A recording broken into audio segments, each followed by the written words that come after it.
Good morning and welcome back to the second day of the Under-23 European Championships here in Bulgaria. And I'm delighted to say joining me for the second day is Valerie Lukanova from the Bulgarian Judo Federation. And welcome again for the second day. Welcome again to the second day. Good morning, and from me, dear friends of Judo. Yeah. Well, so far, first day in yesterday. Romania lead the medal table, yes, which is very exciting for the women Russian. and the Russians as well. So Romania picked up 2 gold medals yesterday. Yes, and that outstanding performance from these young ladies. Excellent performance, excellent preparation of their competitors. Definitely. And when we were looking at the medal tables, it was quite interesting that on the actual medals itself, the top was obviously Romania, Russia, Hungary and Turkey that took gold medals. But on the actual medal table itself, we had 17 countries represented in Europe. 17. And that's obviously taken into consideration the places, the 5th and the 7th. So this is really a widespread. So it just shows you the depth of European judo right now. Yes, and the that's right. Strength that we have. We had a great performance from the Israeli team that picked up 4 medals, I believe. If we can, yeah, we had the Israelis with silver, bronze. They had a 5th place and also a 7th place. The Italians, a silver and a bronze, and also France with 1 bronze, and Swiss with the 1. No, France, pardon me, because they will be down on me like a ton of breaks. They had a silver, beg my pardon, and Swiss also had a bronze medal yesterday. So, and great performances from Finland. They were outstanding. Excellent. Rotating quota. Excellent. He did excellent game. Excellent fights yesterday. It was very, very exciting indeed. And we will be just commencing today. We will be watching the weight categories for women's 63s, 70s, and for the men it will be 81s and 73s and 81s. So again, we're expecting a very, very good performance, an outstanding, very exciting day of judo. So I do hope you'll join me, and on behalf of the European Judo Union, welcome to Bulgaria for this Under-23 European Championships second day. So we will be going across now to mat number 2. And we will follow the fight in category 51 between Christian Zacher from Austria and Tanju Sorli from Turkey. Now that's another country that did very well yesterday, Turkey, with the 1 gold medal that they picked up from the women's. I think it was 48s, but they were excellent. Excellent performances from the team.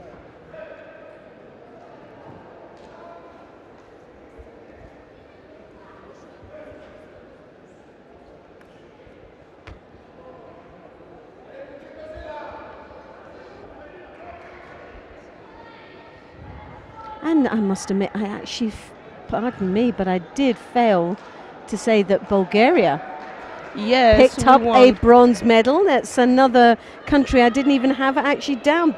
And that young lady at 57 kilos, Ilieva, was outstanding. She was just missed out on a margin to get into the final, which was heart-wrenching, wasn't it? Because she worked so hard, and her performance throughout the day was fantastic.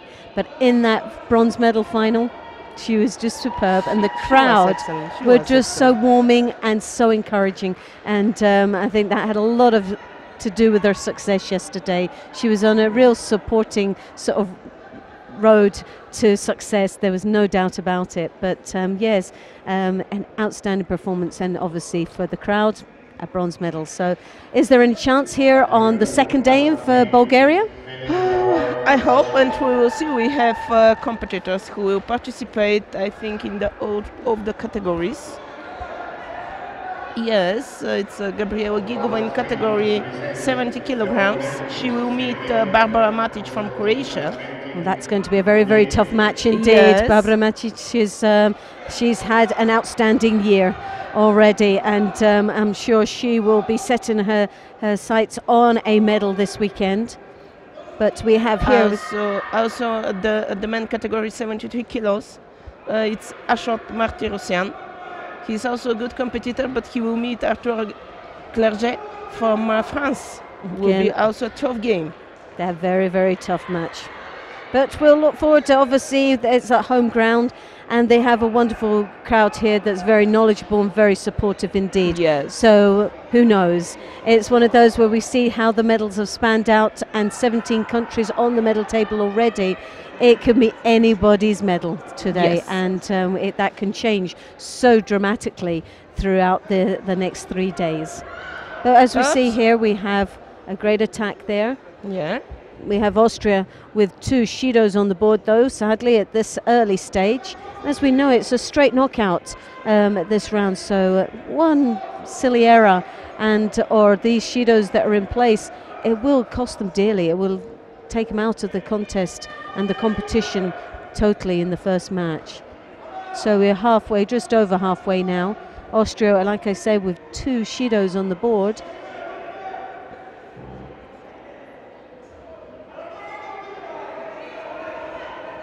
Oh, good attempt for Portugal. Great attack there.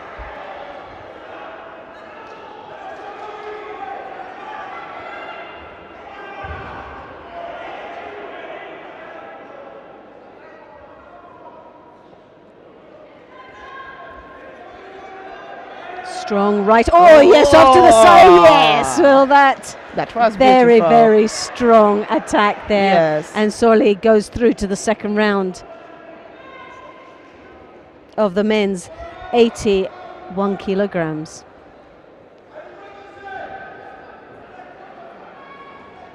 Now that was very swiftly and technically done. And the Austrian obviously out of the tournament. So Tanju Sorli from Turkey continue, and maybe we will stay on mat number 2. I see that next fight will be between Merve Scholl from Netherlands and Mher Karapetyan from Armenia. Or we will move. Yes, no, we'll stay with the 81s and see how this pans out. It'd be quite interesting.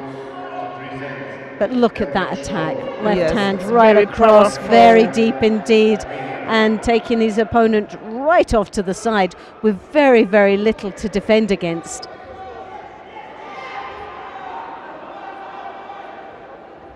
So we have Netherlands in the white and we have Armenia in the blue. Again, the Dutch had a great performance.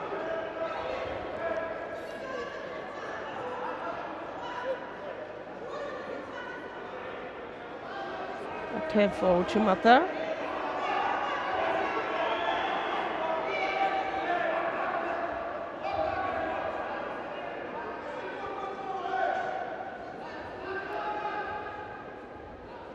Holland still to get on the medal for well, they're actually on the medal table with placings, but to actually get a medal. But I think they really excel in the heavyweight division, sort of with the 70 kilos and 78s for women, and plus they've got the 90 and the under 100s. Yes. Very, very strong indeed. So I think their days will be today and tomorrow for Holland. I hope for them. Well, they never normally go away without a medal. No. Last year they had a great performance. They had a gold and silver in the women's division. The Romanian is trying the combination Uchimata to the Sumigesh, yes, but with one hand on, and yes, when you it's know one side grip. It's totally one hand, side, but you do need both hands. Yeah. When you commit your body that much, you really do need your both hands on to control, especially when you're switching a direction.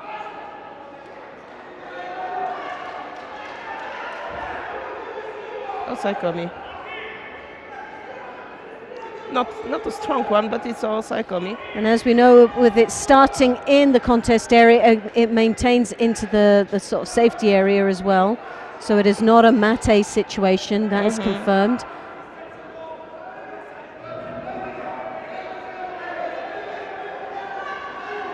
Yes, they gave an Yoko. And shortly we will having Hans van Essen that will join us very shortly, and he will update us and give us some inside knowledge to what's going on behind the scenes of what we see now, this international circuit. This man has a depth of knowledge of knowing these athletes and the inside of where they're coming from and what they're doing, and a great knowledgeable man indeed, and he works with the media centre section for the IJF and the EJU, so he will be joining us quite shortly to just keep us up to date and give us some real inside depth knowledge of what's going on in the behind the scenes of the European Judo Union and the International Judo Federation. This will be excellent.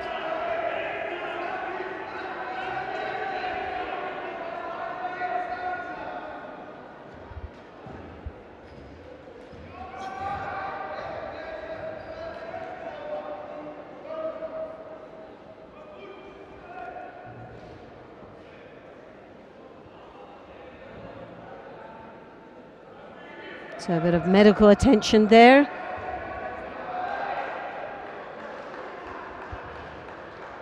Winner of Mat 1, Maëlle Cintio, France.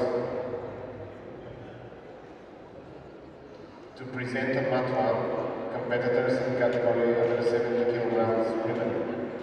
Maria del Mar Paredes, Spain. Yerden Meyerson, Israel. So as you see there, lovely drive off to the side, great attack there. The Armenian doing very well to rescue it from an ippon. But the Dutchman now in a very good position with a Yuko on the board. He does have a Shido. Slight height advantage over the Armenian. That lovely long reach that he has when he used, as we could see, taking over the side there for that Yuko. He using those very long legs to drive off to the side.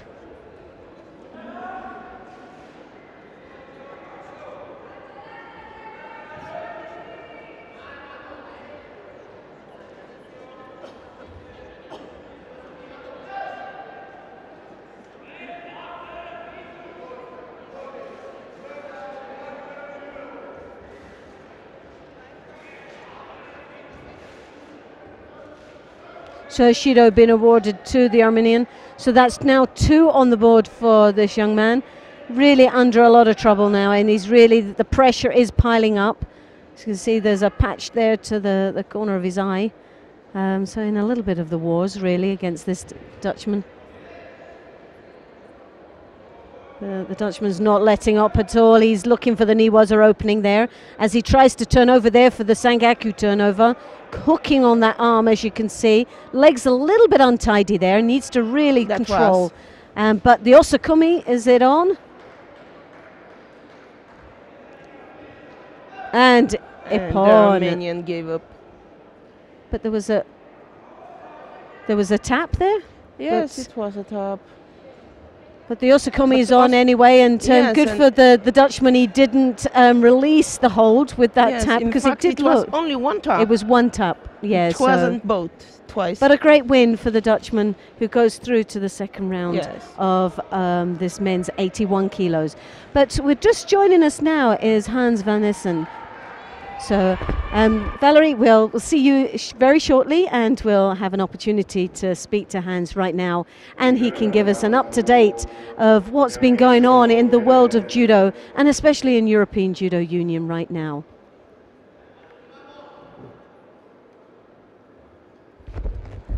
Good morning, Hans. Good morning, Loretta. So, what's the stories now behind the European Judo Union, and what's been going on? Well, what is going on is, of course, all the discussions about the rules. The evening of the draw, we had, not the press conference, of course, the draw where Jan Snijders, our referee director, said that the rules will remain the same, and that is maybe a relief for the coaches, but they hope that this will be the same for the whole Olympic cycle until 2016. So that's an important statement, that everything will remain the same. The only thing that we saw, of course, a fantastic world champion in Yardin Jerby with her amazing techniques. These techniques will not be allowed. Okay. Yeah, so a game plan has to be changed there for that young lady, because obviously she's definitely got a sight set on on European Championships and the Olympic Games and next year's World Championships as well. But a lovely lady indeed. But she wasn't fazed by that comment whatsoever, was she? I don't think it really bothered her too much. But nah, she got the skills for everything. Definitely, she's a very talented young lady. Yeah. But it is a relief really that now.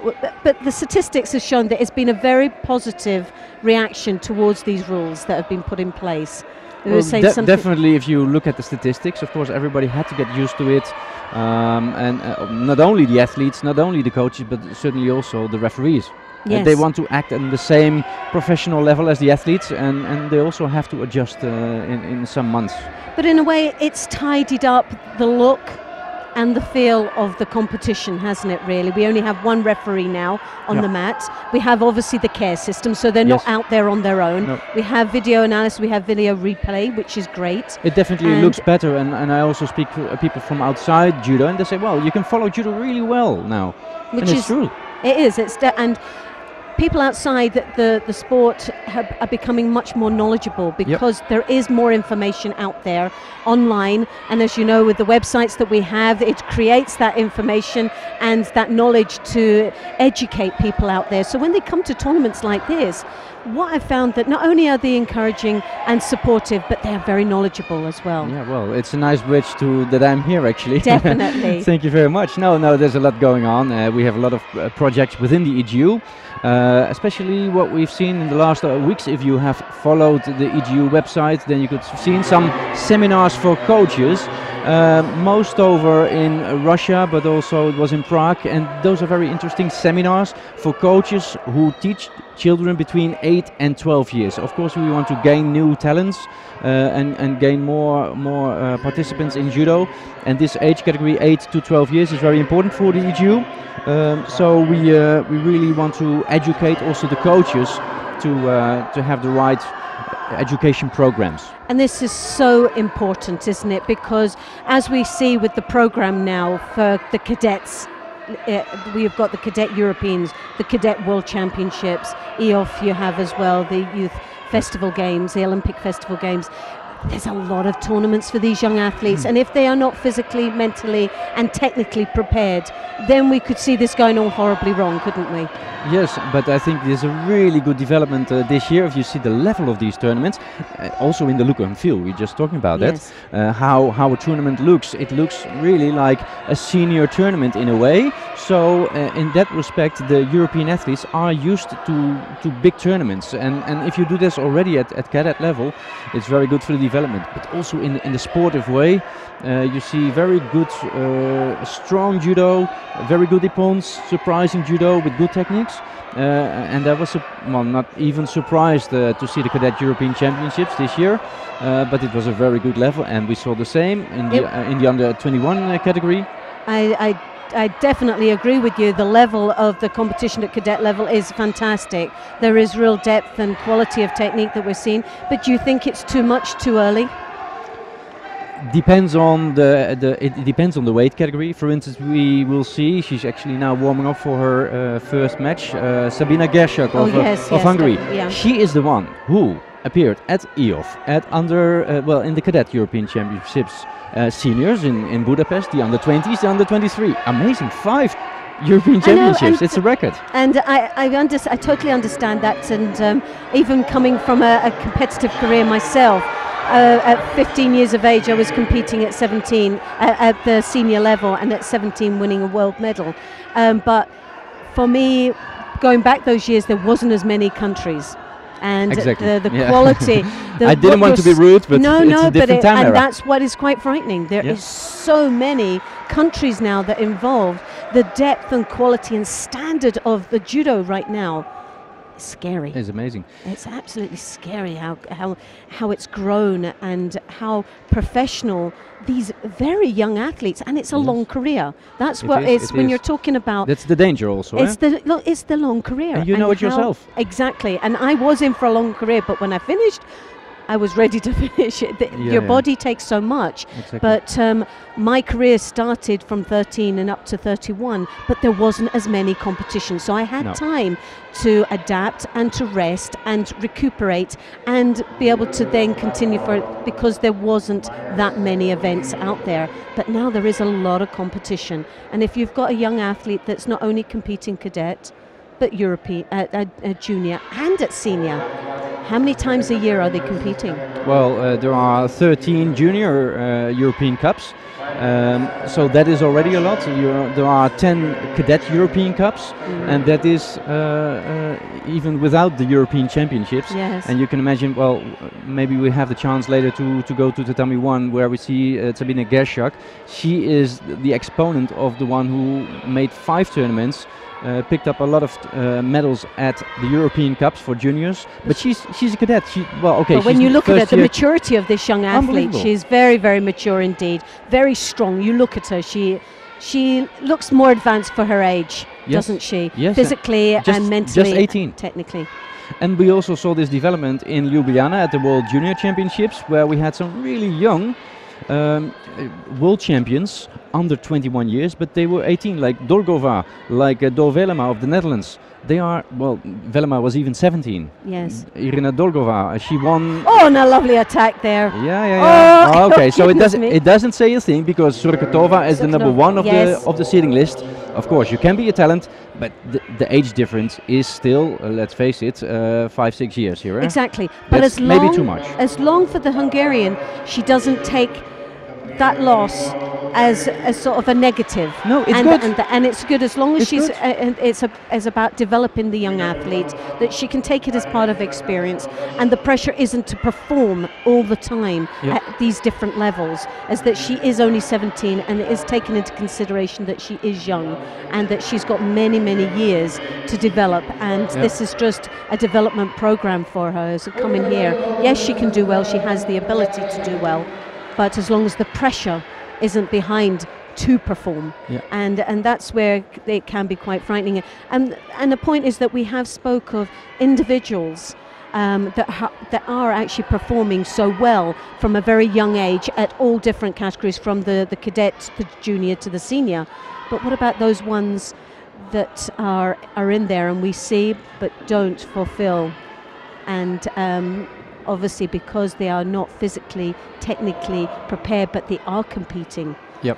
What's the burnout, and what's the cutoff, and how many athletes are in at this age that are actually their careers shortened by the pressure being so quick and so early? This is the danger. Well, we are still looking at Tatami 2, where we're looking at Barbara Matic.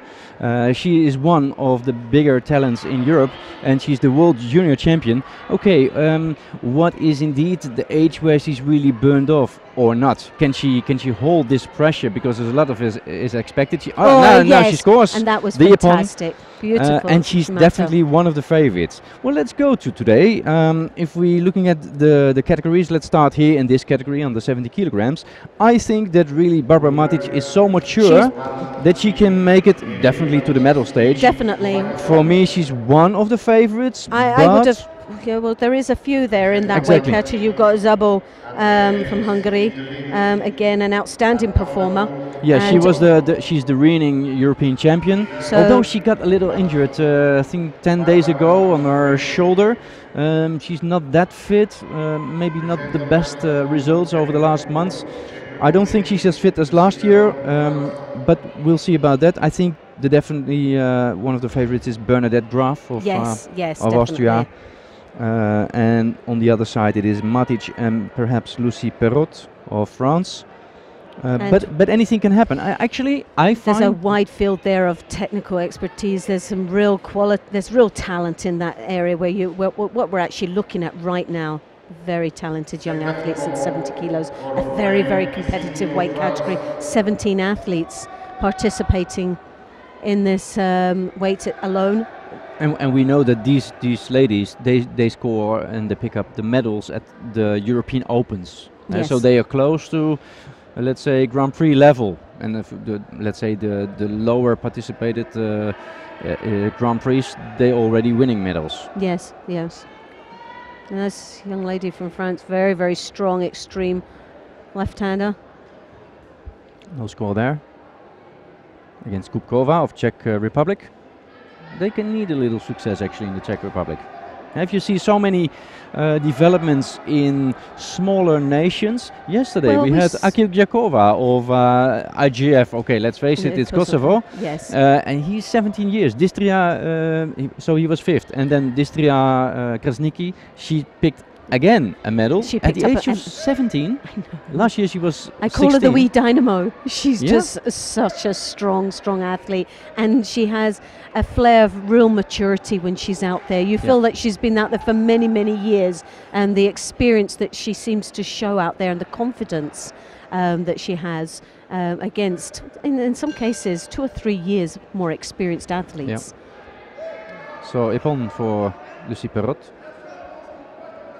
But looking at the medal table yesterday, we have 17 countries already on that medal table. And that's including, obviously, the placings, the 5th and the 7th. But 17 countries just shows you how widespread so it's 12, the talent. 12 countries, I think by heart, winning medals. Yes. That's not bad. Of course, the most efficient was Romania. 2 gold medals. 2 gold medals for the women. Yeah, and no other medals, just taking 2 gold medals. But when you look at that with men and women, you put them together as a team, Russia did very well. Russia was maybe more consistent with both men and women. 4 medals and 2 in the under 60 kilograms category. Yes. That was a good all-Russian final. Very, very strong. Very, very strong team indeed, both men and women. But the Romanian, can't take it away, they had some wonderful performances yesterday. And those 2 gold medals were done. Well, they won the Manise, didn't they? They were totally dominated it right from the beginning, and there was no doubt at all that those 2 young ladies weren't going to win the gold medal. Young ladies, and 18, Alexandra Florian. And maybe it didn't work out at, I think I saw at EOF, or at least, no, that cannot, it could be that she was competing at EOF, but at least at the under 20 championships, the junior European championships. I think she medaled there with a bronze medal. She won a world bronze medal, so she's definitely she has a big potential. And speaking about big potential, we need to stick to the footage what we see as well. One of the bigger talents here is under 81 kilogram is Kazan Kalmurzaev. Of course, we have Kazan and Kuzin. Kuzin will be fighting tomorrow, and both brothers are the favorites in their category. So in this case, Kazan Kalmurzaev under 81 kilograms. Tomorrow, Kuzin. Not to mix them up. It's a twin from Russia, but Russia indeed is doing well. They're a twin. Yeah, it's twin. Yeah. Oh goodness me! It's amazing, isn't it, when you can get the family being together and being so talented. Yeah. They already won medals at the Grand Prix. Actually, he won the Grand Prix. I think it was him, the Grand Prix in Tashkent, if I'm saying it by heart, that he won. And so they are slowly brought to senior level, and senior level, then I really mean the Grand Slam Paris. But the Russians, that kind of they seem to have really turned a corner over the past couple of years. Well, 4 years really. They see the strength of the Russians that are coming through. Yes. The women are slightly behind the men at this particular moment, Definitely. but they are coming up, aren't they? They're always there and roundabouts the medal and places in most of these competitions. They are, and it's good that Natalia Gushutina again took the European title.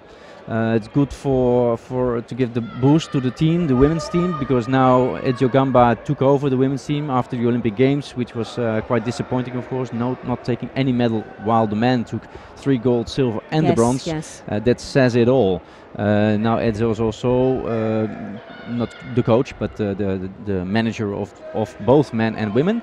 And maybe we see a change. It was already positive. We saw Kushutina winning the gold in Budapest, the European Senior Championships in April. And well, also at this level we see some talents. They are leading the European, not the ranking list, but they were first seeded. The ranking list is still dominated by athletes who won just most tournaments, but are above 23 years, like Tina Trstenjak. I think she won 3 or 4 European Cups. And yeah, it's a full agenda. Also 10 European Cups, and even for juniors it's even worse. Now the development is, because that was your first question when we started, what are the developments? Well, the development is that especially in the cadet and in the junior European Cups, they are now actually brought to a world tour for cadets and for juniors. So not actually, so they're in the sort of world tour with other Asian or Pan American, let's say, world tour junior and cadet championships. Going back to Mr. Gamba, who's obviously had a lot of success now with Russia, a very knowledgeable man, rate him very highly as a coach. And we had a brief conversation this morning about the young development program and what his views on it, and personally how I feel about it as well. He is in the same opinion that maybe too many competitions too young. Yes. And he would like to see it, like I would, where they concentrate more on developing the young men and women in their technical ability, and it takes a long time to develop that and build their confidence, and maybe introducing more team event rather than more individual events. Team was fantastic in Ljubljana. And the team event in the World Championships for me was the highlight of the whole week.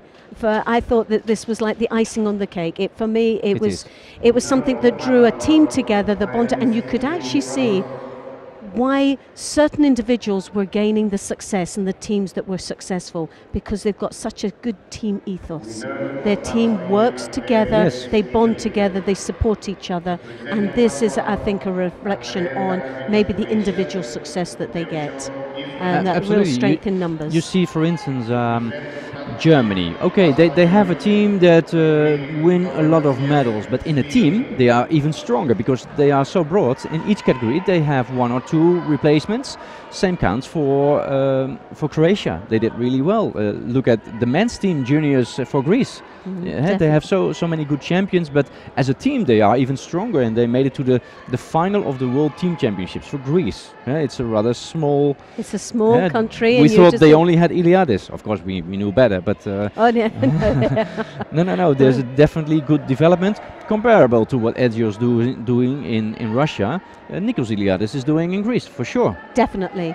Yes, definitely. Well, I'm a great believer that success breeds success, and when you've got the caliber of people like Gamba, he is an Olympic champion. He's been an Olympic champion himself. He has a real understanding of what is required at that level. So that depth of knowledge and understanding, and that sort of, and he's a great coach, and he's proven that. This already. makes the difference, because you can have been you could have be been a great world athlete, but it doesn't make you a good coach. No. But what it does make him is a very all-rounder and very knowledgeable, as well as being a good coach.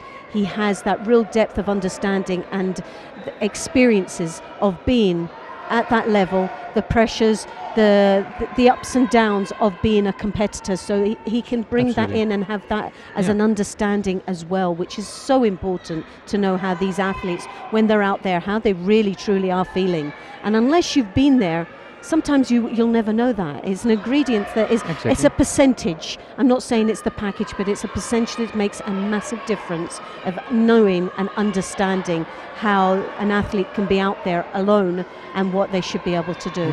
We didn't see, but we spoke about Sabine Gashak. She just lost in the first round, big talent, and now you have to turn that into a positive development for your career. It's not a shame, and a lot is depending on the coach. For instance, Driton Kukan, what he does for Kosovo in his country with Malinda Kelmendi, now world champion. Yes. She has some experience. She's of course the European champion under 23 of last year. She won 2 European titles, and I think that Driton Kukan also really contributed to his nation now, which is now so broad in all age categories, especially the women, but the men are also coming. So you don't need to definitely be an excellent judoka from the past, but it does help for sure. It's the percentages, especially at Olympic level. At that level, hey, then you I need believe to know that it's a career and a success is based on percentages. Yes. And every part is like the jigsaw. When you get the jigsaw, you put it all together, and there's certain percentages that can just give that little bit of an edge comparing to another country, another opponent. Just having that little bit, and it's got to be when you've got someone at your mat side that's been there, done it, and got the T-shirt, as well as that depth of knowledge and understanding, and being a great coach. There is only one event in the world where you see this percentage in differences, which is the Olympic Games, then anything can happen because of the public, the crowd, the pressure, everything. I would disagree on that, Yes? because I think young athletes inspire to be certain people.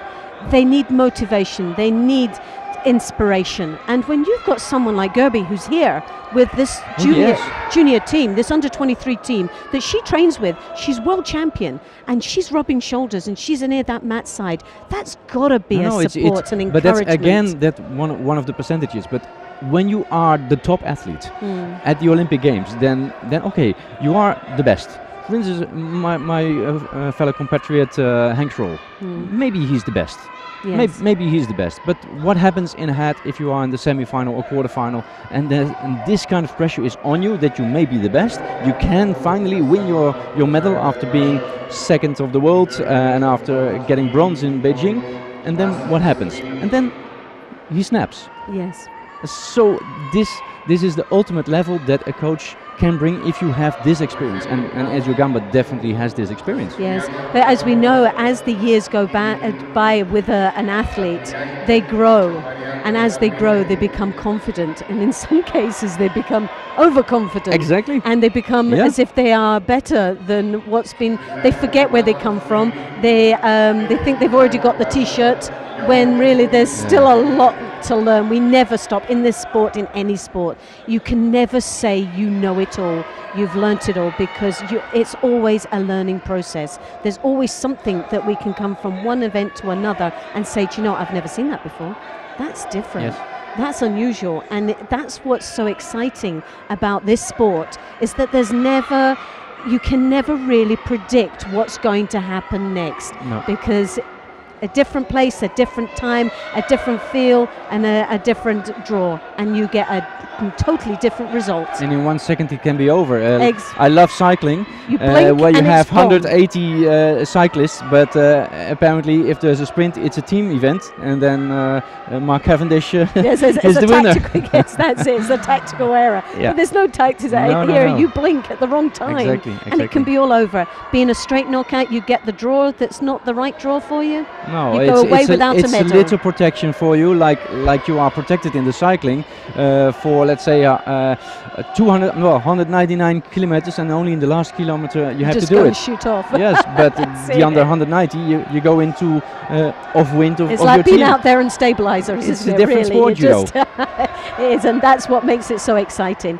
And for me, but let's go back to getting information, because there is a lot of information out there for coaches, young athletes that want to know more. And how do they go about that? Well, what is actually interesting, we as the EGU, but also IGF, we are of course keen on the statistics, but they turn out to be very positive for judo, about the developments, about the scores, less Hansen case, although they are still there, so it's also an education process. But all these statistics you can find in the EGU website. Actually, we just uploaded them 1 week ago, where you can find the statistics of the World Junior Championships in Ljubljana, all the technical scores, really everything, all the details. You can find them in the EGU website in the service links, where you find a link to the downloads. Secondly, you can find all the statistics of every tournament, every major tournament, like the Grand Prix, Grand Slam, European Opens, all the tournaments together in one comprehensive overview, also downloadable at egu.net. So if you want to find those statistics, go to egu.net. Well, you know your favorite channel. That does, definitely. And we were talking about the rules, that obviously the IGF, EJU came together. They obviously analysed the rules that had been put in place, and now they're quite satisfied that they will stay, hopefully, towards the Olympic Games. And there will be no changes from there, which is a great relief, like we said, for not only the athletes but the coaches themselves, for them to be updated with what is actually now out there and has been classed as the rules of the IGF. How can they go about and get that? Is that actually on the website right now? Not yet, because it's not publical. I know that last year we had this technical update in Malaga in January, where all the coaches and referees and referee commissions came together to educate all the coaches, and this was in the beginning of 2013. So yes, I remember. just after the Olympic Games. I don't know if such event is planned. I didn't hear it, but for sure the IGF will need some time to recap everything what happened and then publicate it. But in general, we can already say it won't change. Yes, it's just that a lot of I've had emails in the past of coaches from all over the world that will just say, where can we get a copy of the rules and how it is translated, so that we have that understanding, rather than everyone talking about it and their interpretation of a talk. Absolutely. It's actually seeing it in black and white, where it actually states what the rules are. And this is the problem, isn't it? Is the interpretation of the rules for some coaches, and we interpret them to suit ourselves. No, and it's refereeing as true. well. Yeah, I'm of course, as a media director of the EGU, I'm pretty keen on communicating this. Yes, I so do, and that's why I'm on I top asked. of this. Yes, I'm on top of this, and for instance, we have instruction videos, but of course, you want to have it black and white on paper. Yes, we absolutely agree, and because as we know, the world of judo, it can be lost in translation, can't it? And it is that interpretation. I know when the rules were just first introduced, it was open to interpretation of what somebody believed, what was how it was being read. I understand that there is a little change. Well, there is some interpretation differences still.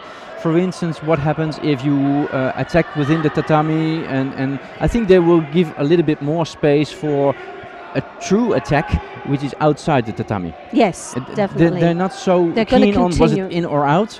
They're just going to continue. The quality of attack. Exactly. But if that's and again, that's a very good point what you're talking about, where the attack, if it starts within or just on the guidelines of the mat area, the contest area, it can continue and it will count inside the safety area. Yes. But just looking now, does that mean really we should be looking at the safety area being much bigger? Because we have lighter weights here. I think it's 3 meters here, but it must be 4. It must be 4 meters. It's got to be. If that's the rule in place, then it has to have much more room to be able to accommodate that rule. Sure. Especially when you come to the heavyweights. Yes, well, because already yesterday we saw contests that were actually going off, and they were still in Osakomi off the mat. They were off the contest and the warm-up and now the they continue. safety, and they have to continue. Exactly. But they're actually off the mat. So they have to really look and address that, because definitely 4 meters safety area, and I wonder how that will go in 1 month's time when we have the European Club Championships in Paris, where we have 5 mats with, I think, I'm saying it by heart, but at least 30 teams competing from all over Europe, and it's going to be thrilling. It's going to be thrilling. And when's the date for that, for those that are out there? It is 21 December. So go to Paris, book a nice weekend with your girlfriend or it's whoever. Christmas time. It's Christmas time. It's fantastic. And they can go Christmas shopping if they're not interested. And visit Paris. Don't miss it. It will be fantastic, absolutely, because it will be a full house with 30 teams from all over Europe, and it's definitely booming. This team championship. Well, we spoke about it. We spoke about it, and for me, team events, you can't go wrong. The atmosphere, the contest, everything about it is just superb. And it is something, if you're really a fanatic on judo, you can't miss it. You cannot miss that event. No. Atmosphere in France for judo is most probably one of the best platforms that you can ever go to, a country that really celebrate judo, and they're such knowledgeable people that they make it the biggest show within the world of judo, I think. So in France they are. Definitely, it's something that you shouldn't miss. And if you have the opportunity to go to Paris to watch the club team event, then really take that opportunity. I think it's nice to transfer to Tatami 1, where we see the women. Let's see if we see the repetition.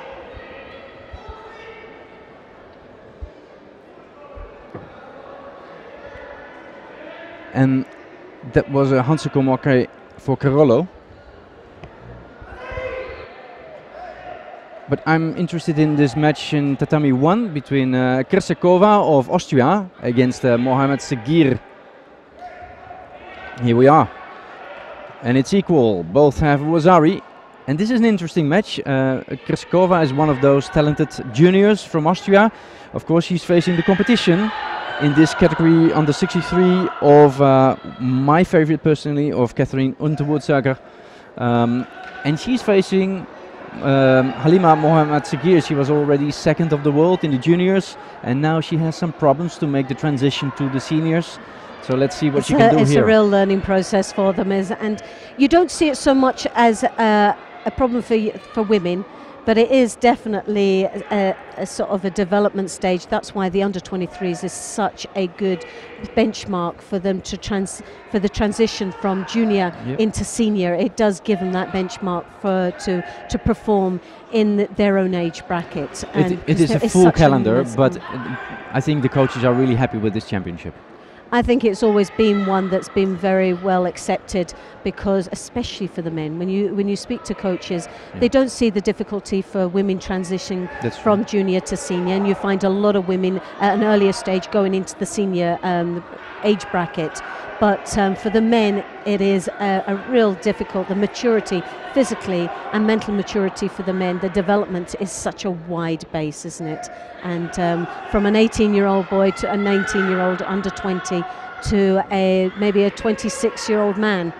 And you need experience. You need to be. You need to have the strength. And I noticed it, and you see this in all sports. My son is coming up to 18, and the difference in that group of under 18s is just so wide as their physical presence. Some of them they look like real men, and the growths and the maturity. And my son's a wee boy. When I look at them, and it's terrifying as a mother. So I could appreciate parents out there that say, "Oh, my son's going into the senior category. He's 20, and he's up against someone like Iliadis," and you just think, that's terrifying. Yeah. Absolutely terrifying. Well, I thought that in the Netherlands we had a big guy in Roy Meyer, and he was the European under-23 champion last year. And then he was at the World Championships, first round against this Tunisian big guy. I said, well, Roy is a small guy. What's happening? He's just a baby. And he felt that, so he lost. It's a good learning curve, but okay, this was such a big difference. There is a massive difference, and more so with the men than you actually see it with the women. Yeah. We have a little break here for the judoki, fixing that between Krasnikova and Halima Mohammed Sagir. She is now taking the lead with 1 minute to go, and she scored another yuko. So that's an interesting development. I expect a lot from the Austrians, but maybe Krasnikova. It's a very close match, though. It is. Anything can happen. Look at Here we go. She practiced it in the warm-up. I saw. But it didn't work out against Mohammed Sagir. Lost the control in the upper part of the body, which is really a vital situation. When you're going to reverse and change direction and come round the back, you have to make sure you've got two hands on. And you see this happen so often that they just look, as you can see, they're right round the back. But now the turn. Second Vasari, over. No, it's a good, surprising and motivative win for Mohammed Sagir. So Krasnikova is losing again. I'm saying it a bit critical, but she lost at the World Junior Championships. This category under 63 was really a massacre. And how old is she? She's 19 by heart, 19 or 20. But she, in this age category, she's the number 2 behind Unterwurzacher. But this is okay. Let's see it as a valuable loss. Yes, but you always, again, we see what we only see here at the tournament, but you don't really see what's happening in the behind the scenes of how many competitions she's had, or within the training, maybe the pressure of performance. I know Krasnikova, she was at quite many European Junior Cups. The last one in Berlin she won, and well, she defeated there Do Velema. I know by heart, I was there, and Velema took the European and the world title. So the differences are pretty small. Yeah, and it is just about this transition years, what happens, and therefore you need to have the right coach. Definitely. So I'm happy for Mohammed and the Sagir. mental maturity as well. I think it is really your mental attitude towards it is very important. Yesterday we had the Italian European champion, Giuffrida. She is so professional in her attitude. I think she is such, as well as strong-bodied, strong-minded. You can see her focus, her concentration, and nothing. There's no you cannot read how she is thinking. It's just a very plain canvas that you get. Yeah. There's really very little emotion, whether you couldn't tell whether she was nervous, happy or whatever. There's just nothing. Okay. Just this blank. I spoke to her the day after she won the European title in Sarajevo. I said, hey, how are you? And was it a little party? Well, little party because the others went out, but I need to have the warm-up for this morning. So she was already doing the warm-up with her teammates, and therefore she didn't go out. This is the attitude. It's great. It's a great attitude. It's very, very professional, isn't it? And it was and good someone to see that's so professional and professional within herself means that she's going to physically look after herself as well. Yeah. And which means they've got a longer career by doing that. And yes, you've got these young athletes that work hard and they play hard, but that's their age. They play hard and they pick up the medals. Yesterday she won bronze. It was not bad. It's under 23. Oh, okay, I may have expected this, but she does it again. And this stability, that is what you need to make the transition to seniors. If you want to be a player in the seniors. If you want to be a contender, it's your choice. You can be a player, but it's been a contender, isn't it? Yes. It's been one of those that has got the ability to perform and gain a result. And the result can be from 7th upwards. A good result nowadays. A placing in these major events is an achievement on its own, because the quality and depth of these competitions is very, very hard indeed. Valentina Georgis in the category under 63 kilograms against Kazanoy of Belarus. Both have very experienced coaches. You see them in the back. Also an Olympic medalist for Belarus. I love, he's such a passionate coach. Yes, he cannot sit on his backside for 2 minutes. He must find this rule about the coaching very, very difficult indeed. And there's been many a time that he's been red carded out of the arena because of the coaching. As you can see again, he's up out of his chair and. Hey, but it's Mate, everything is allowed there. I know, but you know what? You don't want to take that away, do you? No. We want that passion. We want those characters within our sport. For me, it's good. I'm media director. I want to see characters. I want to see heroes. Definitely. Yeah. Definitely. You want to see the reactions, and we don't want robotic sort of results. Well, it's depending on the style. Of course, in the Netherlands we have Chris de Korte, who's not robotic, but he's at ease and he winks with his hands, and then the players know exactly what he means. Yes, and then you go obviously from the Cuban coach is something Ronaldo. very Ronaldo. Yeah. Well, I used to love him. I still do. I think I always watch him to wait. He only blinks with his eyes. I wait for the reaction, and it's that sort of look, the stern look as a coach at one stage when he used to terrify me, not alone his players. I used to think, oh goodness me, to be sitting against him on the other side of the mat with my own athlete, and he's with his athlete, and you just felt impressive. Oh, very impressive, but you did feel a bit slightly intimidated by him. Did you go to Cuba in your time? Yes, I did, and that was actually an experience, a very good experience. But when you see the athletes, how they train, mentally, physically, they are most probably the hardest nation I have ever come across. They have good facilities, but also they were very broad, especially the women. They have had a very good generation now. It's not so easy, but they have still the Olympic champion, world champion. Definitely, yes. Well, success breeds success, doesn't it? And it does, but in the past they had also the lightweights very strong. A lot of lightweights, and I've been up against one or two of the lightweights, and my goodness, that is an experience and a half. That is when you actually have a Cuban hanging onto your judogi, you really know that you've got someone that's very physical, very determined, and it's a very frightening experience to say the least. No, they had quite some Olympic and world champions in the past. I can personally say that I wasn't actually technically beaten, I was physically beaten up. And there's a massive difference with that. It wasn't actually a judo lesson I was getting. It was actually a combat lesson. They made you hard. It was either fight or flight. It was one or the other, and it definitely was an experience and a half for me. And when you speak to a lot of people that have actually competed against the Cubans, they have that experience to start with. The first outing with them is that physical presence that you get as soon as they hold on to judogi, and they don't stop from the time it's hajime to the end of the contest. I compare it a bit with the Spanish.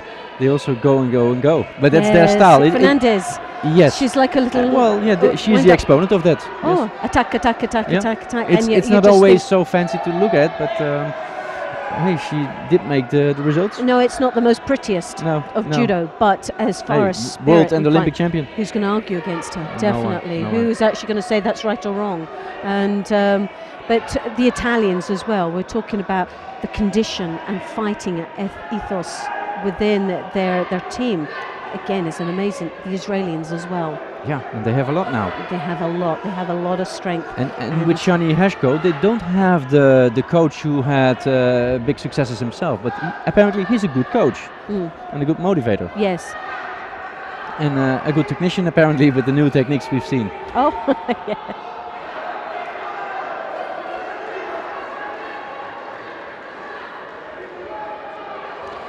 For some countries, I really don't know what to expect at this championship. It's not so clear who's going to be the winner. I think in the women, personally, I find the women more competitive than the men. And that's logical because the women are more mature towards the seniors. There's a smaller gap. I think they've had a lot more exposure at senior level. Exactly. So they're much more in their comfort zone here in the under 23s. So where some of these young men that are still junior and under 23 but really haven't made the selection process for a senior, because they're obviously in their country up against some very world-class athletes, that they'll not get selected over them. But yes, I totally agree with you that the maturity out there for the women is much more advanced than the men. So indeed, to me, the field looks a bit more attractive if you see the names and see, okay, what are their achievements. Then I was really looking forward to this championship. And in the men, it is okay, some names that you really have to think, okay, what has he done? But yesterday we had Hagyo of Hungary. Yes. He stayed in the tradition because they have won so many European titles. The Hungarians are mastering these European championships from 2003. Definitely, yes. And well, we have, of course, Abigail Yo. She won the title 4 times. Can you imagine?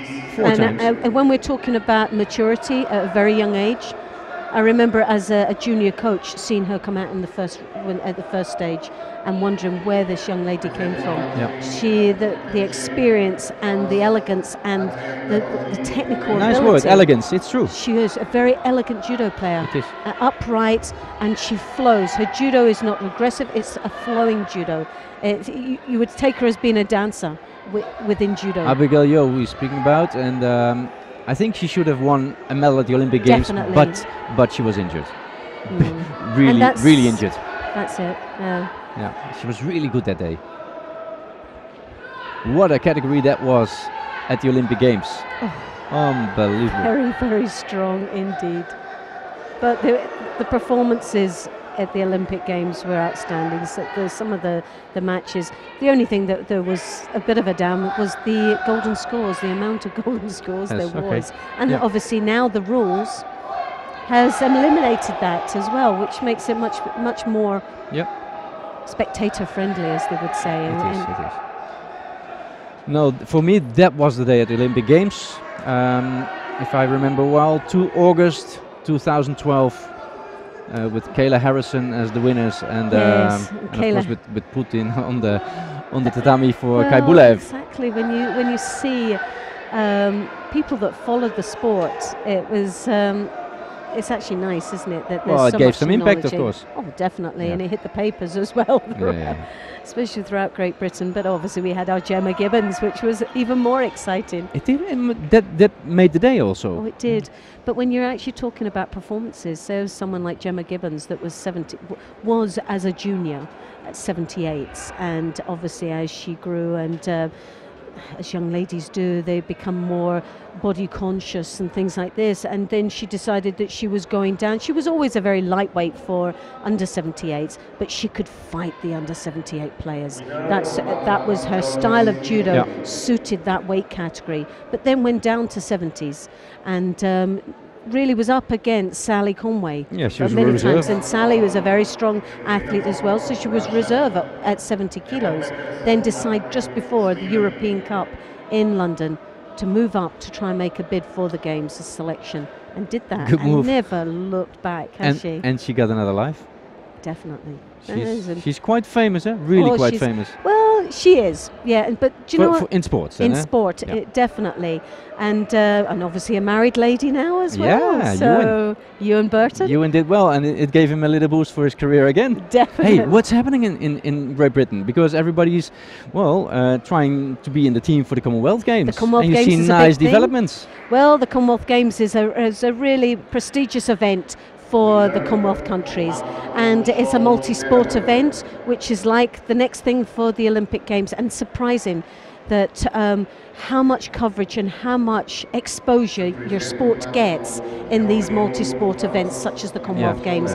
I didn't realise how important it really was until I won the Commonwealth Games for Scotland back in 1990.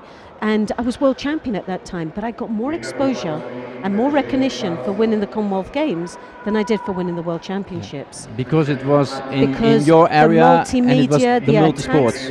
It's where the media then attack, and they all look towards this.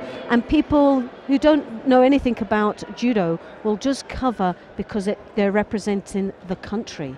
I was in Manchester in 2006. You're representing your country. In Manchester, I think it was in 2006. Yes, that's right. A fantastic venue, music, everything was there. A lot of good results for Great Britain, and it was really good. Yes, and now, of course, so I know this kind of event, and now you know I'm the statistician, so I look very good to John Buchanan, who seems to be back at the age of 37, almost 38. Exactly. But the thing is, it's funny development. Oh, it is. It's strange that he went into coaching. He has his clubs, and he does he's a very successful club coach, and he went into the national coaching for Judo Scotland, and he did very, very well there. But he has a very young family as well, and the juggling of a family and his club and working nationally was just that little bit too much. And I think he still had that fire in his belly to want to compete as well. And obviously hosting the Commonwealth Games, what better stage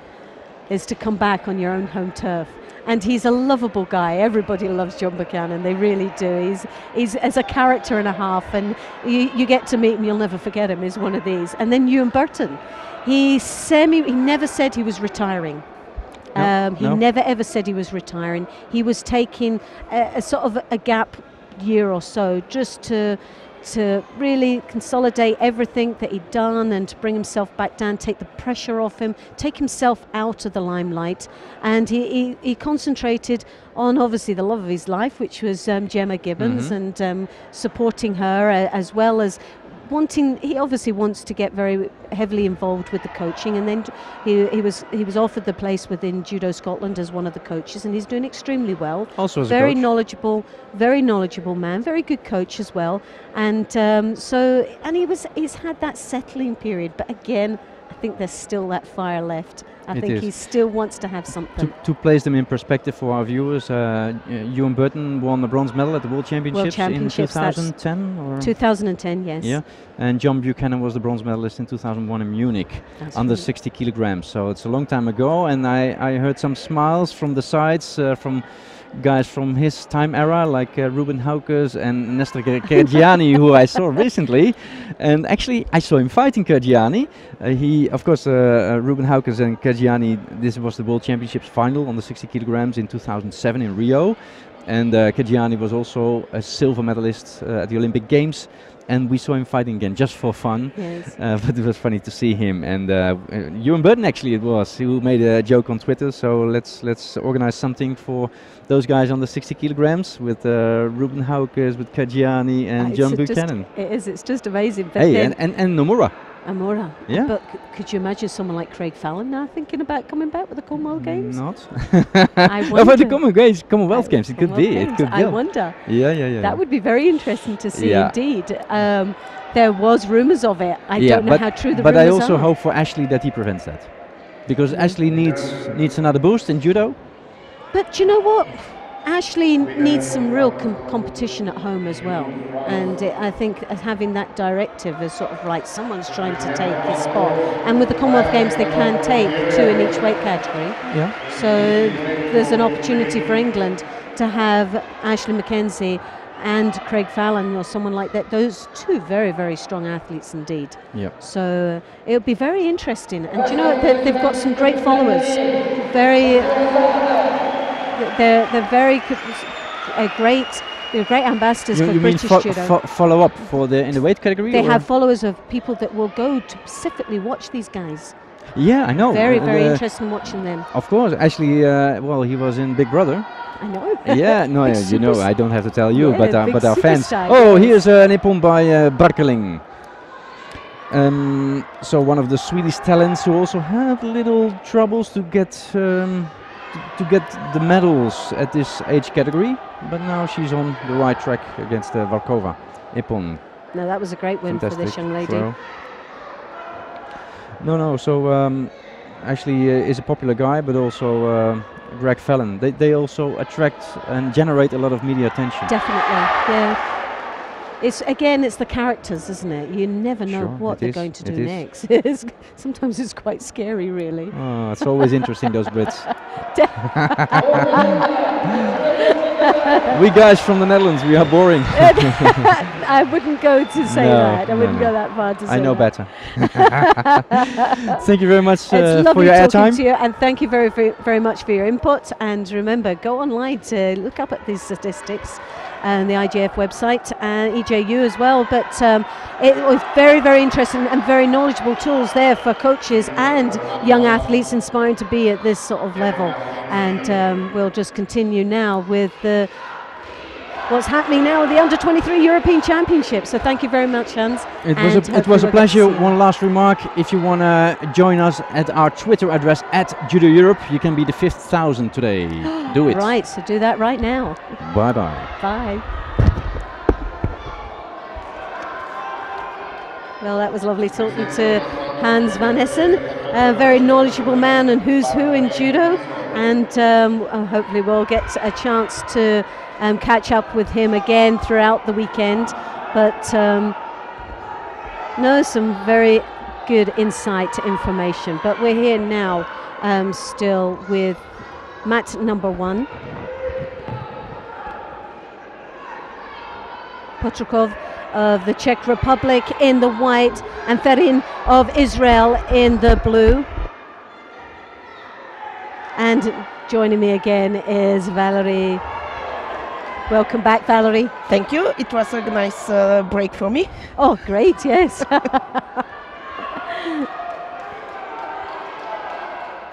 But it was obviously, I could see you at the corner of my eye there, sort of getting very engrossed in the competition itself and it's some nice of the performance. Just to watch and to enjoy and to make noises without to be worried that everybody will listen to you. I remember one of my greatest mistake, at the beginning. I'm very careful now when I got passionate about some fight. Yes.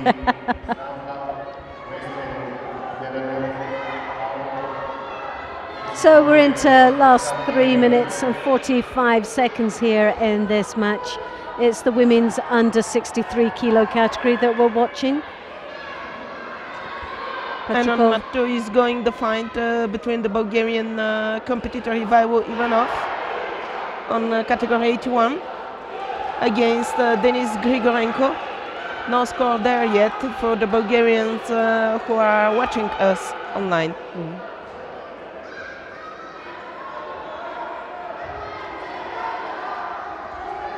It's a very close match here. Petrikova is doing extremely well. She has got a Wazari on the board, but still 3 minutes, 15 seconds left in this contest. And we know that the Israelis are a very tough nation indeed, and they've had some very good performances yesterday.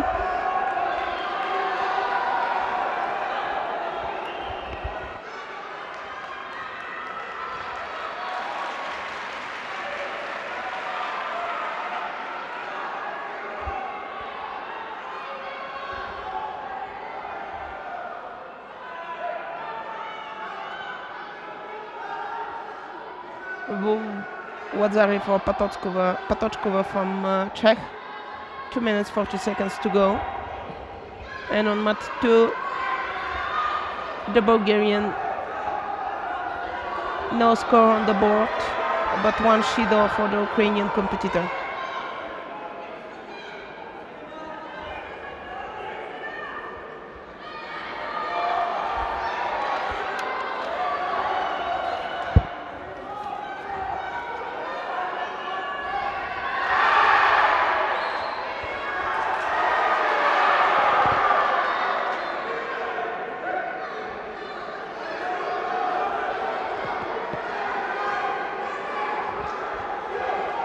And both these ladies had a bye into the second round, so this is for a place in the third round of this competition. Women's 63 kilo category, 17 competitors in total.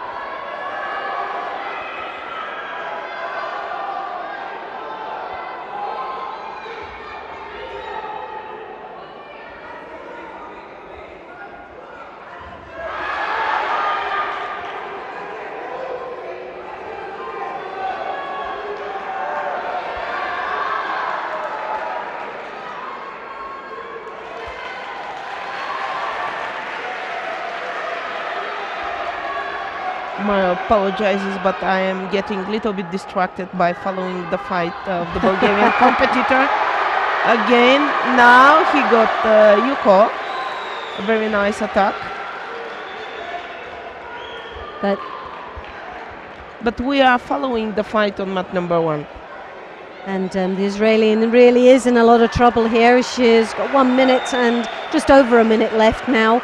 And still the Wazari on the board. Finding it very difficult to get past the defences of this young lady from the Czech Republic.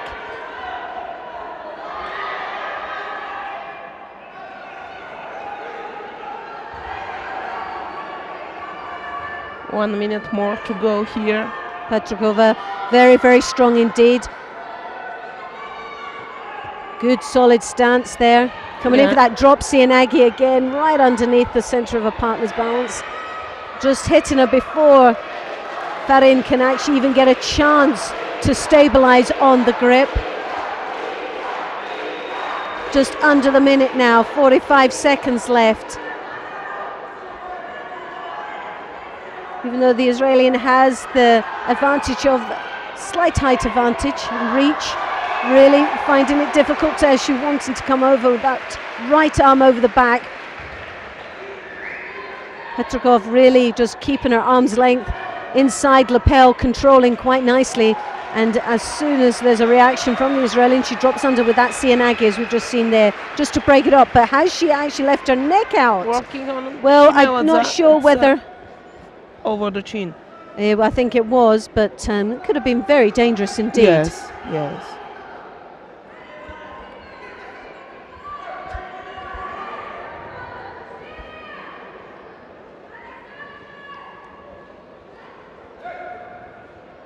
Seconds to go. Yeah. So Judo being awarded, but yes, it's not going to make any difference now. Definitely. And on the other mat, the Bulgarian does win, so that's a delight to this crowd.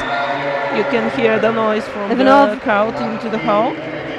Goes through, great performance for his opening, and we'll most probably catch up with him later on in the next round. I hope. He will meet a competitor from France. And Petrakova goes through to the third round of this women's under 63 kilos with France. A great win. Yes.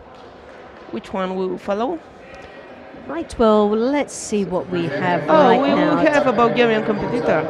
No, let's go mat number 2. We'll say mat number 2 here. It's the fight between Roxanne Taimans and Olga Artoshina from Russia, Roxanne from Belgium.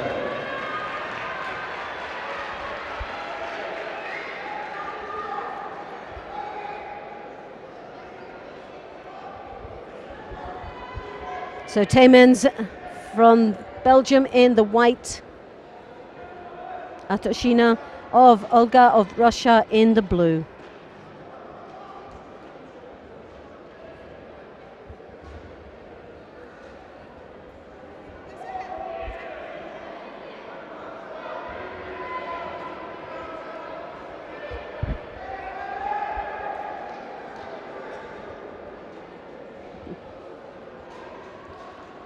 So here we have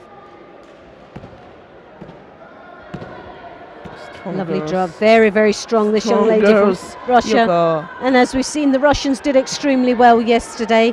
They gave a second on the medal table right now to Romania. But overall, as a team, both men and women, I would say the strongest nation is Russia. They have the two golds, silver and a bronze.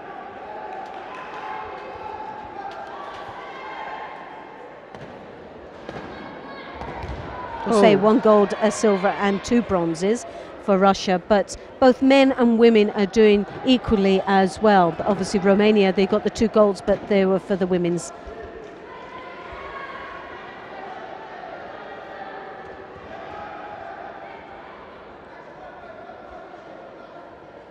So Russia lead with 1 Wazari on the board right now.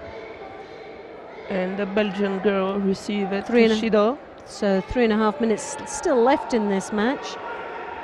Cross grip there, as we know they have to attack straight off the cross grip. Grappling there of the leg to take her opponent down.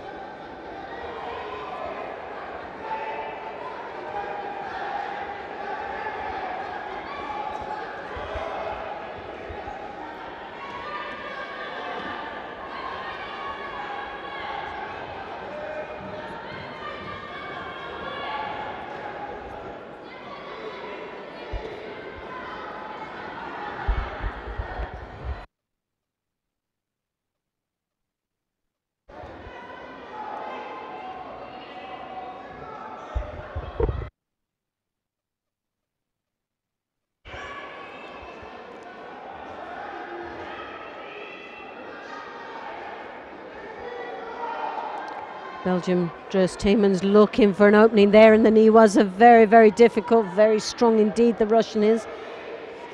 Not leaving any opportunity for Tiemens to get through.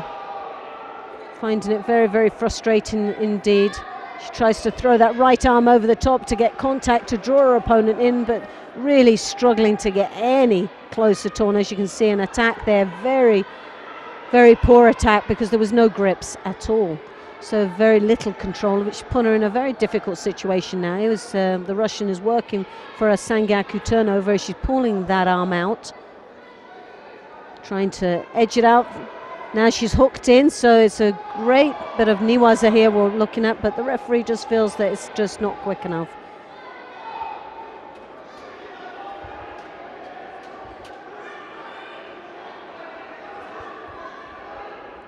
So 2 minutes to go. Tiemens have really got to start changing the pace. It comes in there for the drop Sianagi. A little bit sloppy once more.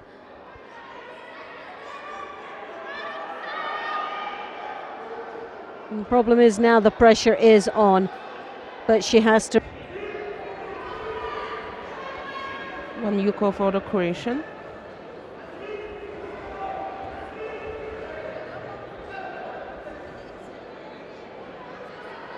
Minutes to go. In total. If you've just joined us, I'm Loretta Doyle, and on behalf of the European Judo Union, welcome to the second day of the Under-23 European Championships here in Bulgaria. And it's been an absolute delight. The level of competition is very high, and some wonderful performances yesterday. Romania leading the medal table with the 2 gold medals that they got there in the 52 and 57. And also followed very closely with Russia with 1 gold, a silver and 2 bronze. So, but overall I would say the strongest nation up to date is Russia, because widespread for both men and women. So the medals were not only just dominated by one or the other. 17 countries are on the medal table.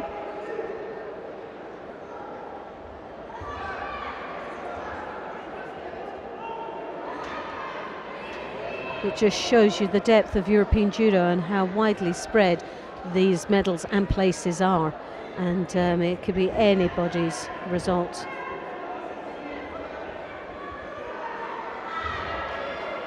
So we have Croatia now taking the lead with the 1 Yuko on the board.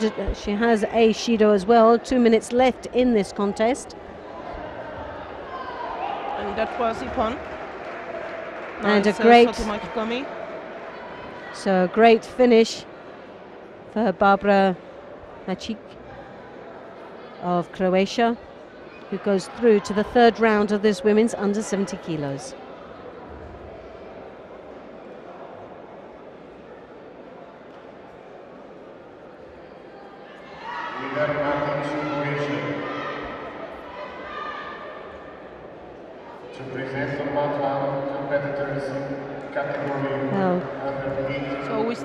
Excuse me, that's Croatia that goes through into the quarterfinals of this women's under 70 kilos.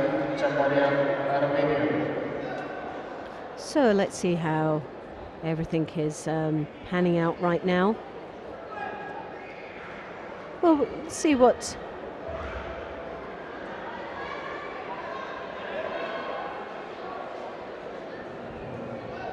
we are on mat number 2.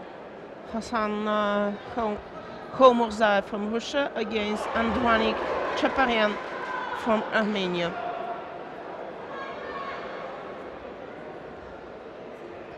Murzaev in the white from Russia and Chaparian of Armenia in the blue.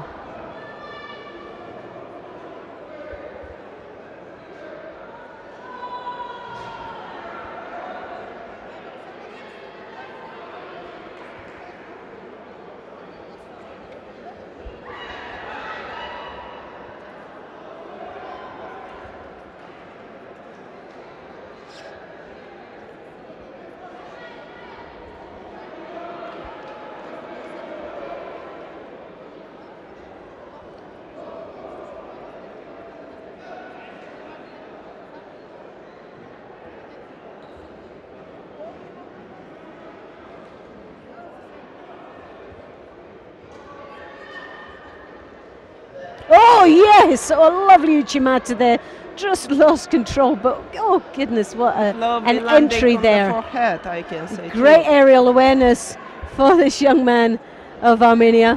How he managed to get off that technique is beyond me, but full credit to that young man for doing so. But an outstanding entry there for the Russian. Yes, really. Oh, very good indeed. Deep, really deep one. Oh, new call for the Russian competitor. Again, you can see him, he's just setting that up. Yes, yes. Pulling on there and that left hand on. He's moving to the right position and the right moment. He's got the inside collar grip there and he's just setting up to try and catch that sleeve as he pulls in, opens up. Now will be a Judo.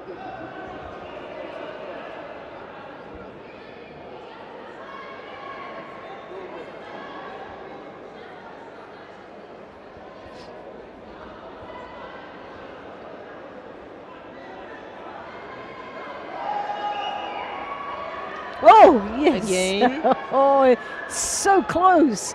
Very, very close indeed. Now looking for the Niwaza, but really no openings there at all. But here we go, that entry again. Look how high it was, but he just lost that sleeve grip. In fact, I don't even think he had a sleeve grip when he did entry. I think it was just one arm, Uchimata. But now he does have that sleeve. Can he get the same entry? The Armenian desperately trying to get back his hand, but he comes round the back. He's leaving. Yeah. Oh, just clipped his ankles. Again, the Armenian just gets out, but the skin of his teeth there. It really. Take him down. As you can see here, he just clips the ankle. And the Armenian just as a margin gets off. Fantastic entry. Now that's the third Judo the Armenian has been given. One more would result in a hand sokumaki.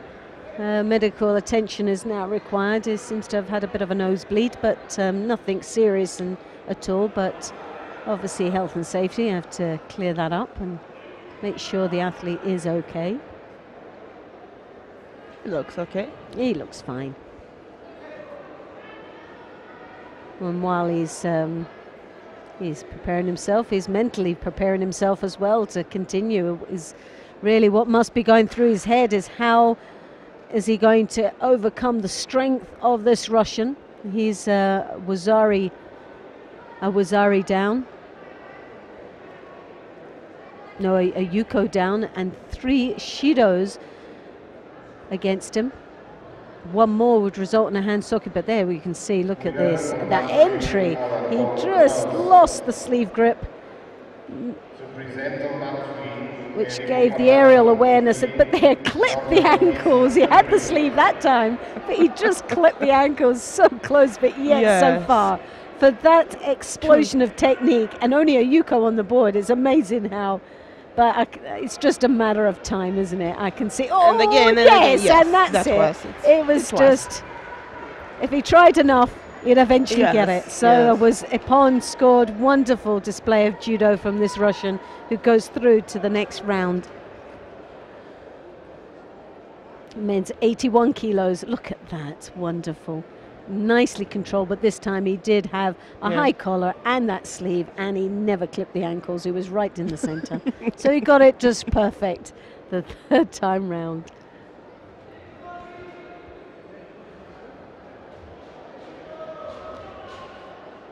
Winner on mat 2, Kazan, Russia. Winner on mat 1. No, we will follow the same fight, the same mat. Daniel. Well, let's go to mat number 3. Yes, okay. So we have the men's under 73.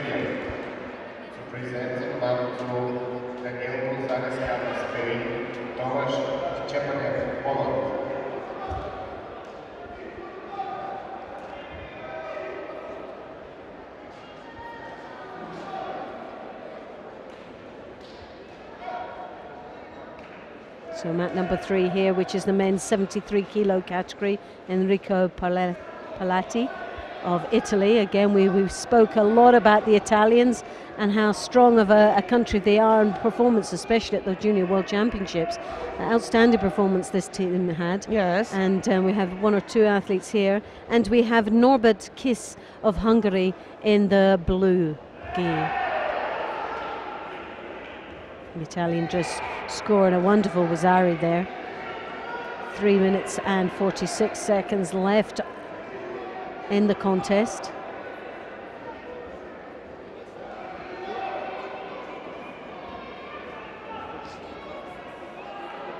If you've just joined us, my name's Loretta Doyle, and joining me from Bulgaria Judo is Valerie Luknova, sharing her expertise, and absolute pleasure working with her, as we have many times in the past. Yes.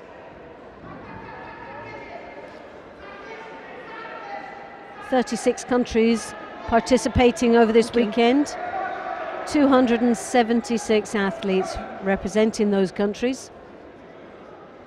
And already Romania are on the top of the medal.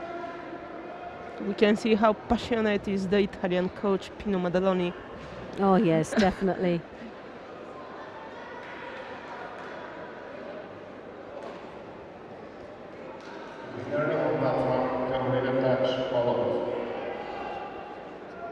To present on mat 1, Amerit, Germany, Bernadette Brown, Austria. One Wazari for Parlati. And 1 Shido for Kiss from Hungary. So Parlati, he's doing very well in controlling this match quite nicely, but he's picked up a Shido there.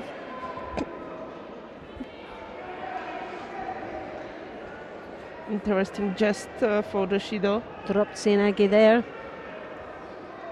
Good attack once more. 2 minutes, 20 seconds to go. Still a long way in judo, isn't it? Yeah. 2 minutes, anything 2 minutes, could happen. 2 minutes, many things can be changed. We saw it many times. The Hungarian is determined not to let this slip away from him and still maintain a little bit of pressure, but he's in a little bit of trouble here. The Italians have some flair down in the Niwaza. They're very confident in going down there. Yeah.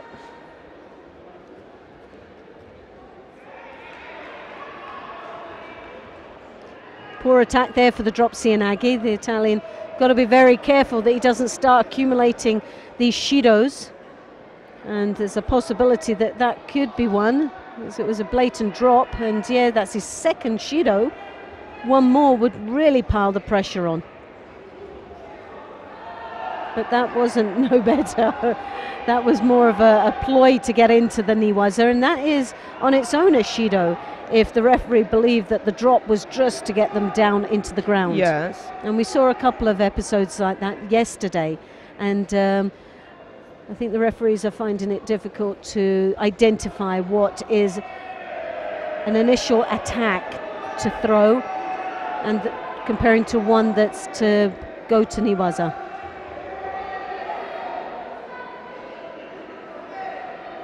One minute and a half to go. Parlati leads with one Wazari, but he also has 2 Shido on the board, scoreboard. And really, Palati really has to just keep his status. Yeah, lovely Yoko Yes. Tomonagi. Beautiful. Yuko. Well, his opponent did hit the ground. I thought it was a Yuko there, but from this angle. From this angle, it was an Yuko. Yeah. Definitely. It was nicely executed, as you can see. Yoko Tomai, he switches both feet in, rotating his opponent, but yeah, even on The a shoulder. bridge, the bridge doesn't count. It was So a it's a Yuko. score. It's in fact, maybe even more. They maybe will give more. But it was on Yoko for me. Well, Yes. no score at all. Oh, No score at all. strange. Very strange, because we know from a Tomonagi as they go over, even if their back doesn't touch, if they bridge, it can be still classed as a And pon. they had a shoulder, and the shoulder wasn't informed. It was the backside of the shoulder. A lovely drop Cianagi. Now that's got to be a score. So Yeah. Wazari scored, and a Wazari very Abaseti good one as upon. well. So Wazari, Aseti upon, and goes through to the next round. Palati, a great performance there from this young man. A little bit rocky in between where he picked up 2 Shidos, but I think that was a bit of a warning that he was piling the pressure on when it wasn't necessary. I think he got some injury on the first drop Soinage he made because he struggled a little bit with the right hand right now. Well, even with a struggle, he performed very, very Yes, well yes, yeah. indeed. That is And- the art of judo as well, even with injury, to go over it and finish the fight with win. Right, well, we'll stay with mat number 3.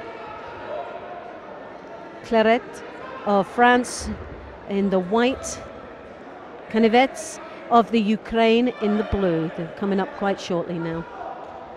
As you can see, highlights of that last match. Excellent execution there for the drop Cianagi, the continuation and determination of that throw, rotating up, and definitely Wazari. I see, and Andre Reggie will fight next fight on mat 3 from Italy. He won 3 years ago here in Samokov. For the under-20 European Yes. Championships, yes. Great performance from that young man. So we have Claret of France in the white and Kanevets of the Ukraine in blue.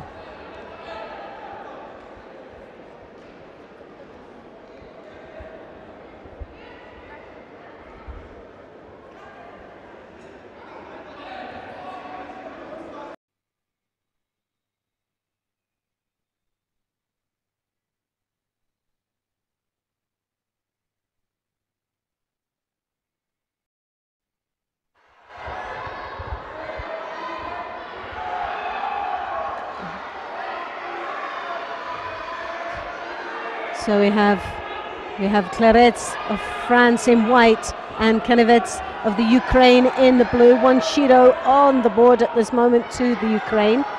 And I do apologise once more that we are having a little bit of a connection problem.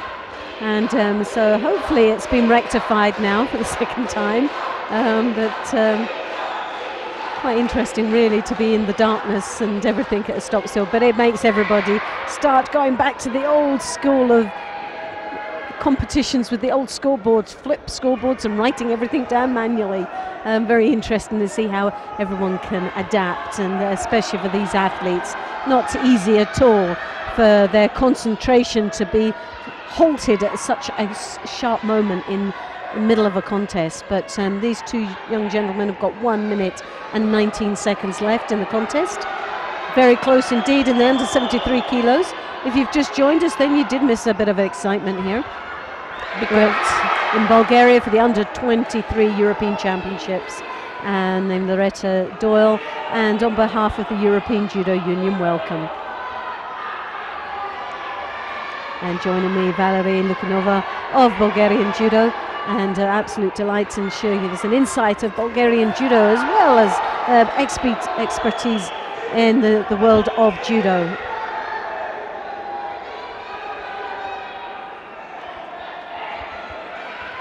"36 countries are represented on a lovely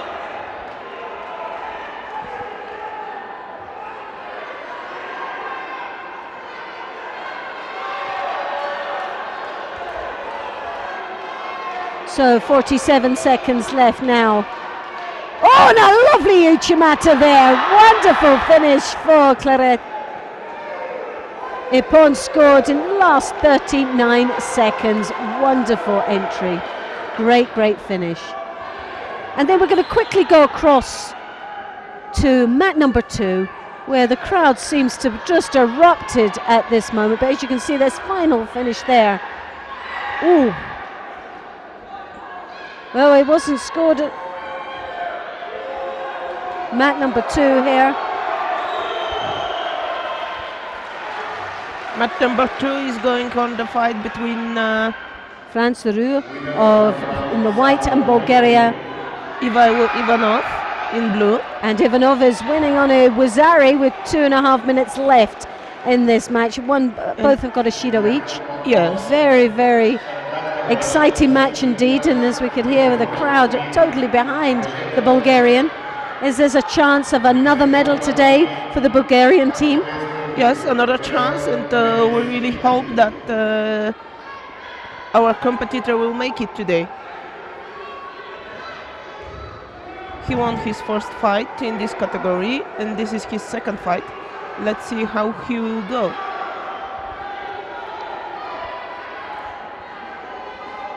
Well, riding off the success of yesterday, the team has got to be in a bit of a high and confident in their own ability. And the home grounds as well, with this crowd behind him. Well, anything's possible, isn't it? 2 minutes to go. Roux of France really struggling against the Bulgarian. Is picking up his second Shido now. As you see in the far corner is coach Darcel Yancey, a very experienced fighter in his day. Now one of the French new appointed French coaches. Working on now on Niwaza. Niwaza. And Aggie looking for the Niwaza.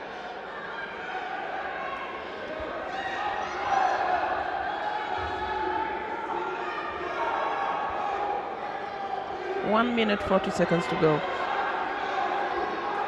Nice deep grip there, but lovely counter. Osota with a bit of resistance from the Frenchman as he lifts up high. Oh, did very, very well indeed of getting out of that attack there. Left himself a little bit open. That could have been all very serious indeed. But great attack from the Frenchman, who's not given up at all here. Still a minute, just over a minute left in the contest. The Bulgarian now trying to rotate his opponent over. He's got the choke there, but the Frenchman's looking for the Osakumi as well.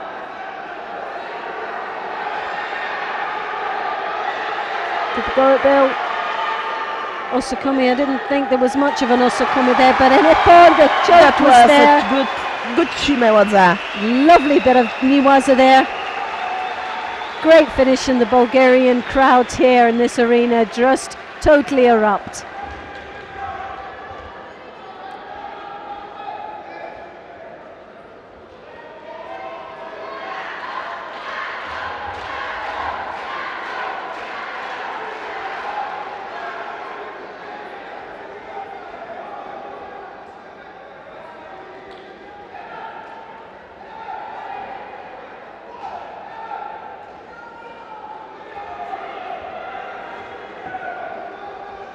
And we'll stay with mat number 2, where we're coming up to the women's under Lucy 70 Perrault kilos. from France in blue. Very experienced and Olga fighters. Artoshina Now this from will be Russia very in white interesting. and category 70, women under 23. And this will be a very interesting match.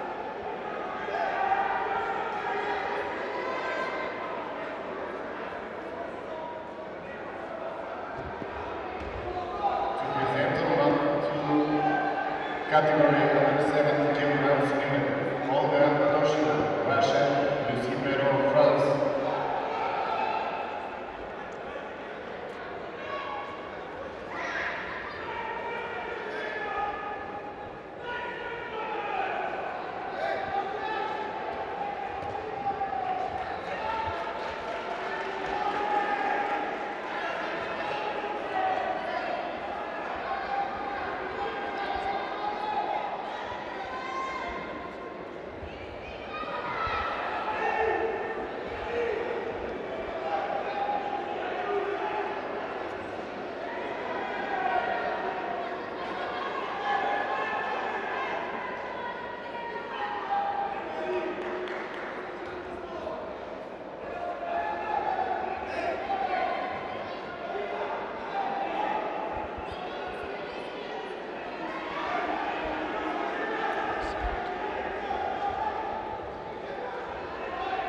Oh, goodness me!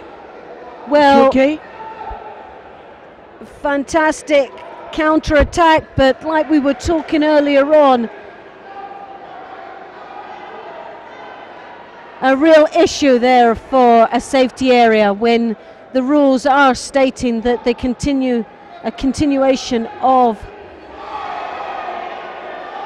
the contest, and the throw outside the contest area can result in that happening, landing not only off the safety area but onto the floor.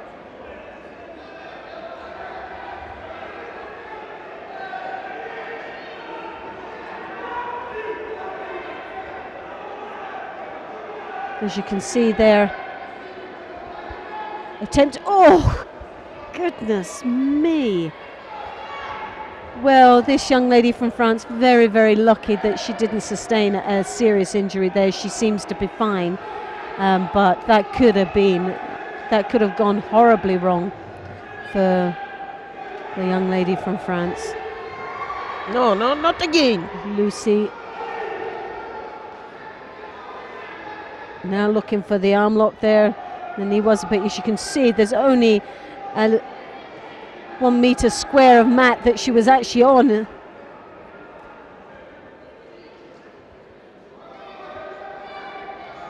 Winner of mat 1 by Miss France. To present Andrea Dakovic, Croatia, Mohamed Shihir, Poland. You see here again, Ogoshi Uchimata. Now, if she'd connected again, that would have been off the mat. As Toshino really has piled the pressure on this young lady from France, Lucie Perrault. But she still leads with the 2 Yukos now on the board.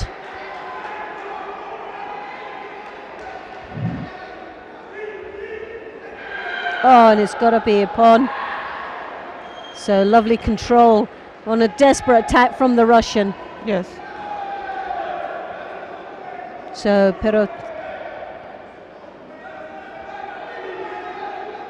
Well, it was Ari. They're not given a score at all on that. So it's still back to the 2 Yukos. But I felt totally that was in control. It was a desperate attack from the Russian and controlled by pure hand movements for the Ippon, but maybe on a different angle of a replay was different there. So drop Cianagi, but taken back in a counter attack by the Russian. Artoshina, and she rotates Lucy over, looking for the choke. Now looking for the hold down. bit of Niwaza there. As we can see again, let's watch this. The Uchimata, a continuation and a drive. As you could see, it was a combination there from a counter reaction from the Russian. She took that sleeve and it was a continuation.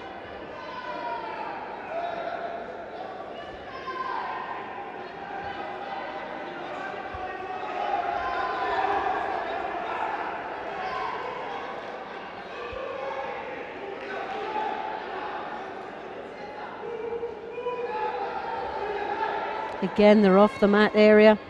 So here, well, let's watch that again. She comes through for the Uchimatas. She then changes direction, and then a reaction from the Russian. She tried to avoid it, but it was a continuous upper body controlling movement that allowed her opponent to be falling flat on her back. Yes, and Perot really controlled by the hands. She was constantly in control from the first initial movement of that Uchimata.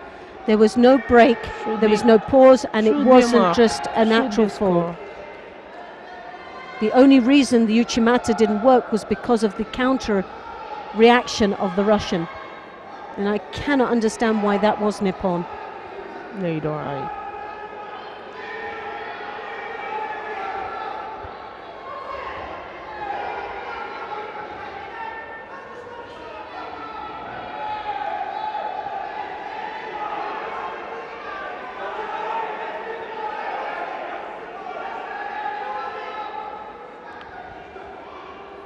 Seconds to go to the end of this fight.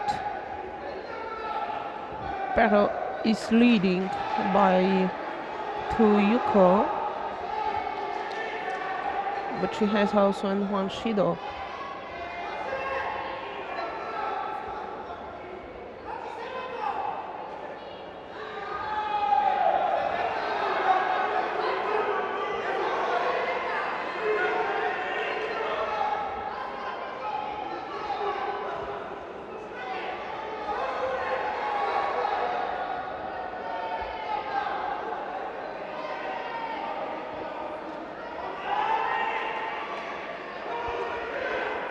So Perot, Lucy takes a Shido.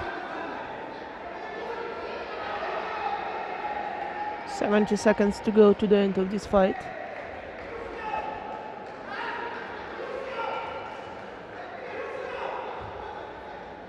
Oh, goodness me, that was a lovely attack there, and Perot really has to be very careful now with 17 seconds to go. Has to maintain the pressure on, but the Russian, a desperate attack there with Uchimata, and a great win then for Lucy Perot, who goes through.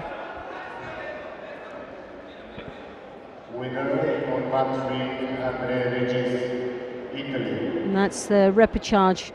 So we'll go through to the final of the repechage of the women's under 70 kilos.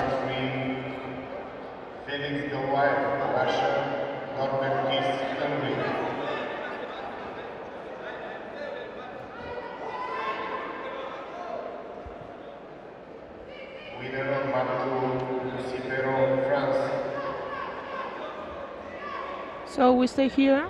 Yes, let's stay there and see how this progresses. Andronik Shaparian from Armenia, again Tomasz Szczepaniak from Poland. And this is the men's 81 kilo category.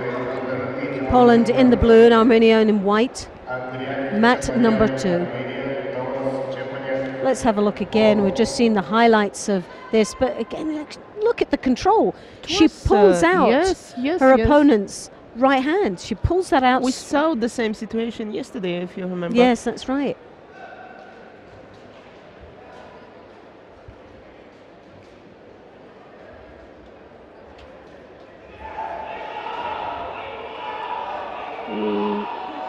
This is the first repechage in category 81.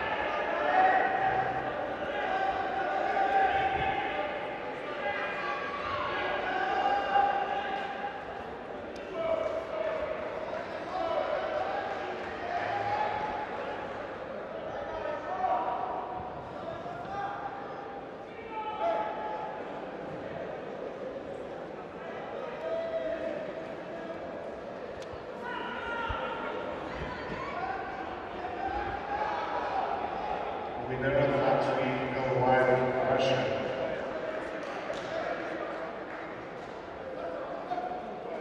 2 minutes 40 seconds to go. Both competitors are trying to make a good grip. No one has advantage at the moment.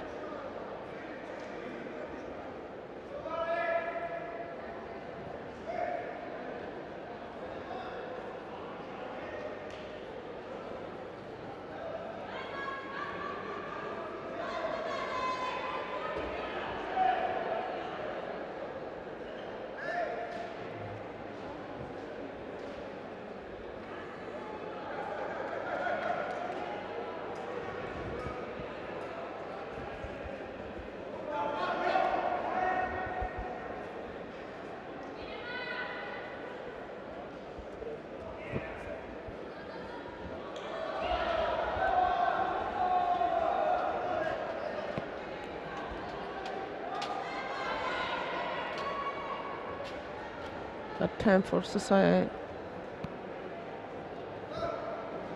So Komiyashi, Osotogari.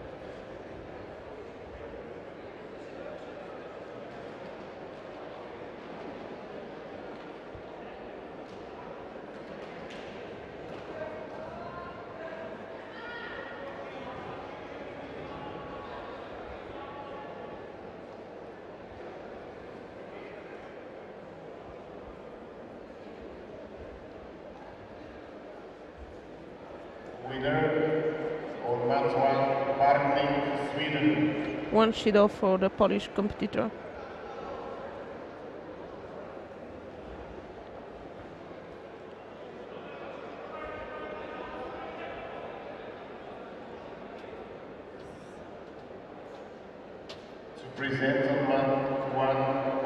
Second Judo for Szczepaniak from Poland.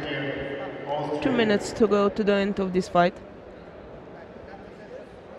So just over halfway.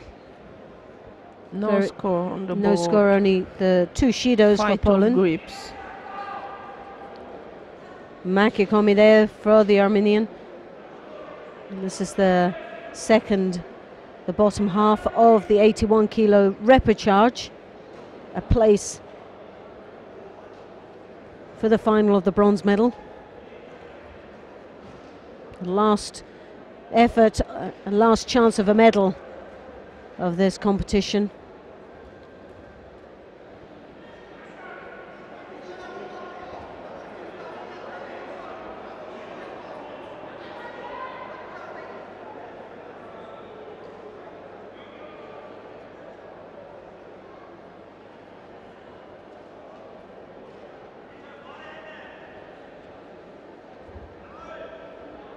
One minute and a half to go.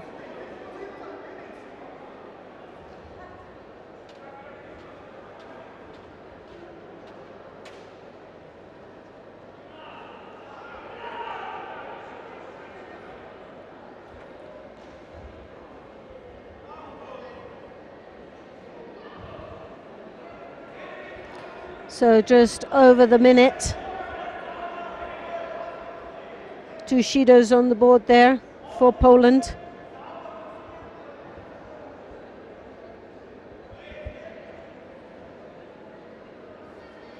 The Armenian very, very strong grips indeed. That right high collar grip. Oh, goodness me. Now that was a very gutsy move. Yes. Very gutsy indeed. In fact, he landed flat on his back before rotating over. But it was a continuation movement. But if he had paused, he could have been in a serious trouble. Very interesting, Kosaikomi. Well, the shoulders are pinned. Yes, they are. Just about. It's interesting. Still Osakomi. He decided to lift the hand a little bit up. Epon. Epon called. It was interesting. So very interesting match there indeed. Great rotation, as we can see again, most probably. So Armenia goes into the bronze medal final. Here we've got it. Now what a gutsy fight here. Great. Well, he landed on his side, rotated over.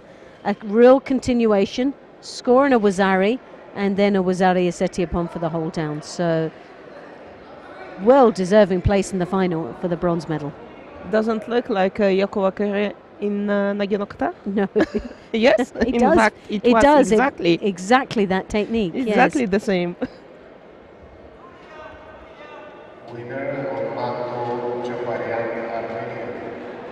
So we'll see later on who this Armenian goes through for the bronze medal. It'll be between the Russian and the young man from Spain, Gonzalez Pacava. And we stay here. Kulmazev of Russia will be also competing in the semi-finals. So it'll be the loser of those two that will come across the Armenian later on. But now we come to the second repechage fight. This against Germany and Conrad in the white and Rio of France in the blue. This is the bottom half of the 81 kilo category, and it's the bronze medal good attempt semi-final. No score from the German.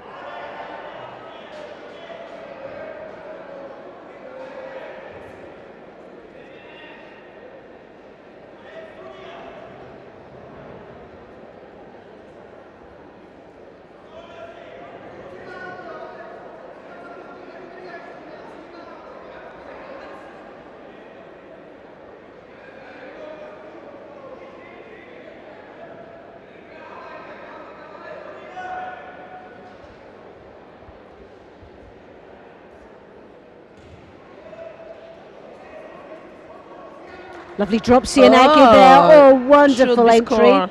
Lost a little bit of control, but Yuko scored well deserving there. No, they changed it on So Wazari. up to Wazari, now upgraded, so fantastic. Came over the top, then switched right underneath, dropped in superbly as he rotates, and lovely control. Yes. Lovely control to finish.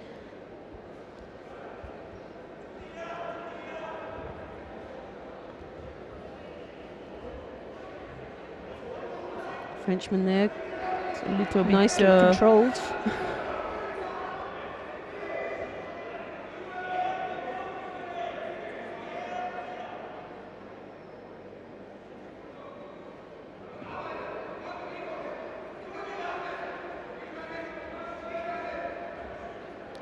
Then go to Gary, but it was probably Mateo.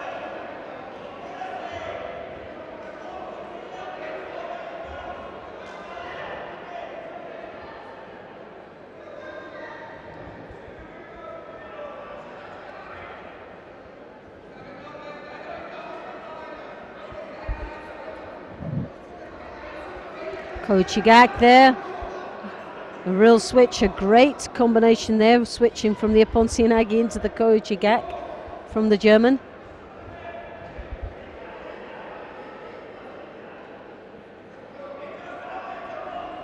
Three minutes to go to the end of this fight. The German leads with Wazari. Look at that entry there, lovely deep. Just if he'd had a little bit more control and leaned back onto the back leg.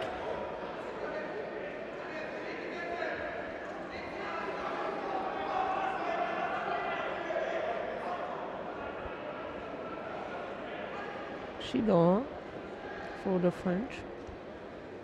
Well, it went for Germany, the Shido. For the Germany, sorry. Stepping back there, coming out of the contest area. Well, obviously it was an avoidance rather than a setup of an attack. Nice deep there, Sumigesh. Didn't get the belt that he required for the rotation, but still a good attack, putting him in a very comfortable position down there in Niwaza.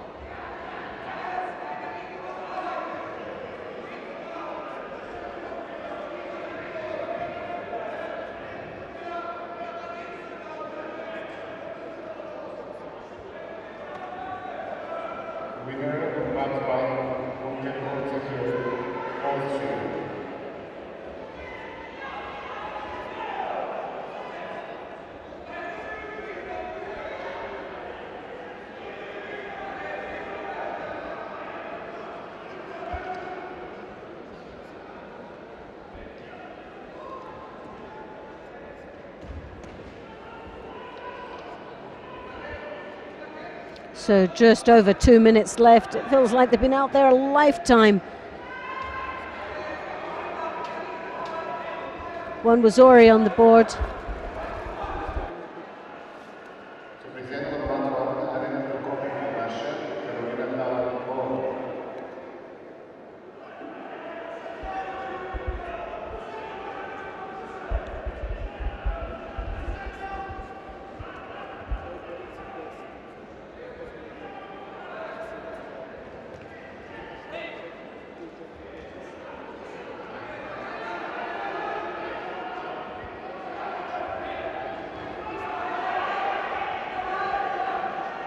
One minute and a half to go. One Wadzari for the German competitor and 2 Shido for him. No score for the French guy on the scoreboard. And a lovely attack with the Osota, but great response from the German, trying to counter that Osota attack. Very sharp indeed to react, even such late on in this match, where obviously both these athletes will be starting to tire. The amount of effort they've put in the first 4 minutes of this contest. Drops Yanagi again, lovely and deep. Frenchman really struggling against the German. That drop Yanagi seems to be the pitfall for him.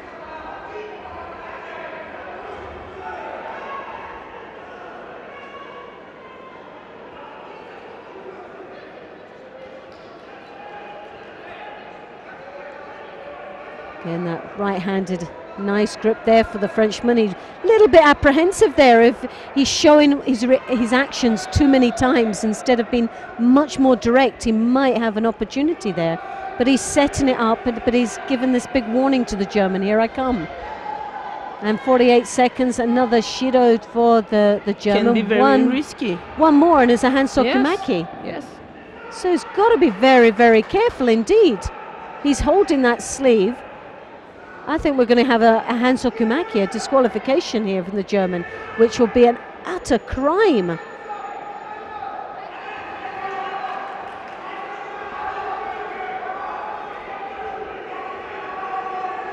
So 28 seconds left. The Frenchman has to be really clever now, piling the pressure on, keeping it upstairs. One more. Shido is all over. Yeah.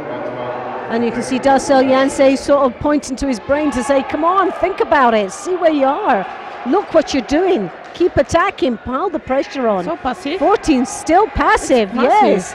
He needs to be much more aggressive here. If he's not aggressive, he might as well just let him get thrown for a pawn. Yeah.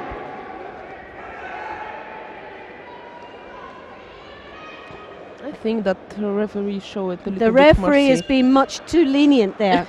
That should have been a Hansokumaki. Yes. I'm sorry.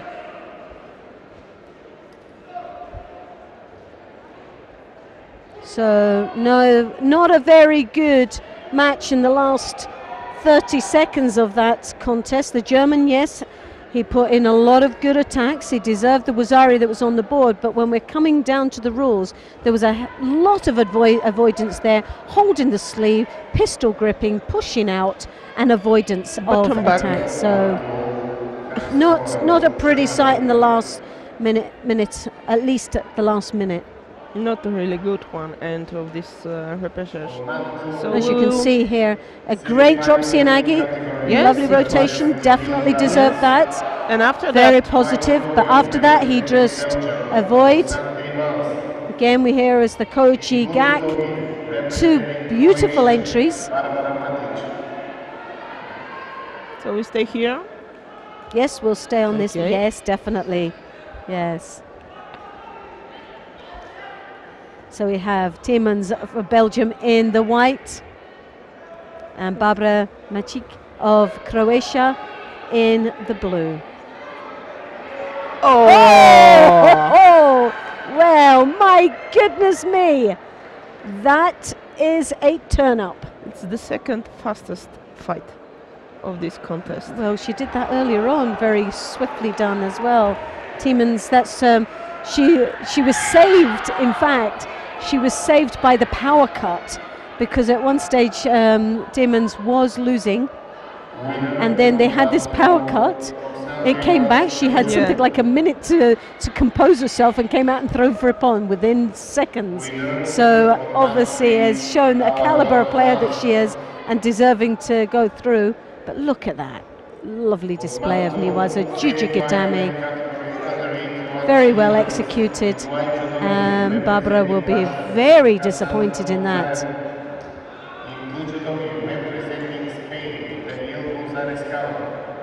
So we'll stay with the mat number 2. Semi-final in category under 73 kilograms. In white judo, representing next fight is, I think, it's a semi-final. Semi-final of Russia versus Spain. Hassan Khaumurzaev from Russia. And Gonzalez Cava of Spain in the blue. Following that will be on the second half of the draw. In the 81s will be the second semi-final, and that'll be against Scholl of the Netherlands in the white, and Ivai Ivanov in blue from Bulgaria. Now we had this position yesterday. Can we go one better to guarantee a medal? Yes. Without that nerve-wracking feeling in the final block, when they were fighting for the bronze. But he's had a really good day, this Ivanov.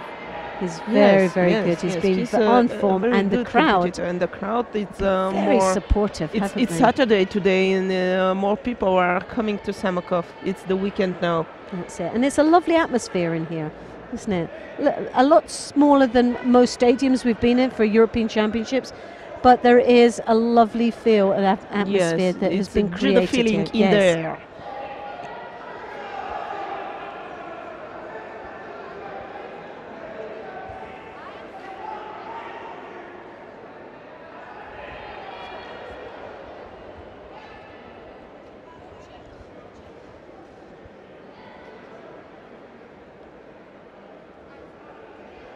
Two minutes, 50 seconds to go. No score on the board.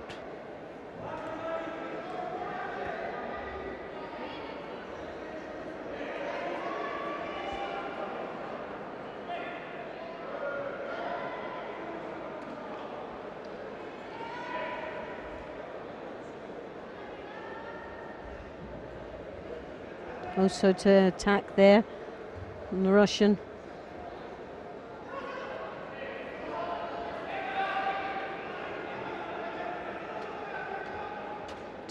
3 minutes and 15 seconds left in this contest. Very strong grip there from the Russian, but counteracted there from Spaniard Gonzalez Cava, who's really sort of taking this match to the Russian. Definitely not intimidated by the Russian at all. Oh, Sota. Sota attempt.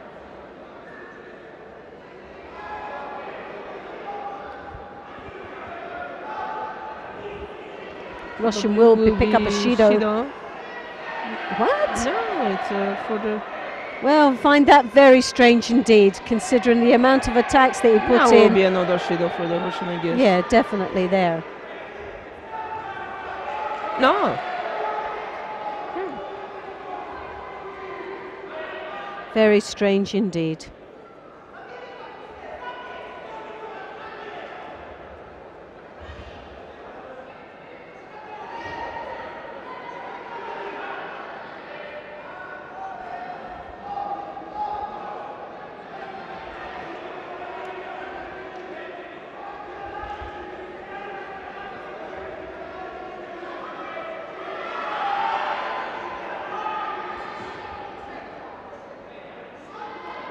Okay, one Shido for Russian.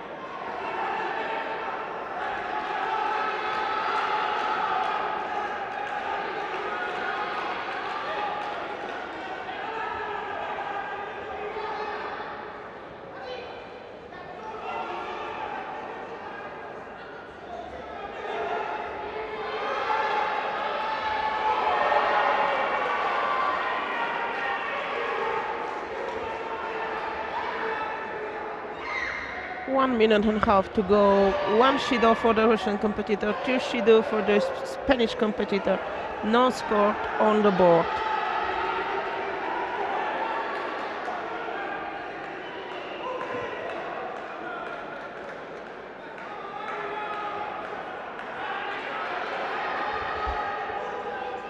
So a very hard-fought semi-final for a place in the final of the men's 81 kilos. The Spaniard, lovely drop, Cianagi there, 2 Shidos to 1. Couldn't get any closer than this. With just over a minute left.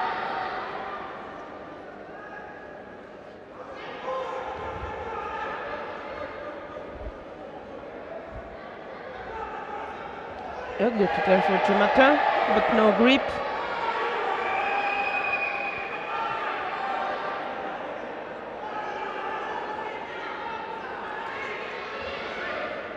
The Spaniard really has to just go out now. Oh yes, that's it. Just got himself. He got himself all caught up there. The arms and legs ended up being crossed there. Gonzalez, that moment of a split moment of lack of concentration there, cost him dearly on that one. But a great finish to what was a very close match indeed for the final of the 81 kilo. Look at that. Just he seemed to just stop, didn't he? The Spaniard just lost the concentration, and it cost him dearly. Yes, just perfect moment. With perfect entry, perfect performance. Let's see now the coming fight. Second semi-final in category 81 between the Netherlands competitor Melvin Scholl in white and the Bulgarian competitor Ivailo Ivanov in blue. Well, this will be a very exciting match. Will be this a guaranteed medal for the Bulgarian? Get ready for some noise. I will try to behave. Yes, sit on your hands, dear, as we would say. I did.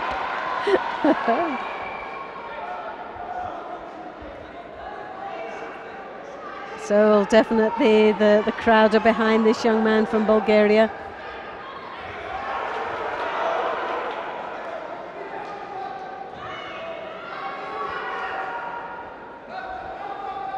Melvin Scholl of the Netherlands in the white.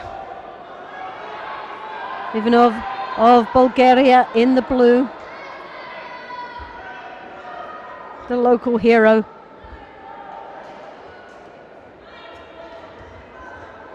In this combination, Uchimata Sumigashi. A little bit scrappy there for the Bulgarian. Left himself a little bit open, and we know the Dutch are very technical indeed, and they don't lose out too many opportunities. And the Bulgarian left himself slightly exposed there. But the Dutchman looking a little bit apprehensive there on that attack. He's not sure. I suppose it's the semi-final, a place in the final. You don't want to make too many mistakes. You want to be as accurate as you possibly can, but being apprehensive or putting in a half-hearted attack can cause more trouble. No. So cross grip there, the Bulgarian just really trying to settle in to this contest. He hasn't really put his mark into this match yet.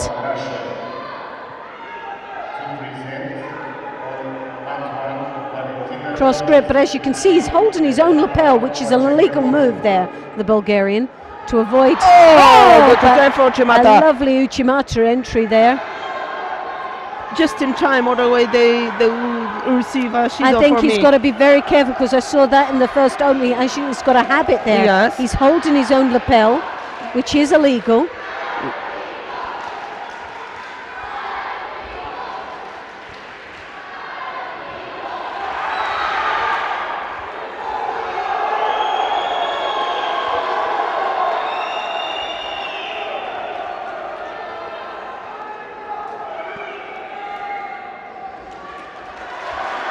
And a Shido has been awarded to the Dutchman.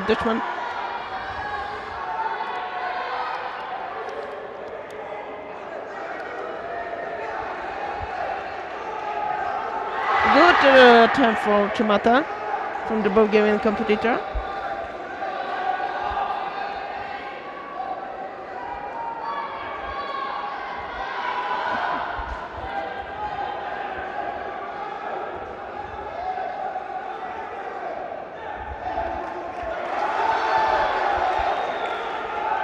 Dutchman on the Sumigesh. 3 minutes to go to the end of this fight. No score, only one Judo for the Dutchman competitor.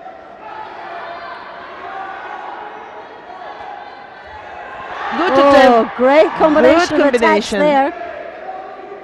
Well, every movement this Bulgarian makes, the crowd are up off their seats.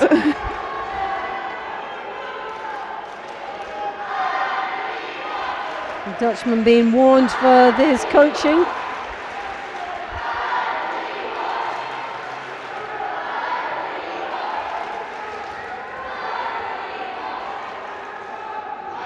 Oh yes! Oh, very so nice close. attempt for Sotogari. Very good, very so good. Close. Next time more.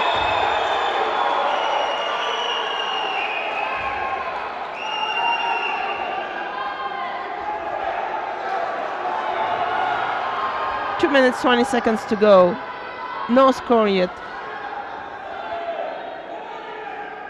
Dutchman is a little bit jumping on the mat. It's not good. Again. That Osota is definitely a dangerous attack there for the Dutchman. Where from he takes those this leg. Oh, he's so they close. They were so far from each other. And the next moment, the long reach. And a Judo bit of water. Yes. But he's got to be careful, that habit very careful, of catching his lapel. He's doing it so many times now that will be noted for the next time, I would have thought. Again, he's holding his lapel.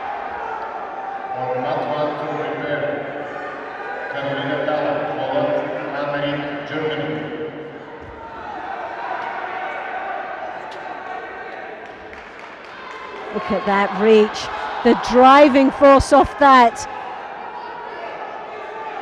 If he'd managed to catch the sleeve, it would have been all over and done. He gets the two collar grips, but that sleeve is what's like holding him back.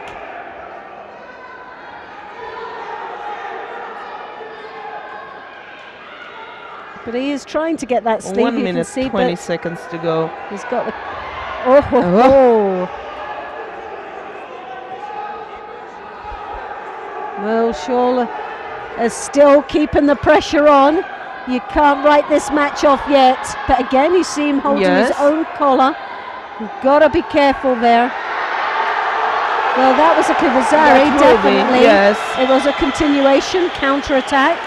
Great attack. What an athlete this young man from Bulgaria is. He's really a crowd pleaser. And it's seconds close to being a guaranteed medal, but a Wazari taken away, but no score at all. Oh, goodness me, what you have to do to score here.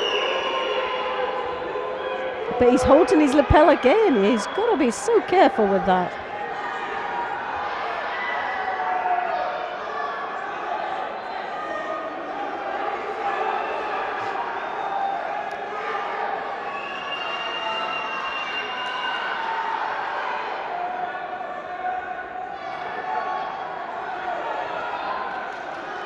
A serious fight for the sleeves.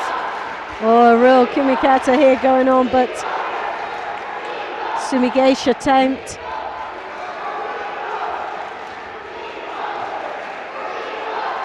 Now there's a counter attack. We can see it was a counter attack. It was a continuation. Continuation, good movement. Definitely a score. Osota. Oh! No. Okay. Valerie's here. 90 seconds to go. Judo for the Dutchman. No score on the board. I am keeping my fingers crossed for this young boy. He deserves. Oh, a lovely attack there. Yes. And the clock ticks away. 9 seconds. Now he can do whatever he wants, just playing with Kumikata and nothing else. Just move, and he will win. Well, the Dutchman had a really hard task there, and the crowd totally erupt. A place in the final for this young man from Bulgaria in the 81 kilo category. Lovely. And let's see who. And he'll be up against the Russian. 1 second to go. 1 second. Well, you can hear a lot of the excitement in this hall right now. Well, that will be a very exciting final later on today in the final block. But he's up against a very tough opposition from Russia, and we'll just see how he gets on. But already very impressive fights in the semi-final. Look at the amount of attacks that he put with her, so close indeed of finishing off.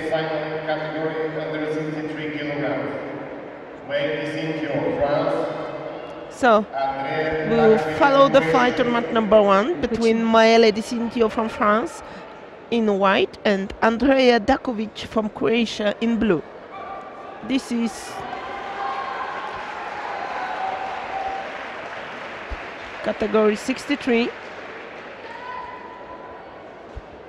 and this is the first semi-final, I guess. Yes, looks like so.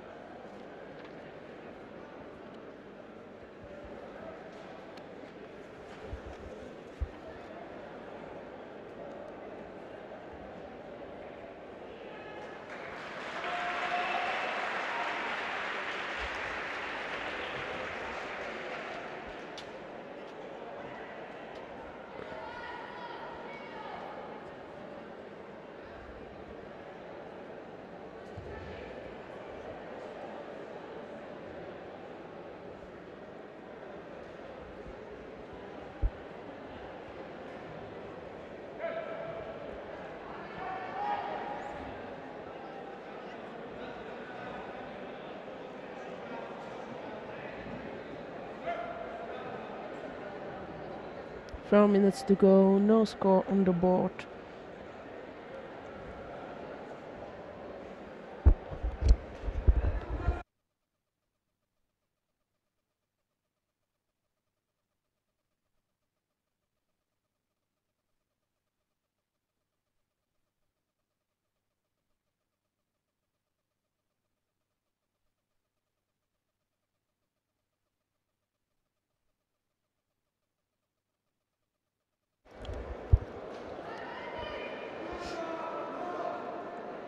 It's a real battle here of the grips.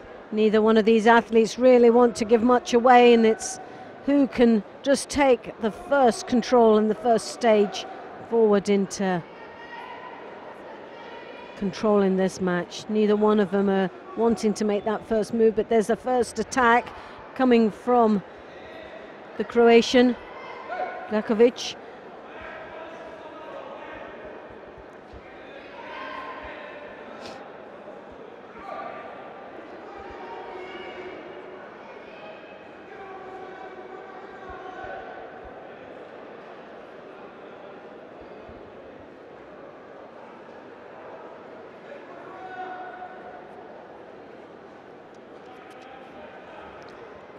Nice attempt of an Uchimata there from the French.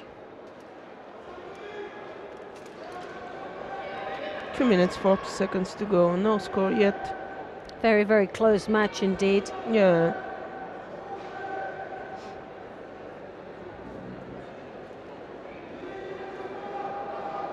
This is a place in the final for the women's 63 kilo category. Going on for Judo Gatame. For the Cindy, yes, I think she will make it, yes. So a place well deserving of France, Dicintio. And we'll be seeing quite shortly who she will be up against.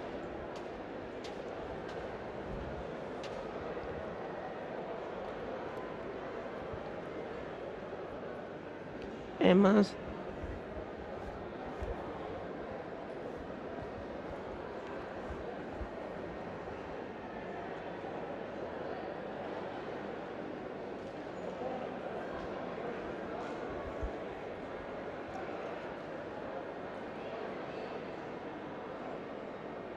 Winner of part 1, male ceinture France. Next semi-final in category 63, it will be between Emma Pettersson-Barkeling from Swedish and Katrin Unterwürzacker from Austria. My apologizes if the pronunciations of the name is not correct.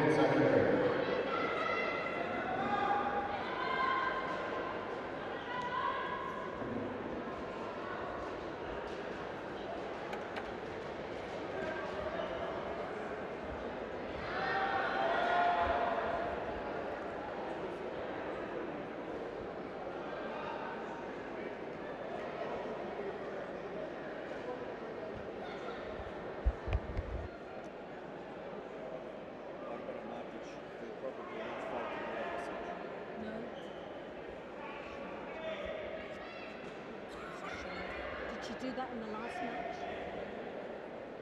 Yes, yeah.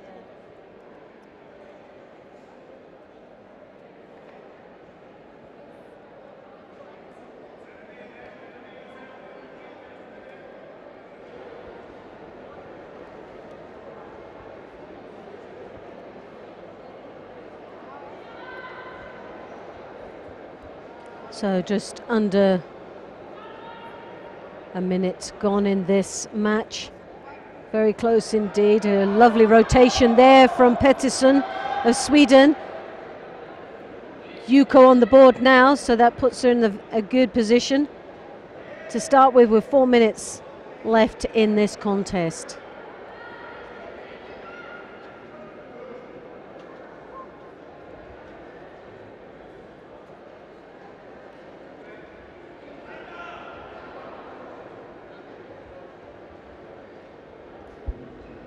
One Yuko for Barkeling, sorry.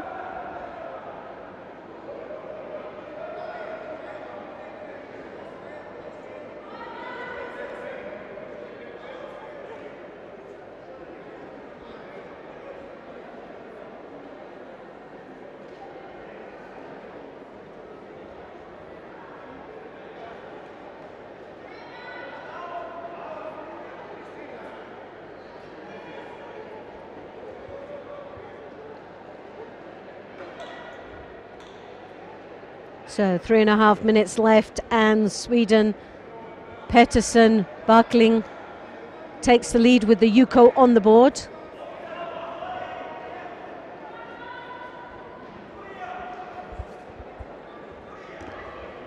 Good attempt.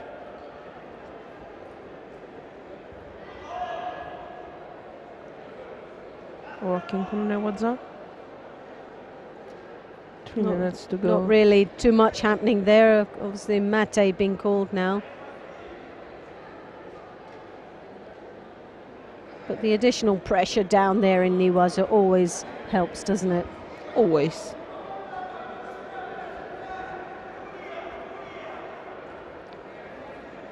Turn for Sodetson Kamigoshi.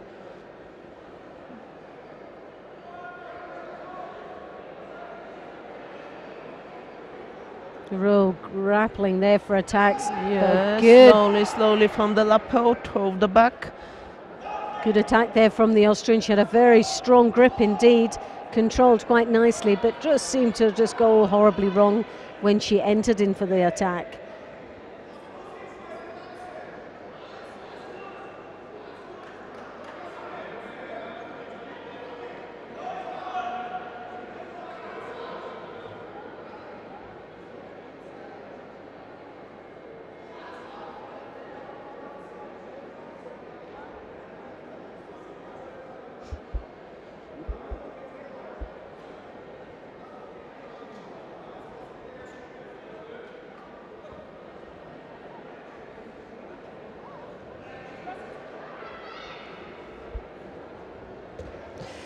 Very awkward indeed there, really. Very dangerous situation for Pettersson there.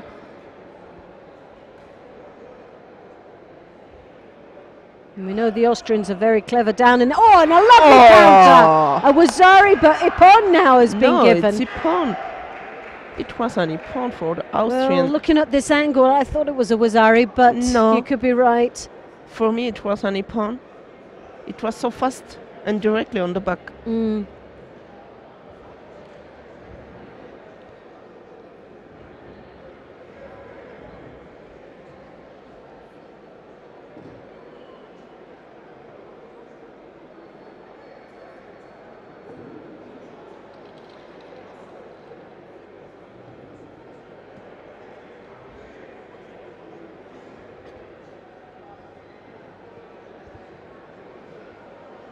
And yep, yes. You're right, Ippon.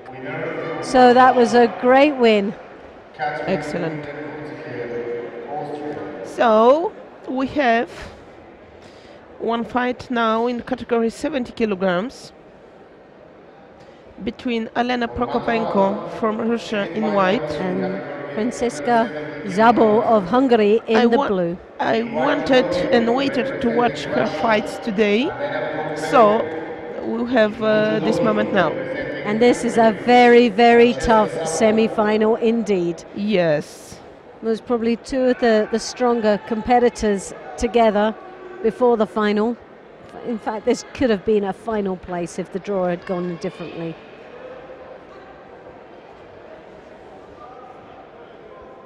I think that the one who will take this fight will win the final. Definitely. Because I'm looking the other semi-final. It's Rosang Tayamans from Belgium and Barbara Matic from Croatia.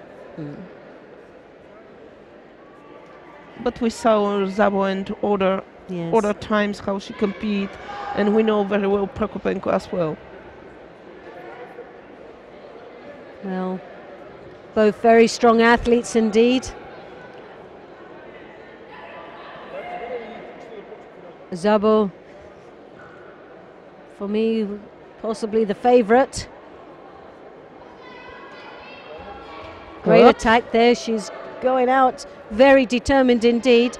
Is sending out all the right signals here for wanting to be in this final. But she is up against a very tough opposition here from Russia.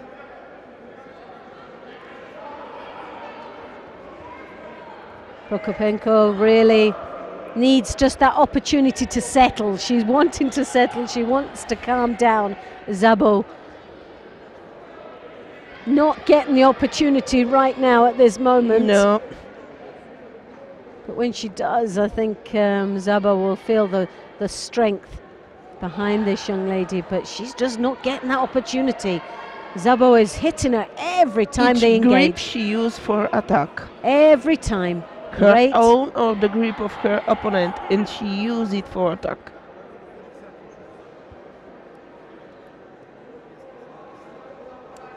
Now here we've got an opportunity, and that just shows you the power of this Russian. If she gets the opportunity, now that's one chance that she's had. Yes. Taking full advantage of it. But it's when the minutes tick on and the athletes become slightly tired, that's when the mistakes start to arise.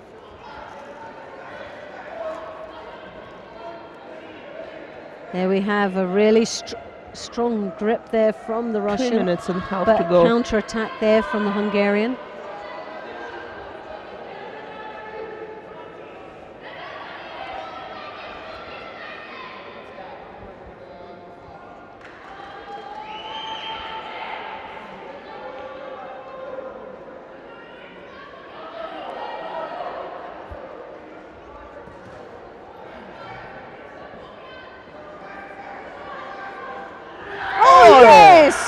A lovely attack there.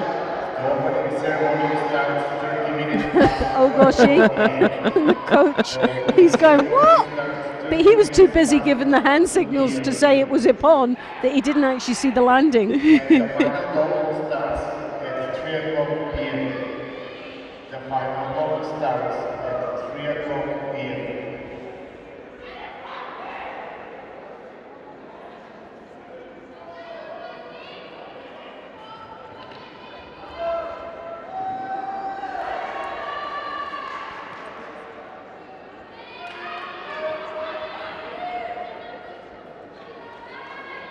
So just under 3 minutes. It seems a lifetime out there. These two girls have been at each other all this time and still no result. Szabo being the closest to getting a score. Judo on the board for Russia. This is for a place in the final of the women's under 70 kilos, the last match of the first block.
So, oh goodness me.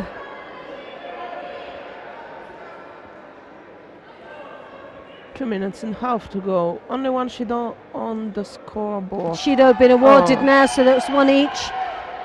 Judo each. Will be a final with golden, semi-final with golden score or not? It's a very tight match indeed. I wouldn't like to call this one at all. Both deserving to be in that final of the women's under 70 kilos.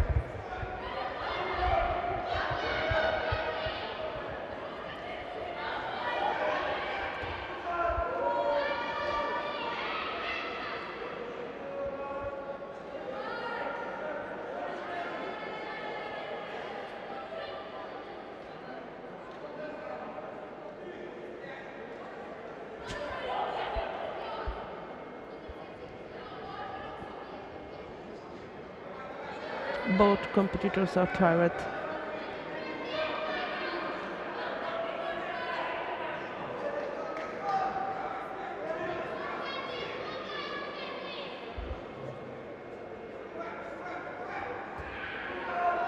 Again, little bit poor attack from Szabo for Sotomaki Komi.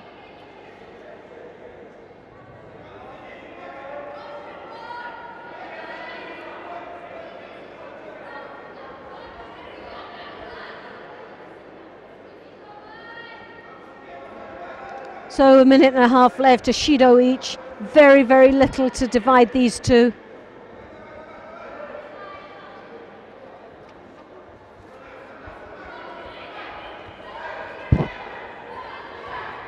Oh!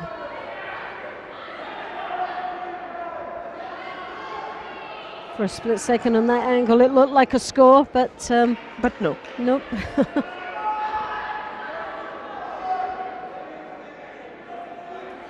Like we said right at the beginning, these two should have been in the final, I think. Oh, great attack there, Iponsianagi. Russian really needs to step up a little bit more now, otherwise she could be looking at a Judo. And there we get it. Judo, yes. Two Judos with a minute left now. 2-1. It's like a score. Oh, though that was... She fell over the side there. Yes, should be an Yuko. Yuko? Yes. Yeah, definitely from this angle. Yes, she came in for the Iponsianagi and the avoidance was to try and avoid, and they fell over to the other side. The Hungarian fell to...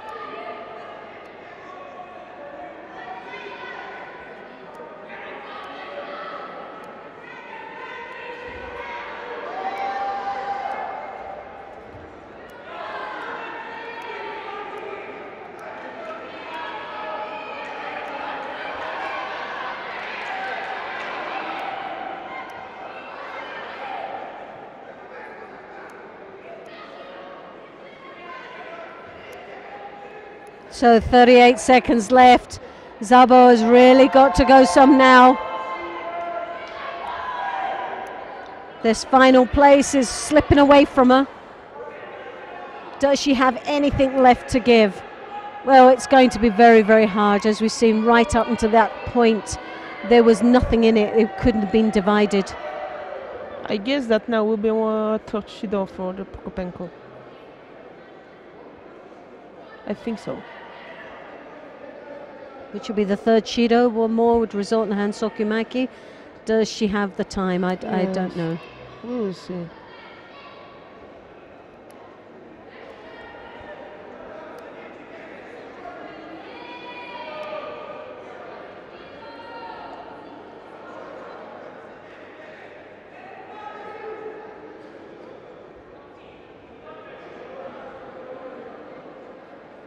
"30 seconds to go."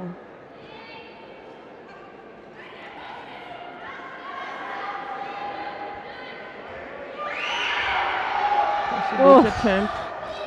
A great attempt there, but just not good enough.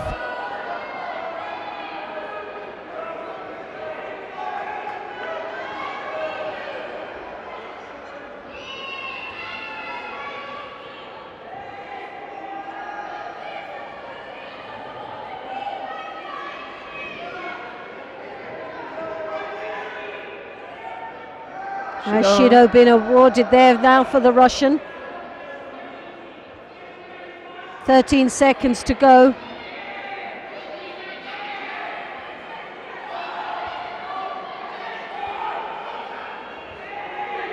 Oh, so close. Can she hang on?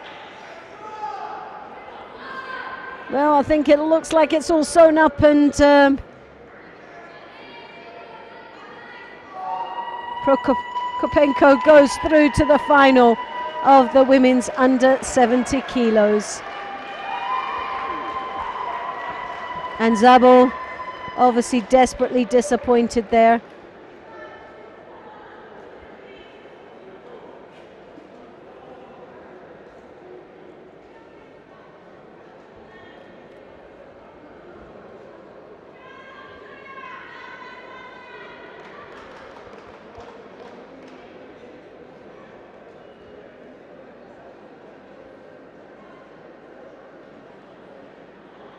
Well, what a roundup for the first block of the second day of this under-23 European Championships here in Bulgaria.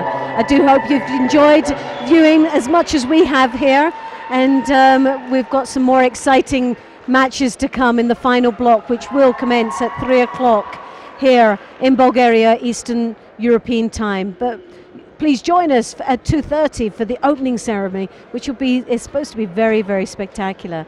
So from myself, Loretta Doyle, and my assistant here that's helped me from Bulgaria, Valerie Lukanova, I do hope you'll join us again at 2:30 for the opening ceremony of the second day of this under-23 European Championships.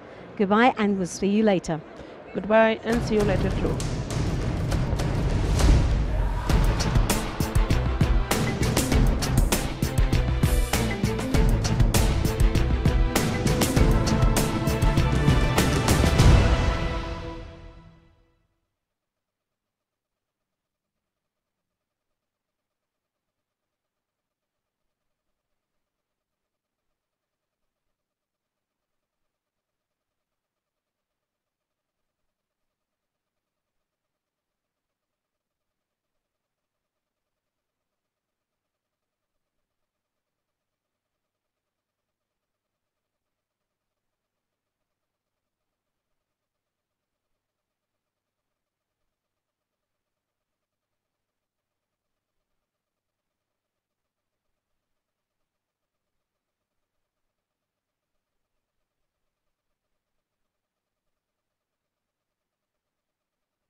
Уважаеми дами и господа, скъпи приятели, Българската федерация по джудо има приятното удоволствие да ви приветства с добре дошли на Европейското първенство за мъже и жени до 23 години в град Самоков.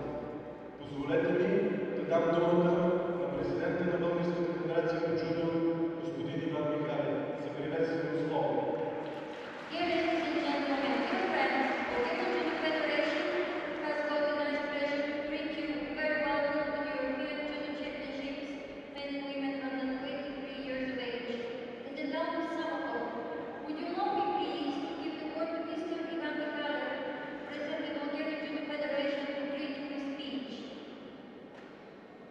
Уважаеми дами и господа, разрешете ми от ваше и от мое име преди да открия Европейското първенство, лично от името на Българската федерация да благодаря на президента на Европейската федерация Сергей Соловейчев и всички негови хора за доверието, което оказаха на нашата федерация и ни дадаха възможност да проведем Европейското първенство за 2013 за мъже и жени до 21 години. Dear ladies and gentlemen, first of all, very welcome. I would like personally to thank to the President of the European Judo Federation, Mr. Sergei Slovacek, given the trustfulness for coming and organizing these European Championships men and women here in the town of Samokov. Thank you very much. Personally, thank you and gratefulness on behalf of the Bulgarian Judo Federation. Thank you.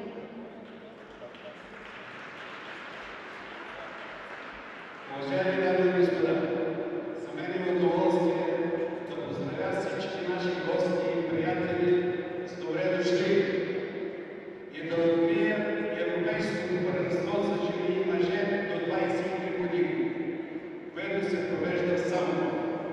В него са представени 36 страни от Европа. Ще видим едно много силно състезание между най-добрите, една благородна надпревара. Dear ladies and gentlemen, it is a pleasure to greet all our guests and friends who very welcome and to open European Championships men and women under the age of 23, which is held here in the town of Samokov. Here are represented 36 countries from Europe. We are going to witnessing one very strong competition among the best, one very noble competition. Сигурен съм, че точно това обстоятелство ще направи срещата особено интересна и спорна. Надявам се, че благодарение на нашия опит сме успели да осигурим по време на Европейското първенство както високо ниво на организация, така и условия, че чуждестранните ни гости да се чувстват добре, да се тръгнат с хубав спомен от нашата страна. На добър час! I believe that circumstances make the fights especially interesting and challenging, and I do hope that, thanks to our experience, we have succeeded to provide during the stay and the time of the filming of these European Championships, as well as the high level of organization and also conditions, because for our guests to feel good and to depart and have a very good souvenir from our country. Good luck and all the best. Има думата за приветствие заместник мер на град Самоков, господин Саймон.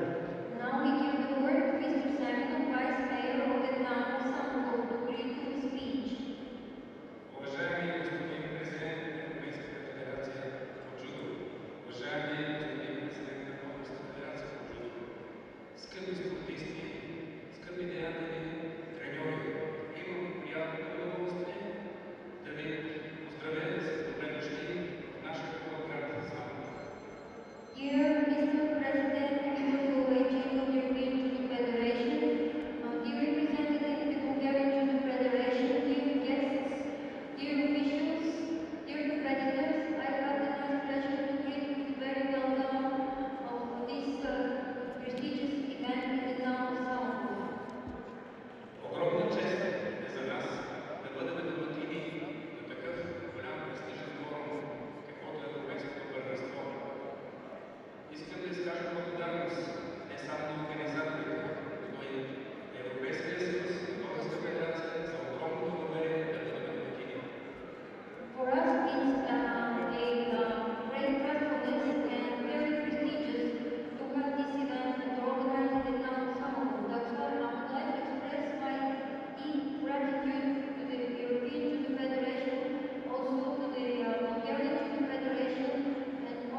Скъпи приятели, приветствие ще поднесе президента на Европейския съюз по джудо, господин Сергей Соловейчев.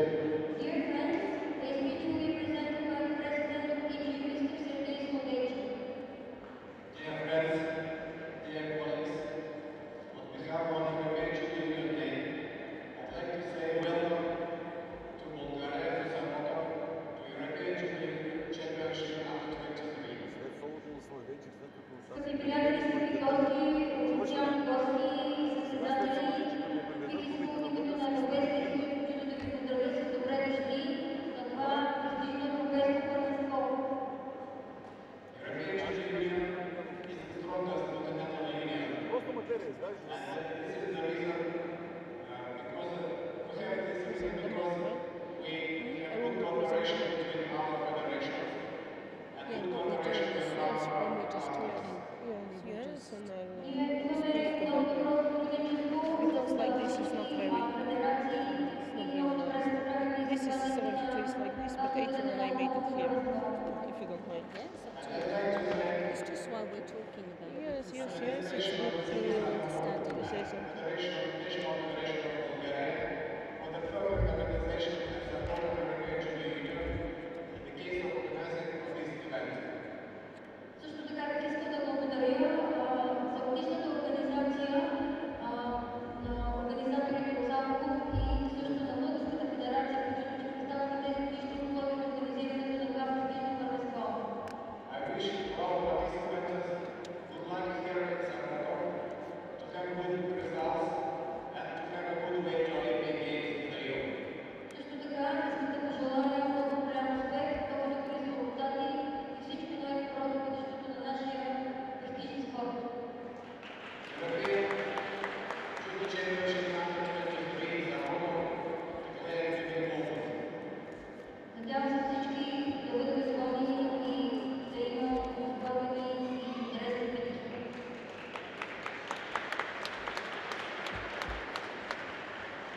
Химн на Република България. Страната на България.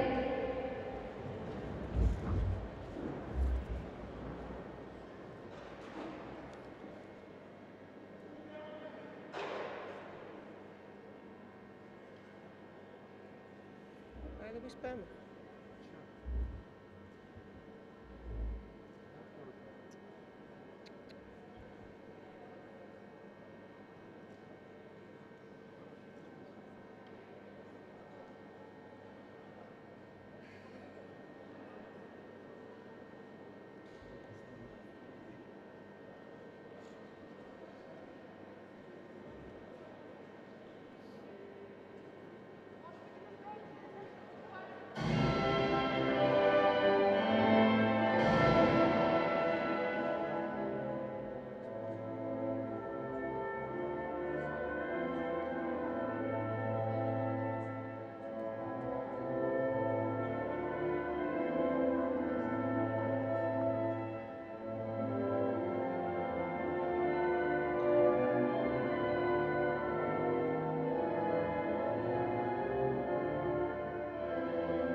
Уважаеми дами и господа, официални гости на Европейското първенство са президента на Европейския съюз по джудо, господин Сергей Соловейчев.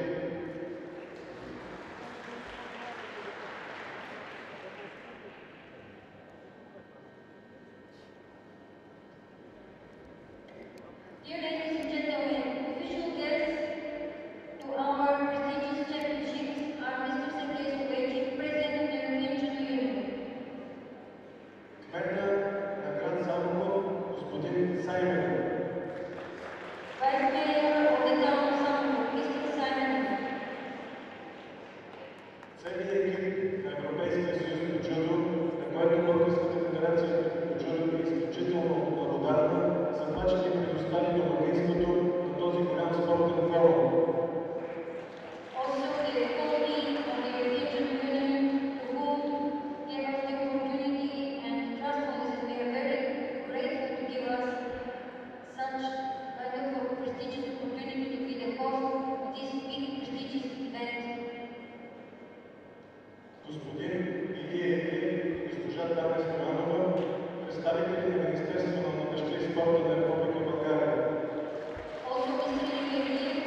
Благодаря.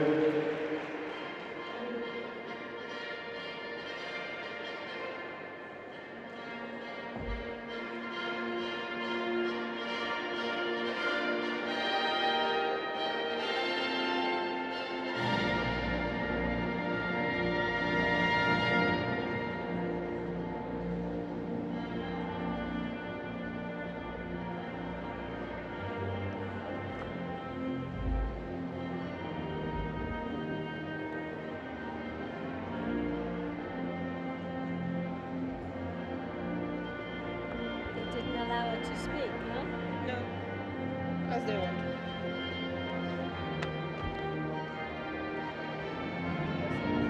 Go Bulgarian way. Sorry.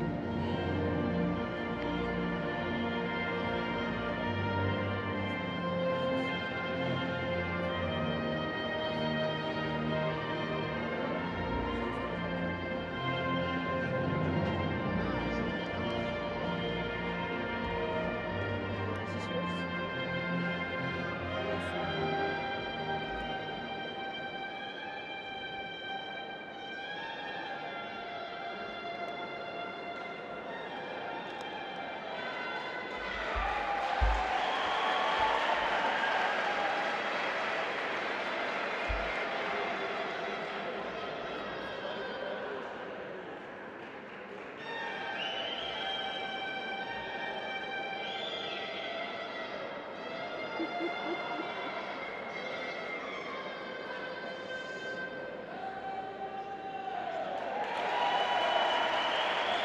It's a Bulgarian judo.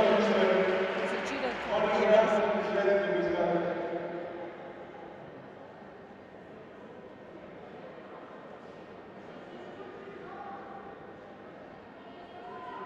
Please security kick him out of the dojo.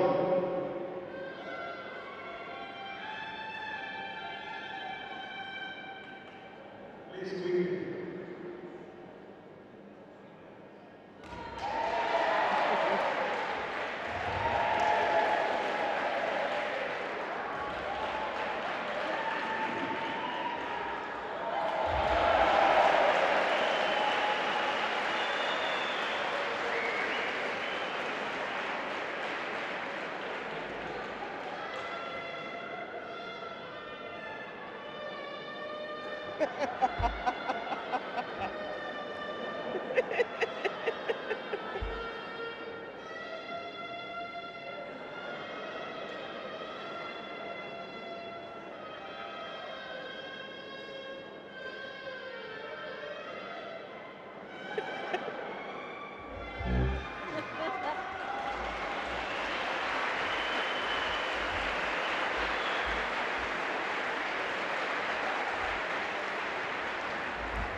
Уважаеми дами и господа, следва кратка програма в изпълнение на златните момичета от Националния отбор по художествена гимнастика под ръководството на техния заслужен треньор Камелия Дунавска. Gymnastic. National team. Follow a short program, the U23 Championships performed by the Golden Girls of the national team of rhythmic gymnastics under the leadership of their prestigious coach, Mrs. Camelia Donoska.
better.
фирмата на тренера само на повторство и наставка.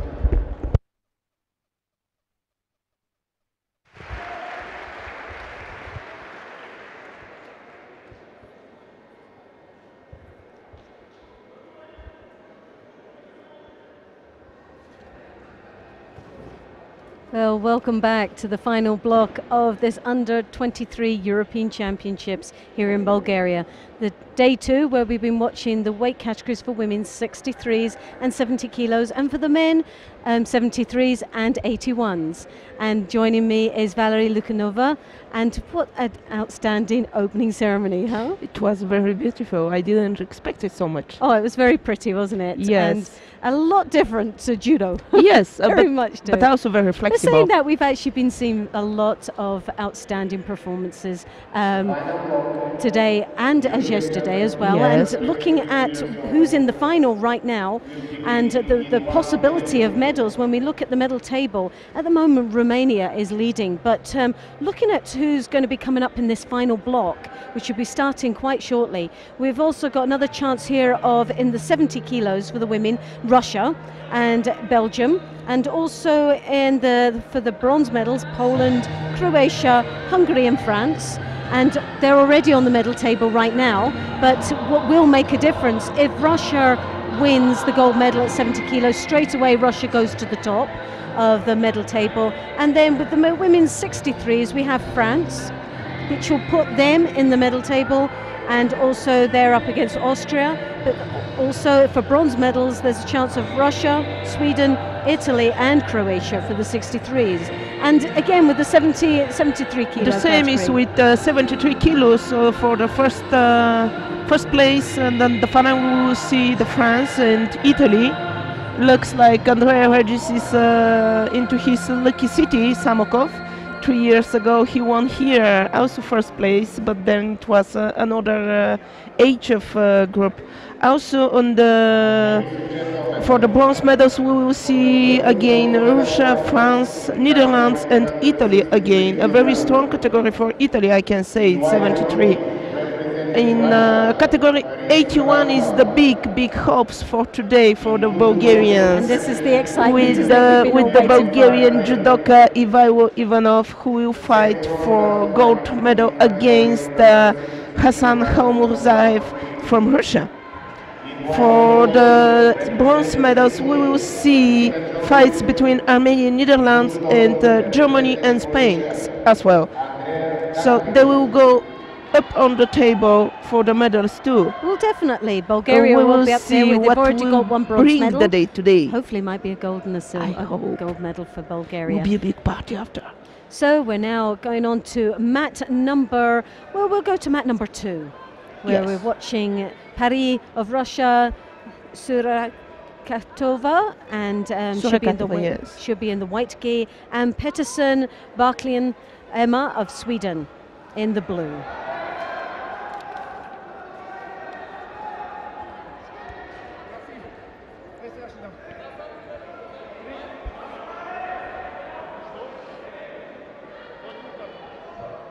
Surakatova, well, we have done, she's 22 years of age, this young lady.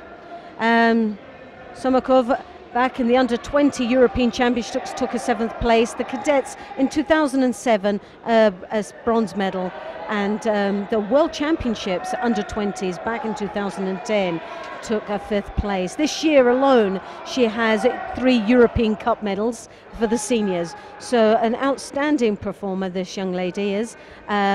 And she's up against, which there has actually been with Pettersson, a head-to-head, Pettersson losing in the repechage in 2009, which was the a European Cup then.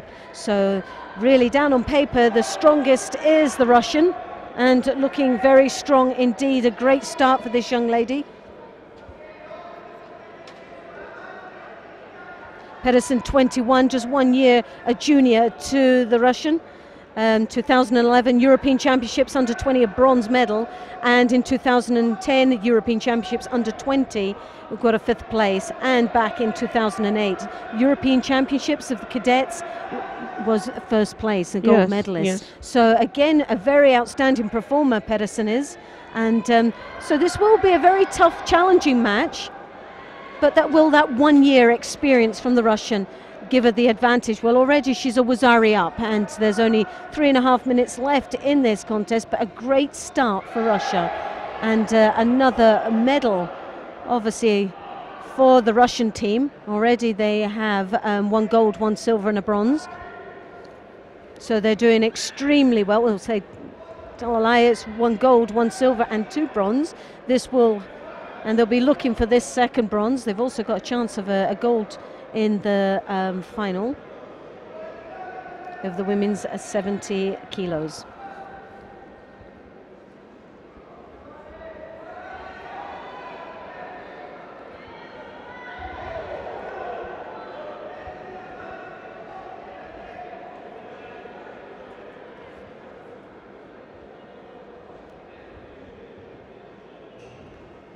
Well, as you see, there was the throw, the Makakomi, as she continued to drive over. A great continuation. Scoring a Wazari for that. Just coming up to the halfway in this contest. Emma desperately looking for the counter attack there.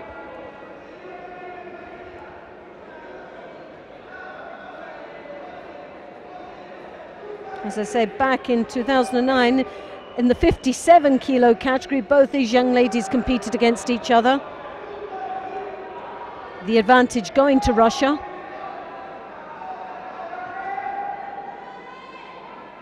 Well, that was 4 years ago, and obviously a lot has changed then there, and there are a lot of results under these 2 young ladies' belts.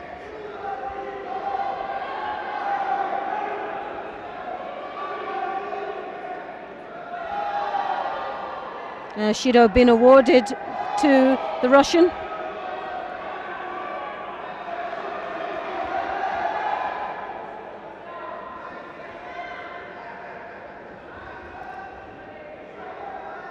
Surakatova obviously in the driving seat right now with that 1 Wazari.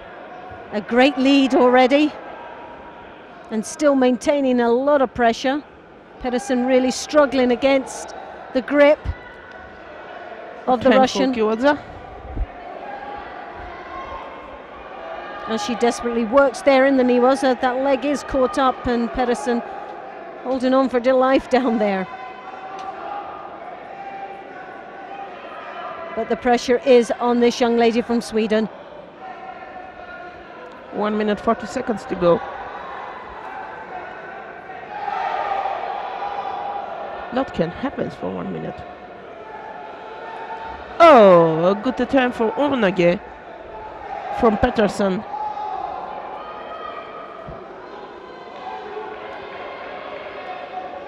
And Dakovic is looking to be in, for the other bronze medal, is looking very strong indeed.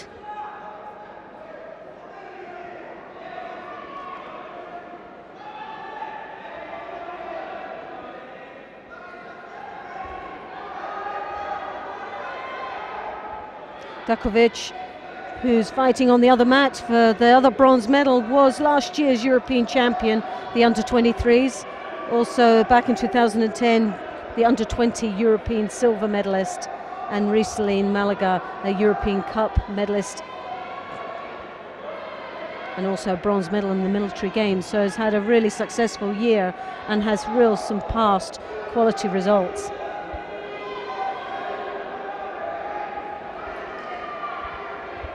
She's up against Grigoris, 22 years of age, who was at European Championships last year, took a bronze medal. So very, very strong category indeed. These medal matches of a high standard, and really this could go anywhere. But Russia in this bronze medal final is leading quite comfortably, but does have those 2 Shidos on the board, but 1 Wazari that she's leading with 47 seconds left.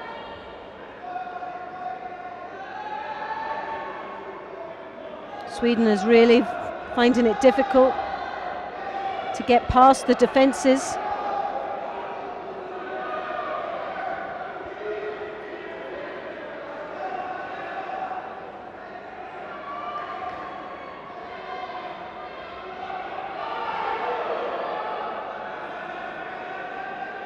Desperately trying, desperately trying hard there to get back. She's not giving up hope here, but the Russian really just seems to be getting there in front, just doing enough and maintaining that very comfortable lead indeed. So less than half a minute. A desperate attack there from Pettersson. But Ashido, that's the third one. She must be now careful. She has to be very, very careful indeed. Yes, fantastic! Now she absolutely fantastic. Well, what a turnaround! 16 seconds left on the board, and a comfortable Wazari each. But the Russian has 6 seconds to the end of this fight. The Russian has 3 Shidos to her name, and that was and also Aikomi. Well, whatever will brings. Yes. For that determination and effort, she never ever stopped in that match. She was persistent, she was going to get that bronze medal, and right in the last 16 seconds of the contest, she turns it all around, scoring the Wazari to even it up. But the 3 Shidos that was to the Russian's name was what sealed the fate of the Russian going out and taking the 5th place. So a well-deserving bronze medal goes to Sweden, Pettersson, and she'll be absolutely proud of herself with that. Winner and bronze medalist in category under 63 kilograms, Emma Pettersson Barkley, Sweden.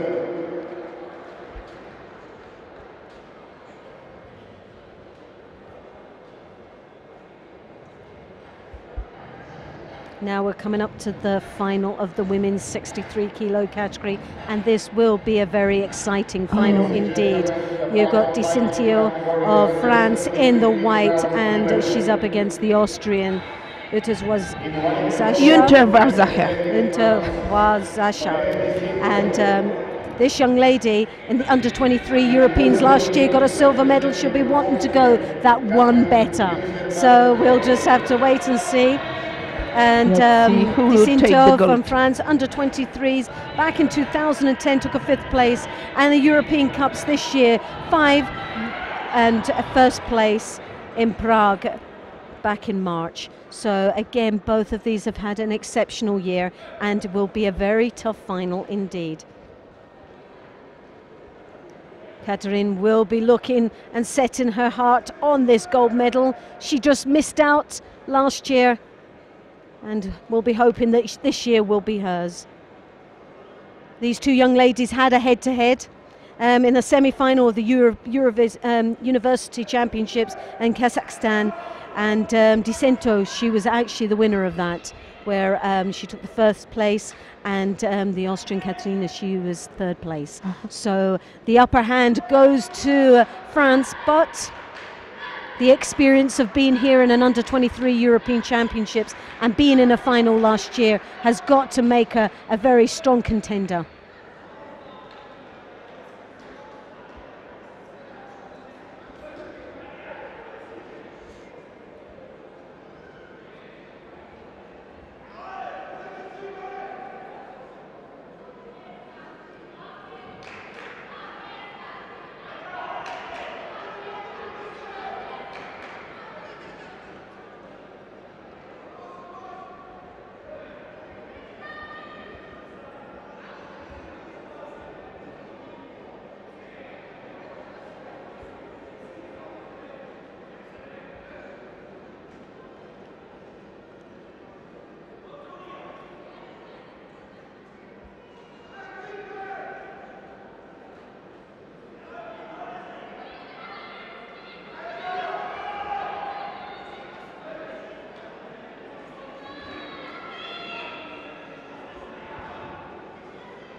So Shido goes to France.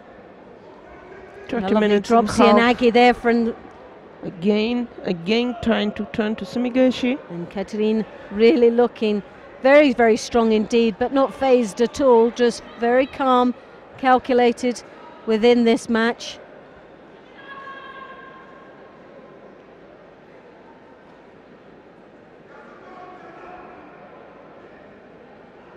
The lovely drop Sienagi from the French.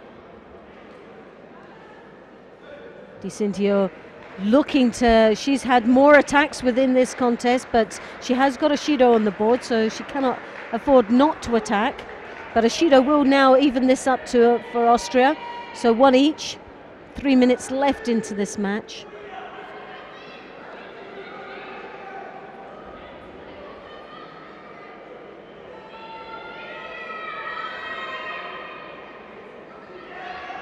Oh yes! Oh, just clipped the ankles. Beautiful. Wow. Well, that's the class, and look at that smile on her face. That just tells it all. A wonderful finish to what has been a fantastic day for this young lady. Austria taking the gold medal.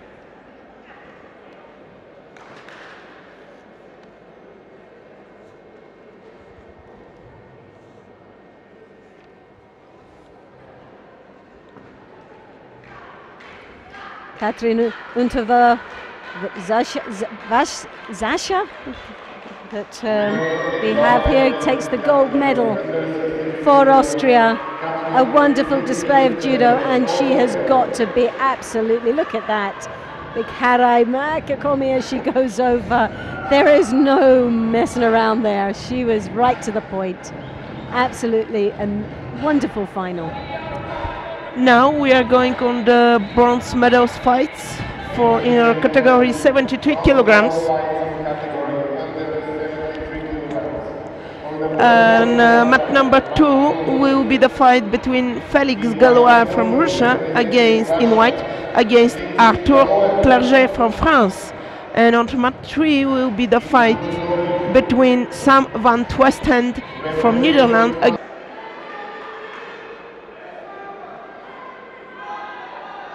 2 minutes 50 to go, no score on the board, one Shido for Clerget. Good. Good attempt there for an Osota, but yes, far away. Oh, Uchimata just lost the grip of the head. The hand slipped over the head. Yeah. Did very well to get off that technique. Now he looks for the Niwaza. The Russian not having any of that. And just there composing himself. As you could just see, just clipping the front of the leg, switching it through for the Uchimata into a Makokomi. Fantastic. From Hahaigoshi to Uchimata into Makikomi. It was very nice. Nice transition, a nice yes. combination. Oh, yes! That should be an Yuko, yes. Yuko. The yes, Yuko for the Gallois from Russia. Nageliev looking for the Niwaza. He's looking for the hold down there. 2 minutes to go. Oh, there was even, oh. So as you can see there, a drop.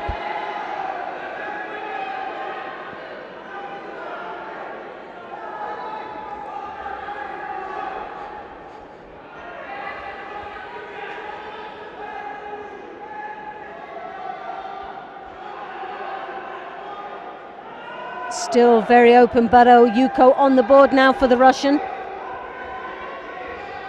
1 minute, Again, 40 seconds drop. to go. Frenchman really has to compose himself now, has to get himself back on track. He was doing extremely well up until now, and it seems that his confidence has lost a little bit from that attack.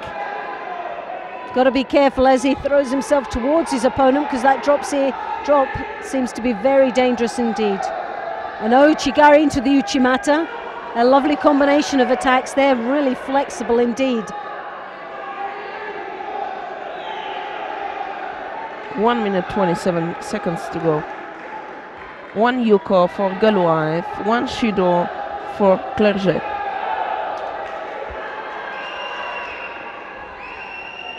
Uchimata again, lovely entry there. Yes.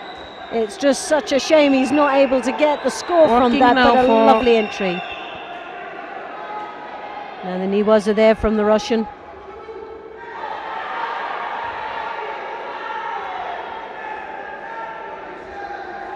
And the Netherlands on the other mat for the other bronze medal seems to be in the driving seat there with the Wazari on the board. With 1 minute to go. Attempt for Coach Gary. Oh, yes, what a beautiful Ochi.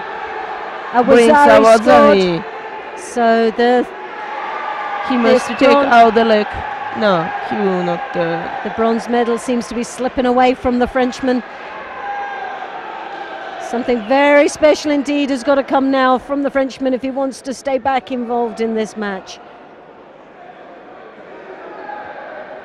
As we know, very, very technical athletes.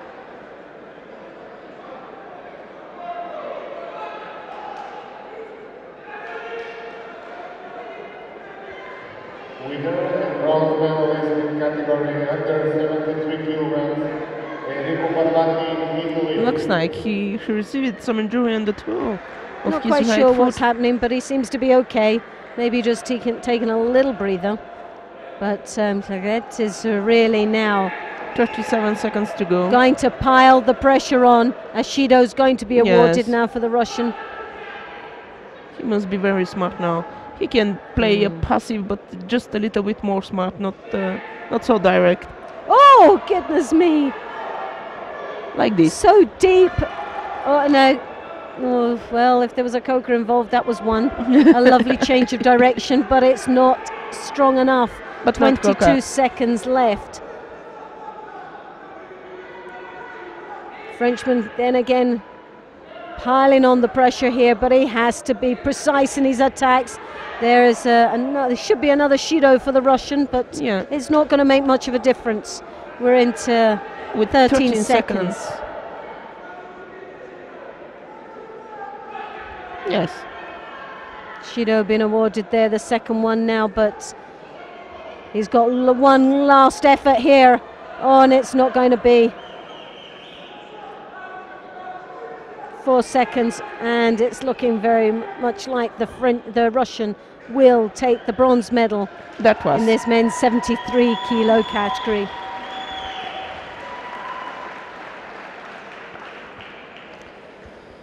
So the one bronze medal goes to Galoaev, and I think that the second went to Sam van Westend from Netherlands. And now we will follow the fight for the gold medal in category 73 kilograms for the men under 23 between Jonathan Allardon from France and Andrea Reggi from Italy. What we can say about those two judokas?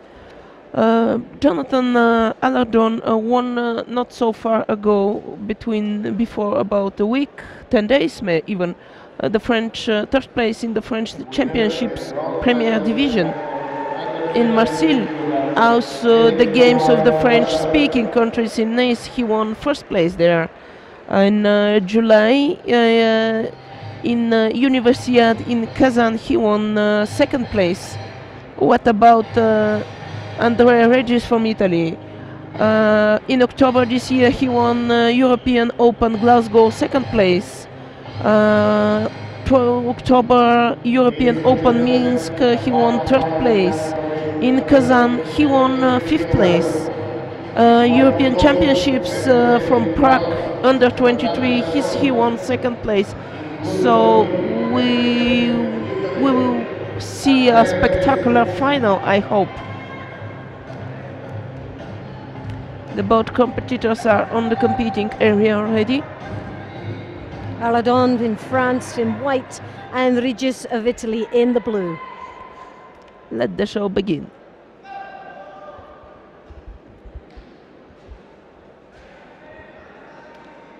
Both are very experienced competitors, both are the same age, 22.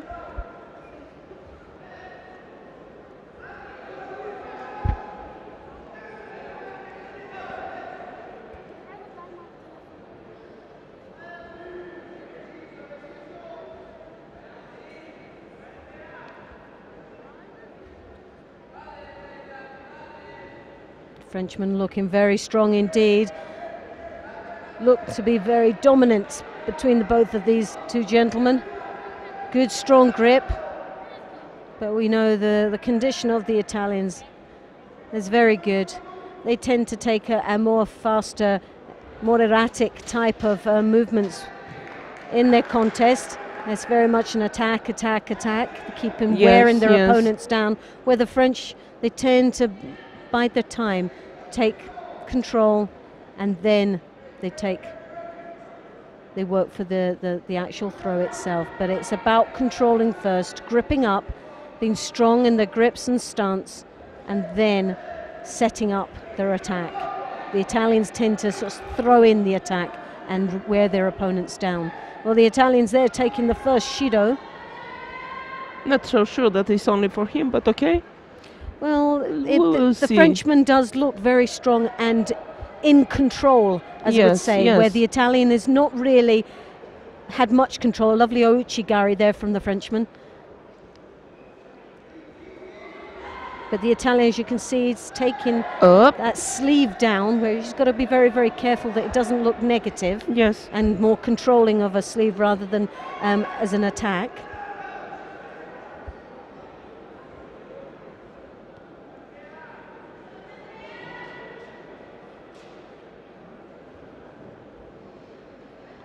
You see the Frenchman trying to throw that right arm over the top, but he gets the collar grip, the right hand, and again, nice and control. A lovely ouchigari. Opening up for the low Toshi into Makakomi. Awazari score. Fantastic attack there. Now he's working in the niwaza, but I think he's just looking at that clock just to check what score he got there. But again, a very good attack.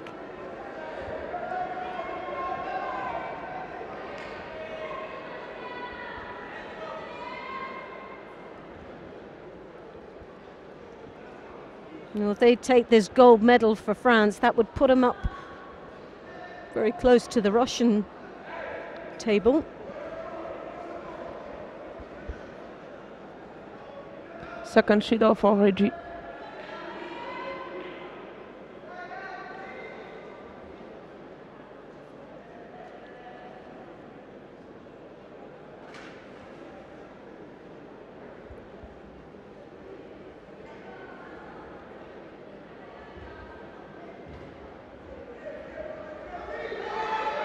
A lovely dropsy and Aggie in a drive through, continuous move.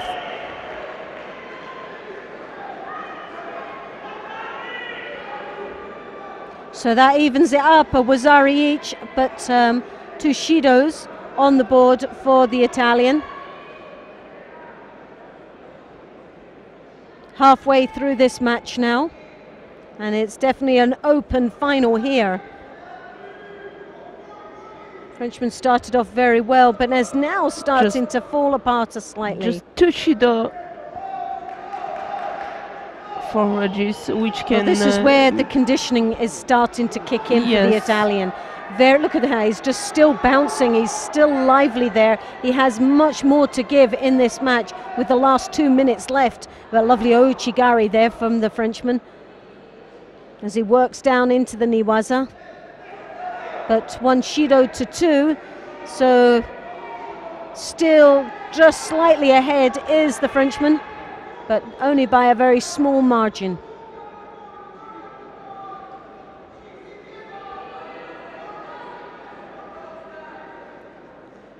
Again, dominating towards that edge of the mat, and the Italian backing off slightly. Possibly a Shido might be awarded to the Italian, or stepping off.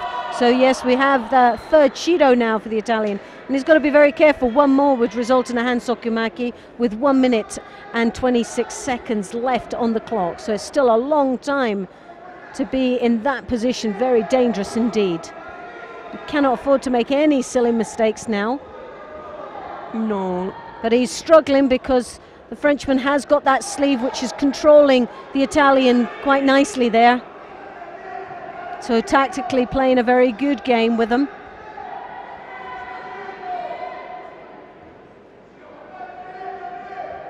So just over a minute to go. But but still a lot can happen in that minute. A drop, it's from the Italian, very sloppy indeed. Under a lot of pressure, the Italian really has to now open up again. But it's getting past the defence of the Frenchman, who's very strong indeed, and right from the beginning has dominated on the grips. As we've seen, the danger is that drop Cianaghi from the Italian, but he looks to be brought to his knees by an Ashiwaza there. As he comes now, the Frenchman working on the knees, and we know that the clock is ticking away. Tactically, this is a great place for the Frenchman to be in. Yes. And he knows that, so he's looking very busy down there. I don't think he's going to get much from the Niwaza, but the seconds are ticking away. And tactically, it's a good position to be 20 in. seconds. But as we've seen, it all can turn around with the last seconds of every match. We've seen that in earlier stages of the competition. So we can't write this off just yet. But the Frenchman's flurry of attacks there is very positive indeed. Wants to make sure he doesn't leave himself too wide open, but 5 seconds to go, and it looks like the Frenchman will win the gold medal and the title of the under-23 European champion of the under-73 kilo category. And his coach Darcel Yancey, great athlete in his own right, is very pleased with that. And that was the final in category 73 kilograms here in Samokov, under 23. The gold goes to Jonathan Lardon from France, silver from Andrea Regis from Italy, and the bronze medals goes to Galouaev from Russia and Van Westhend from Netherlands. Winner and gold medalist in category under 73 kilograms, Jonathan Lardon from France.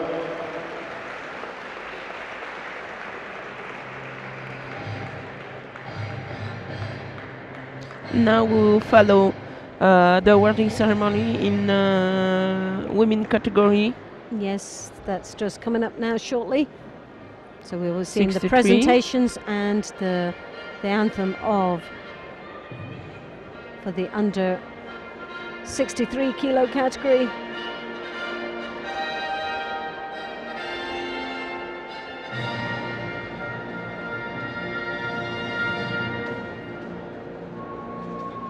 Ladies and gentlemen, awarding ceremony in category under 63 kilograms.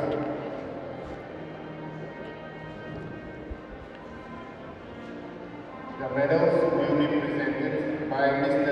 Sergei Solovich, President of the European Judo Union. Third place and bronze medals for Emma Bartlin, Sweden, and Andrea Dakovic, Croatia.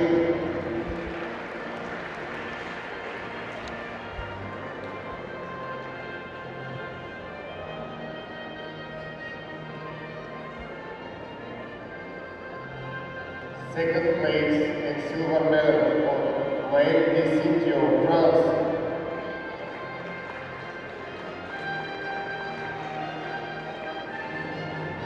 First place and gold medal for Katrin Günther, Austria.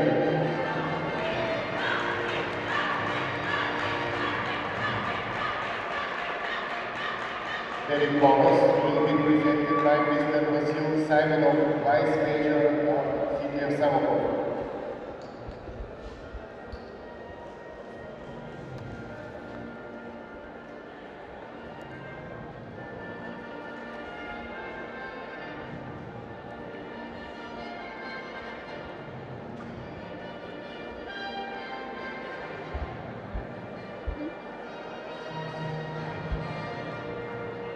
Ladies and gentlemen, please stand up for the national anthem of Austria.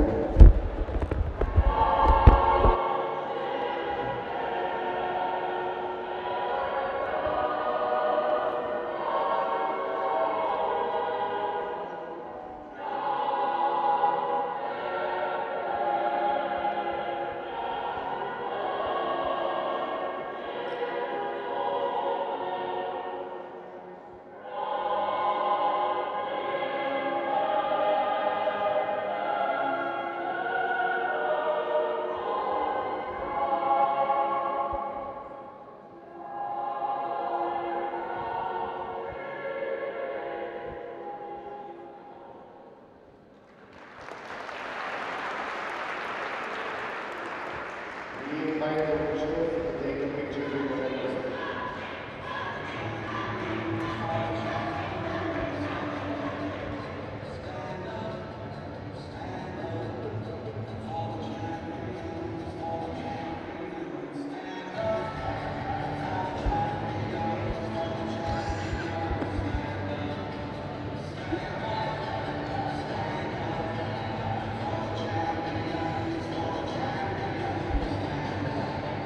So lovely scenes, very smiley faces there. Category under 70 kilograms.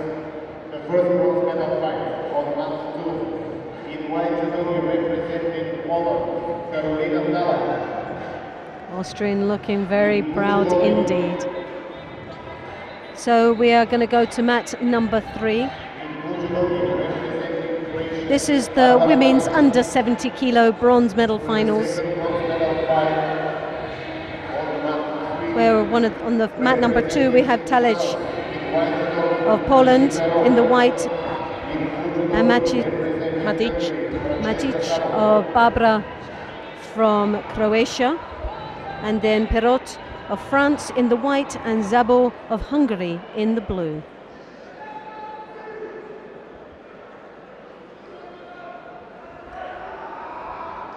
Now I think Barbara sustained an injury earlier on and had to withdraw for the bronze medal, so the bronze medal goes to Poland, Talaj, and with ease, but I hope that Barbara recovers very quickly. But again, did you see Zabo, how beautiful plays Zabo today? Well, Zabo, last year she was the under 23 European champion. Yes. And she was determined. She obviously was very, very upset in the semi-finals. Yes, her semi-final. In the semi-finals, but she's made up of it with class here, taking the bronze medal. So she looks very pleased with herself. But gold medalist last year, a silver medal this year. Outstanding performance.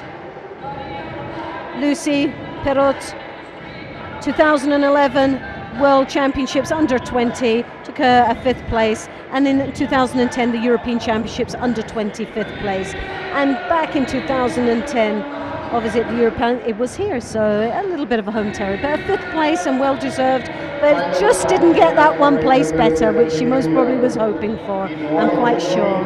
But we're coming to the final now of this women's under 70 kilo category. On mat 2 in white judogi, Alena Prokopenko from Russia against Roxanne Tayamans from Belgium. Yes. Now these two young ladies, well, we have, there are lovely scenes there. Very, very smiley faces. But Elena, under 23s back in 2011 took a bronze medal, and the under 20 European Championships silver medal, and at the Junior World Championships 5th place back in 2010, and already this year at 21 years of age 4 gold medals in the European Cup. So she's had a fantastic day this year already, this young lady from Russia. And you've got Tiemans of Belgium, 22 years of age, and in London this year at the European Cup took the gold medal. She's national Belgium champion just this month, and the European Cups under 23s back in 2012 she was 5th place. So already she's done that one better. She was 5th place last year, now she's in the final of the European Championships under 23s. Will it be a gold or silver? On paper it's looking more like the Russian is the stronger contender, but who knows? Today I can say that Tayamans is the Kansetsova person. Definitely, she has been the one that has been consistent throughout the day. Yes. Very consistent, and well, we'll just have to wait and see here, because it's a very, very tough match. A nice deep grip there from the young lady from Belgium.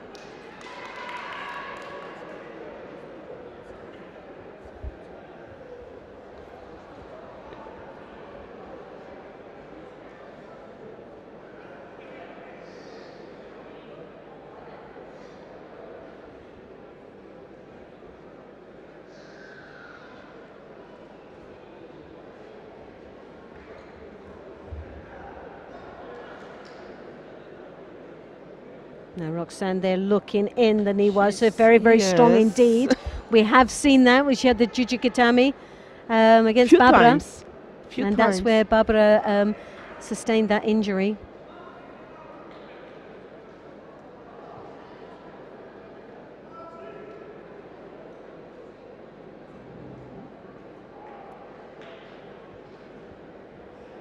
The Makakomi there from the Russian.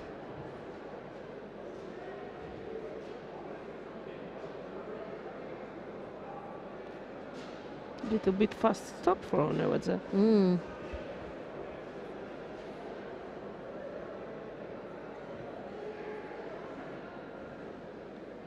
Timmins the circling motion around her opponent, not hitting her opponent straight on. As we know, she has got that Makakomi, which is very strong indeed as she comes right over the back.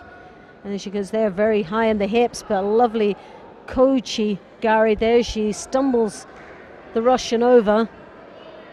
But very positive indeed. All the body language is oozing the confidence that you want to see in a final like this.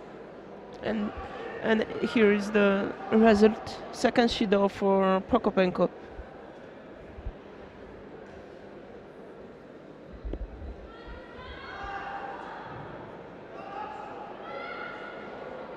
A very, very deep grip. Very deep indeed, but very, very strong Russian. She just dismisses that. The direction. Oh, but very dangerous indeed when she gets under the hips, around that waist. And that's where Timmins have got to be very, very careful indeed that she doesn't come up too high. She has to draw the weight down. More looking for the Ashiwazas. Again, as you can see, the arm sneaks around the waist and she's looking for the drip, but she's really looking for that pickup, isn't she? She waits. It's a waiting game now for the Russian. Just look at her face, how content and calm. She's waiting. Really calm. She just wait for her moment. But she must be careful. Already 2 Shida and 2 minutes to go to the end of this fight. And it's the last fight for her for today. Lovely Osota deep there, but just lost the grips. Taman's right down in there into the Niwaza, looking for an opportunity, but very tight indeed. There was nothing there for her to capitalise on.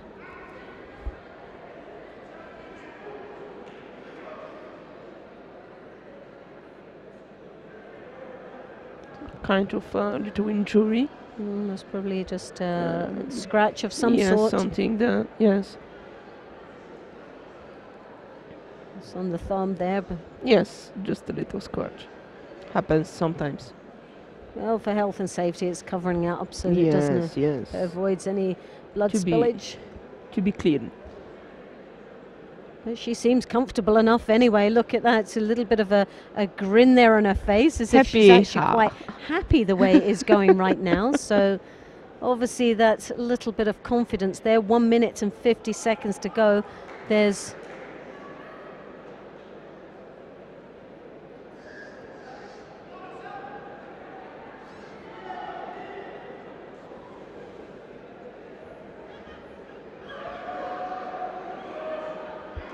Prokopenko there really doesn't, she just sort of walks back, she struts back to the, really needs to start stepping up a gear. I think she needs to start chasing a little bit. She's very laid back at the moment and she's 2 Shidos down on the board, just 1 away, but I think she needs to change the pace and start dominating a little bit.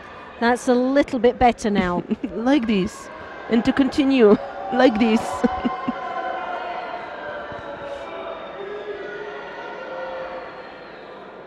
Shido, that evens up now. No, and rightly so. Is equal. So 1 minute and 5 seconds left in this match. Very even indeed.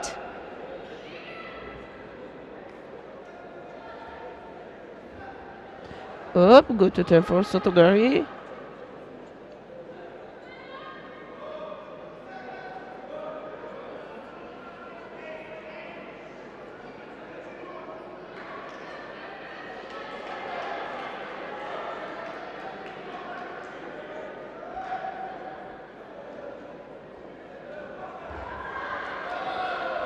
This will be another Judo, I guess. I don't think it was a deliberate drop there. I think she just totally lost her footing on that one, but she will get a Shido, and that's 3 now. So a very dangerous situation, but it's been taken off. Yes. Yeah, I didn't think it was a deliberate drop. She just definitely lost her footing. Tiemens looking.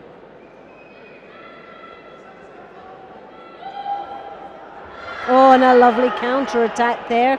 And this is where the Russian is very dangerous indeed. And Tiemens did very well to rescue that. I don't think it was the yuka. I think it was more on the bottom that she landed. So if there was a good coker, I think it was there. But I cannot understand why the referee don't let them work in the Niwaza. No score on the board. 2 Shido for each competitor. 10 seconds to go. Prokopenko really needs to now start changing. She really has been on the back foot all the way through. Now we're starting to see, but 1 second to go. It's like this will be the first final from first golden for score, this I think, competition. I've seen today. Yes, which will be decided by golden score. So the first one who makes the ultimate mistake here could Let's lose see who that will make the gold. first mistake.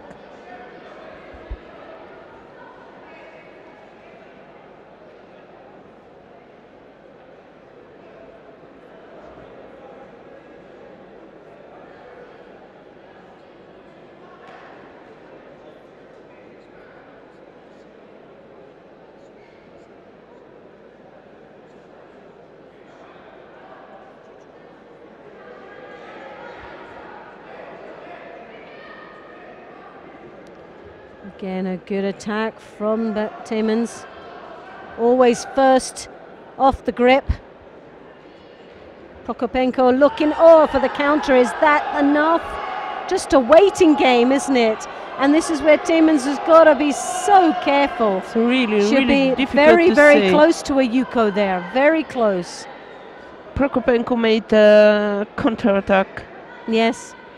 But the attack of See where this is Tiemens has got to be Tiemens careful. was Also to Kochigari. Makikomi.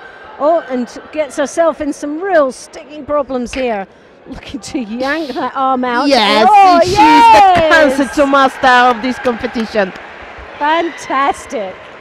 Well, that was a very good Lovely win for this young Udegarami. lady, Lovely yes. Udegarami. Love this cool I situation. didn't think she would get the Udegarami. I really didn't think she would get it. It just seemed, right, that's it there. Oh, Let's what she's- move. And I thought the Russian would be too strong. Yes. I really did think But the no. Russian would be too strong, but Yes, but she no. executed that as if the Russian was a novice.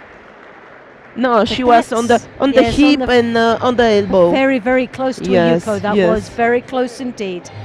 Prokopenko lost the control of the So sleeve. then. Tiemens for Belgium takes the gold medal for the under 70 kilos.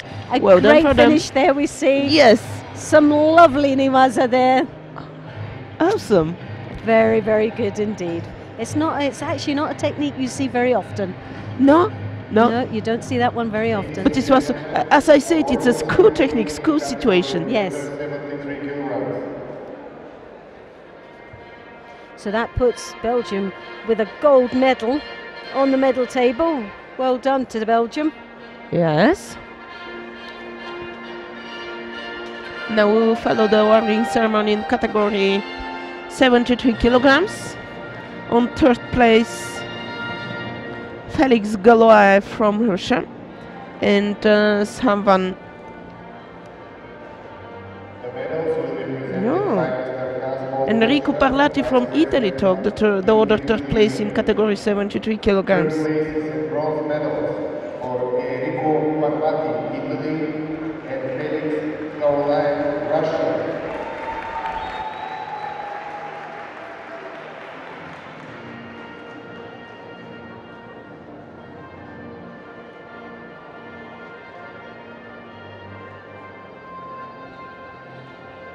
Second place and silver medal for Andrea Regis, Italy.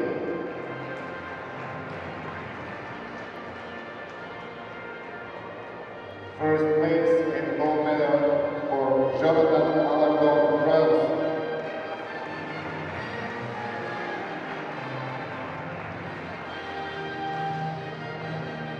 Please stand up for the national anthem of France.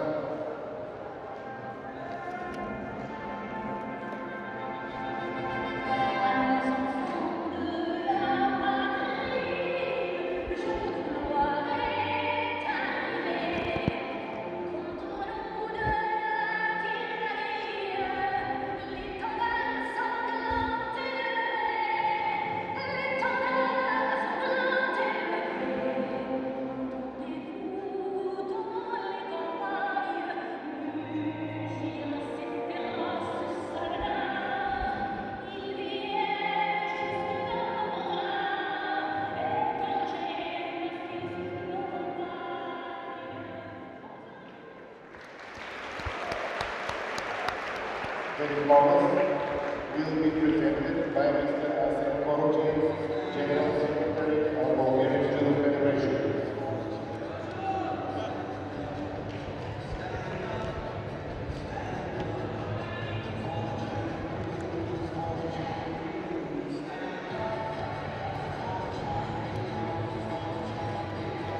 We invite the officials to take a picture with the referee. So now we will follow the fights for the bronze medals and the gold. In category 81 kilograms, Samokov European Championships under 23 years. Who will fight for the bronze medals? On mat 2, the fight will be between Andronik Chaparyan from Armenia and Mevil Scholl from Netherlands. And on mat 2, the fight will be between Hassan Haumorzaev from Russia and between Hans Konrad from Germany and Daniel Gava Gonzalez from Spain. We go to mat number 3. Yes, I think, with this I one. guess to go on mat number 3. On mat number 3, what to? Well, for me, well, both of these have been Gonzalez Cava. He's had an outstanding performance today. He did have a bye in the earlier match in the first round, but from there he's been exceptionally good.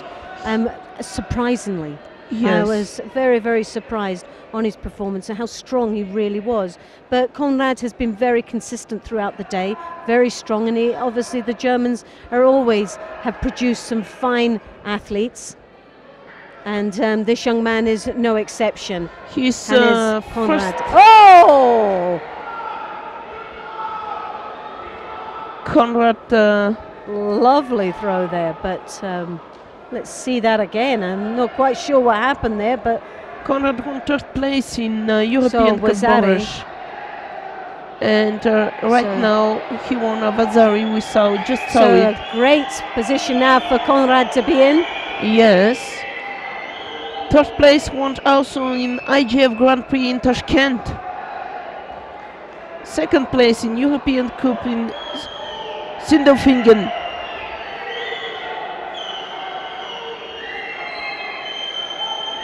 About Daniel Gonzalez.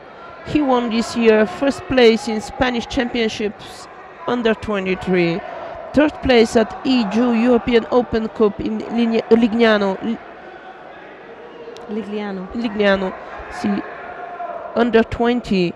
First place in Spanish Championships under 20. So the both competitors are very strong and very well prepared for this fight. 3 minutes 40 seconds to go. One Vazari for Germany.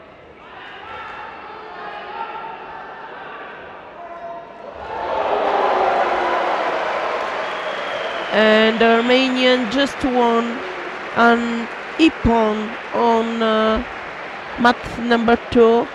The bronze goes for Armenia.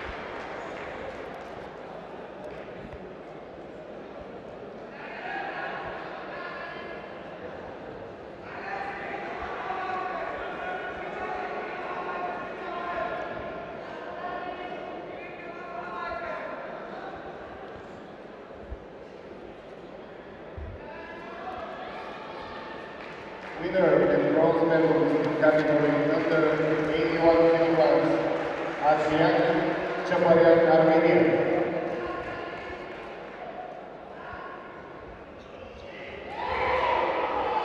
Good attempt for the Spanish boy. 3 minutes to go. 1 Wadzari on the scoreboard. No Shido on the scoreboard. The Wadzari is for Konrad from Germany.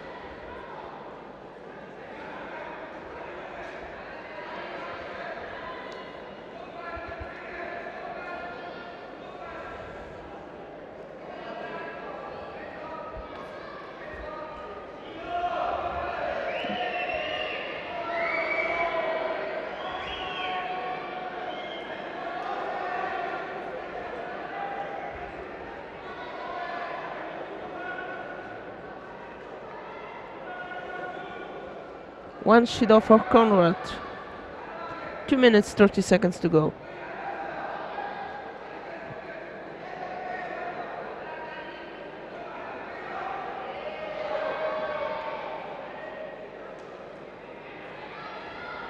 Good attempt for drop zone again. No result. So Konrad really looking very convincing out there, and this young man from Spain struggling.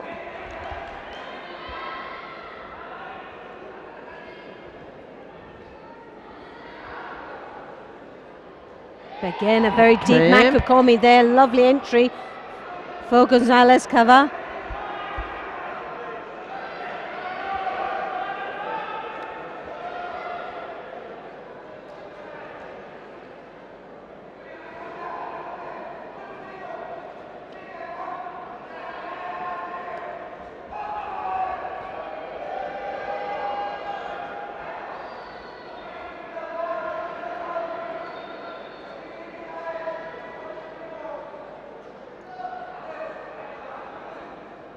Second Shido for Konrad. 1 Wadzari, 2 Shido. 1 minute 40 seconds to go. Oh, beautiful Ashiwadza. Beautiful. But just on Yuko.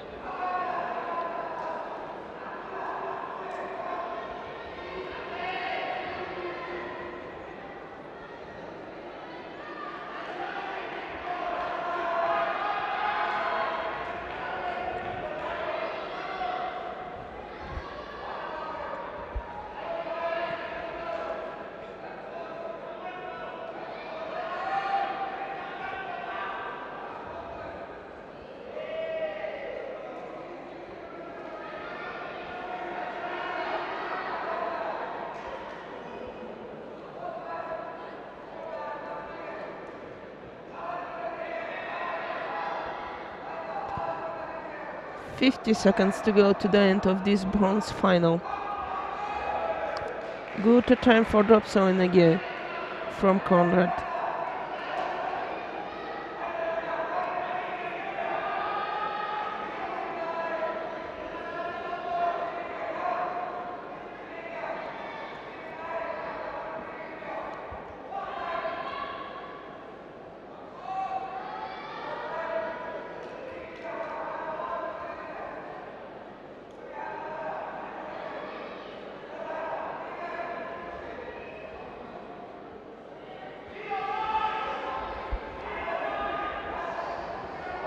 .29 seconds to go. Wadzari for Konrad, Yuko for Konrad, and as well Shido. No score on the board for Daniel Gonzalez Cava. Oh, a lovely attack there. Well, there's the real determination from this young man from Spain. He's not given up so lightly. No. But is 15 seconds left of 1 Yuko, 1 Wadzari. And there is 2 Shidos to the German, but he looks very... Tapped. Oh, that's it. And Ippon scored. So a very convincing win for Konrad of Germany, who takes the gold medal, or the bronze medal in the 81 kilo category.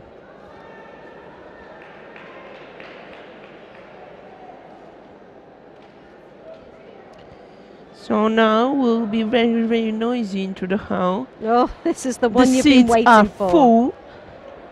Well, it puts obviously a very good position for Bulgaria. They got a bronze medal yesterday, Yes. Lieva, and now we're looking at A sure medal. gold. It's definitely a but gold or we'll a silver. keep fingers We're hoping crossed fingers that the for a medal gold. will be gold. The final match in category 81 for the men under 23 today will be between Hassan Khomurzaev from Russia, 20 years old, and Ivailo Ivanov from Bulgaria, 19 years old. The Russian competitor won first place in IGF Grand Prix Almaty, won first place in European Cup Orenburg, won third place in EU European Cup under 21 in Lyon. About Ivailo Ivanov, what to say? He won third place in European under 21 championships in Sarajevo, third place in Balkan championships, first place in Kupa Drobeta Seniors, first place in Kupa Drobeta under 21, third place in EU European Cup under 21 in Pax. So let's enjoy. Well, the crowds have erupted already, and this. Are we going to see Bulgaria take its first gold medal here in the under 23 European Championships? Well, let's hold our breath. Huh?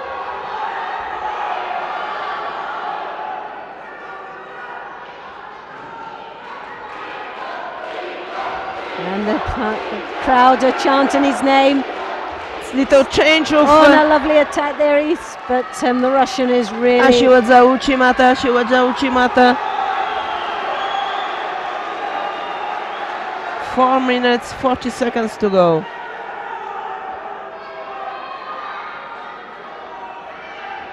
Oh, lovely entry for there. Russian setting up that so fast hands. on the Uchimata. So fast fight for the grip. Very, very strong grip the Russian has, very strong indeed. He's setting his opponent up, you can see it on that lapel. Leaving the Bulgarian very vulnerable indeed. Both Shido picking up a Shido. A good grip there for the Bulgarian as he takes the right hand. Left for the Russian. Uchimata, yes! Oh, goodness Lovely me. deep Uchimata from attempt. Safe landing on the head, if I can say so, for the Bulgarian judoka.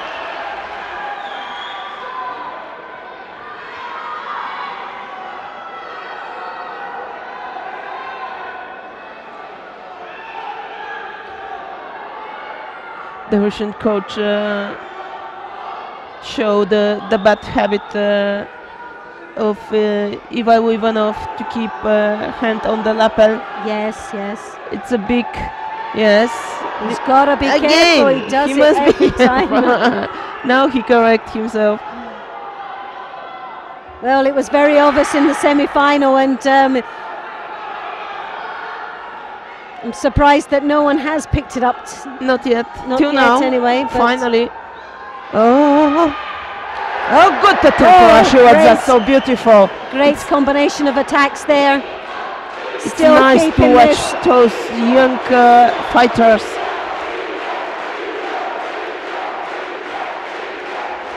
The hall is ready to explode.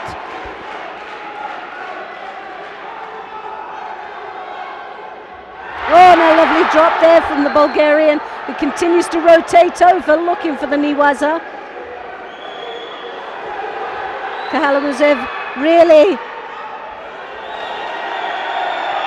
has to be very, very clever down there. Yes. The pressure is on this young man from Russia, is on the home turf of the Bulgarian. The crowd are totally behind him.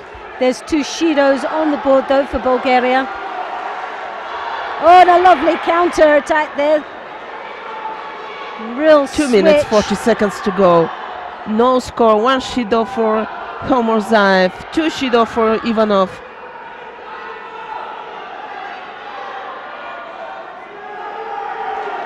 Oh, very exciting match indeed, and very close, so you could really not predict what's going to happen. Both are very open and they're very gutsy in their actual attacks, but make themselves very vulnerable indeed at times.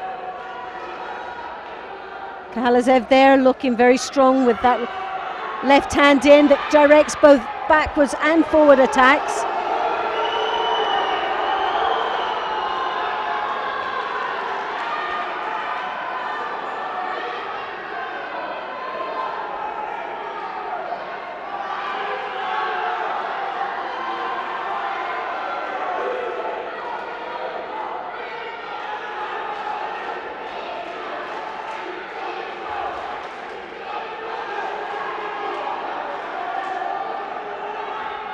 So he's got that sleeve. Now this is where it's very dangerous for the Bulgarian, but he dismisses it by coming underneath his opponent.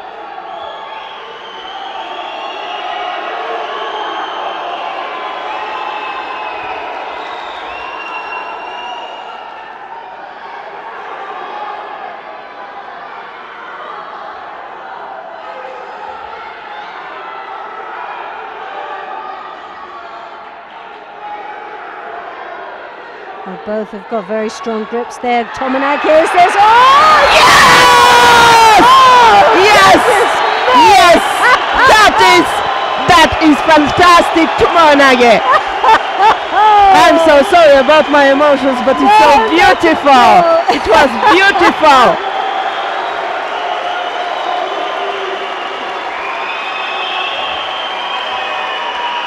Well, the Bulgarians are up out of their seat. And rightly so. A wonderful gold medal goes to Bulgaria, and he does that in style. It's not because a Bulgarian competitor, it was an Ippon. It was an Ippon. So, for so little they give a Vazari of the morning again. This was an Ippon. Excellent. Excellent end of the day. Well, that's the here icing in on the cake, Samokov, as they say. 2013 today. So with one gold and one bronze, Bulgaria is doing very, very. And here we see it again. Yes, we can see it. It was slow, and now directly on the back. Wonderful finish to what's been a wonderful day of judo. Yes. Outstanding performance from these young athletes, and an amazing day of judo. And what could be much better than having a gold medal go to Bulgaria, and the crowd are still on their feet.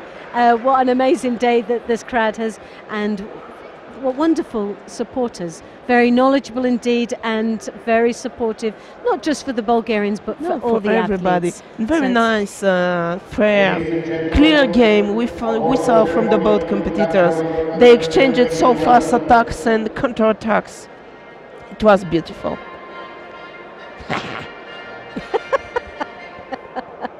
Goodness me.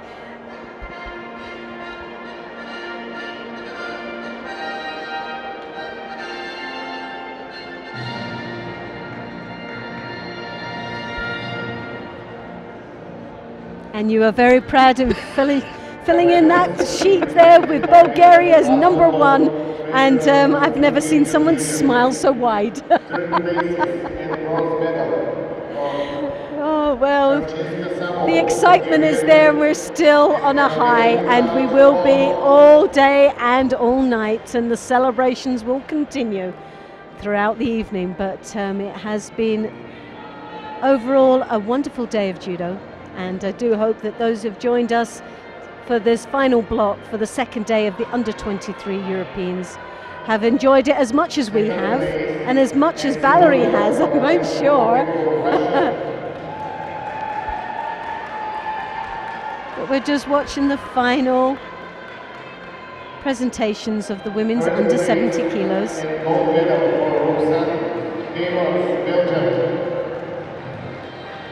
And again, a lot of medals being won by a lot of countries.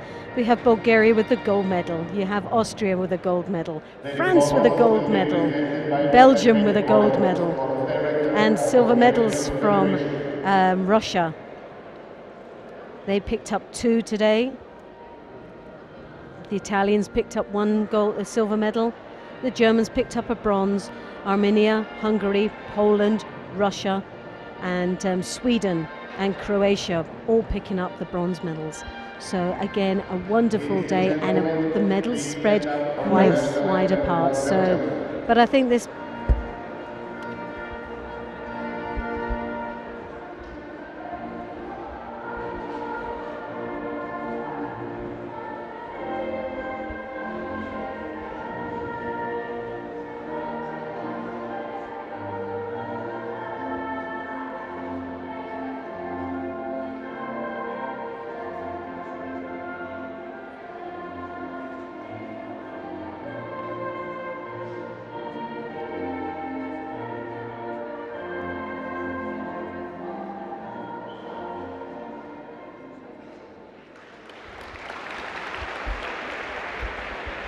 We invite the officials to take a picture with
Ladies and gentlemen, awarding ceremony in category under 81 kilograms. And the one that we've been waiting for, the grand finale, the one that's sweeter than sweeter, Bulgaria taking the gold medal.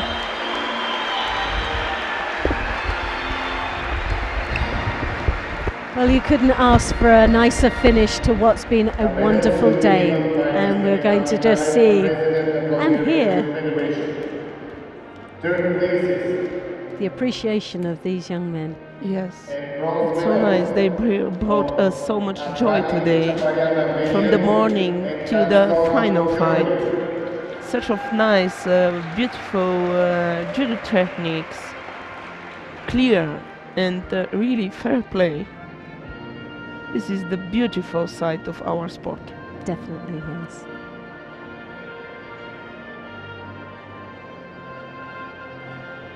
Second place, silver medal for Hassan Kalmurzadeh, Russia.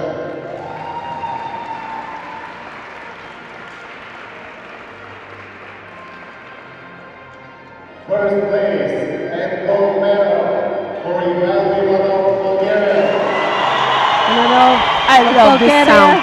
Takes the gold medal and the title of the men's 81 kilo category under 23 European champion. Well done to the young athlete. The photos will be presented by Mr. Pavel Veselovsky, Sport Director of European Judo Union.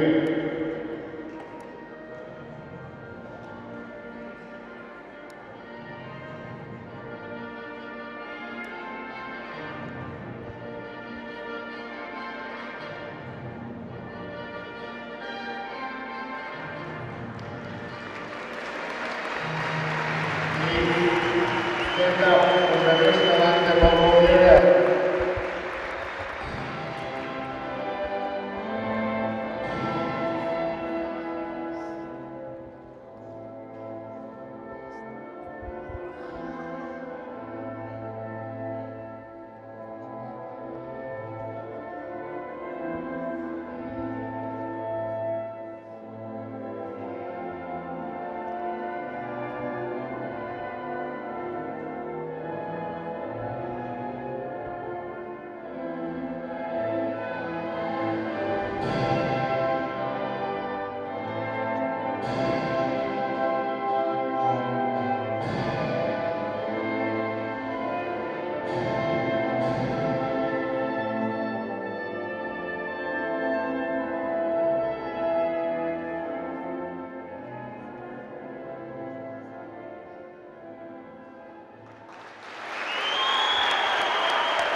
Well, such wonderful scenes, and what a finale.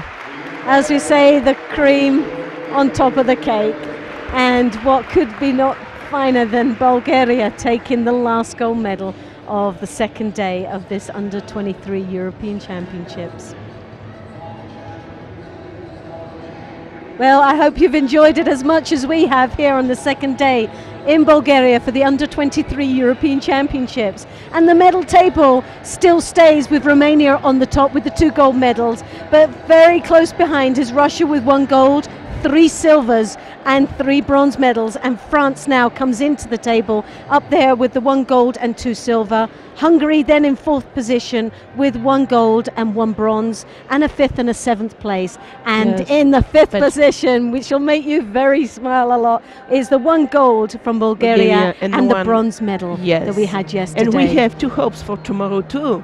Definitely. So this again could all change on the last day here Yes. in Bulgaria. But I do hope you've enjoyed it as much as we have. And on behalf of the European Judo Union, thank you very much. And myself, Loretta Doyle. And on behalf of the Bulgarian Judo Federation and all Bulgarian judokas, from my name, I thank you that you were our company. Sorry, I'm very excited. Very emotional. Very emotional. Well, the emotions. I'm so happy. I'm so happy. See you tomorrow. Have a good rest and come tomorrow with us at 10 o'clock Bulgarian time. Yes, I do hope you will join us again for what will be, I'm quite sure, the last final day and a very exciting day of this under-23 European Championships. Thank you from myself, the European Judo Union, and Valerie, and good night. Night, night.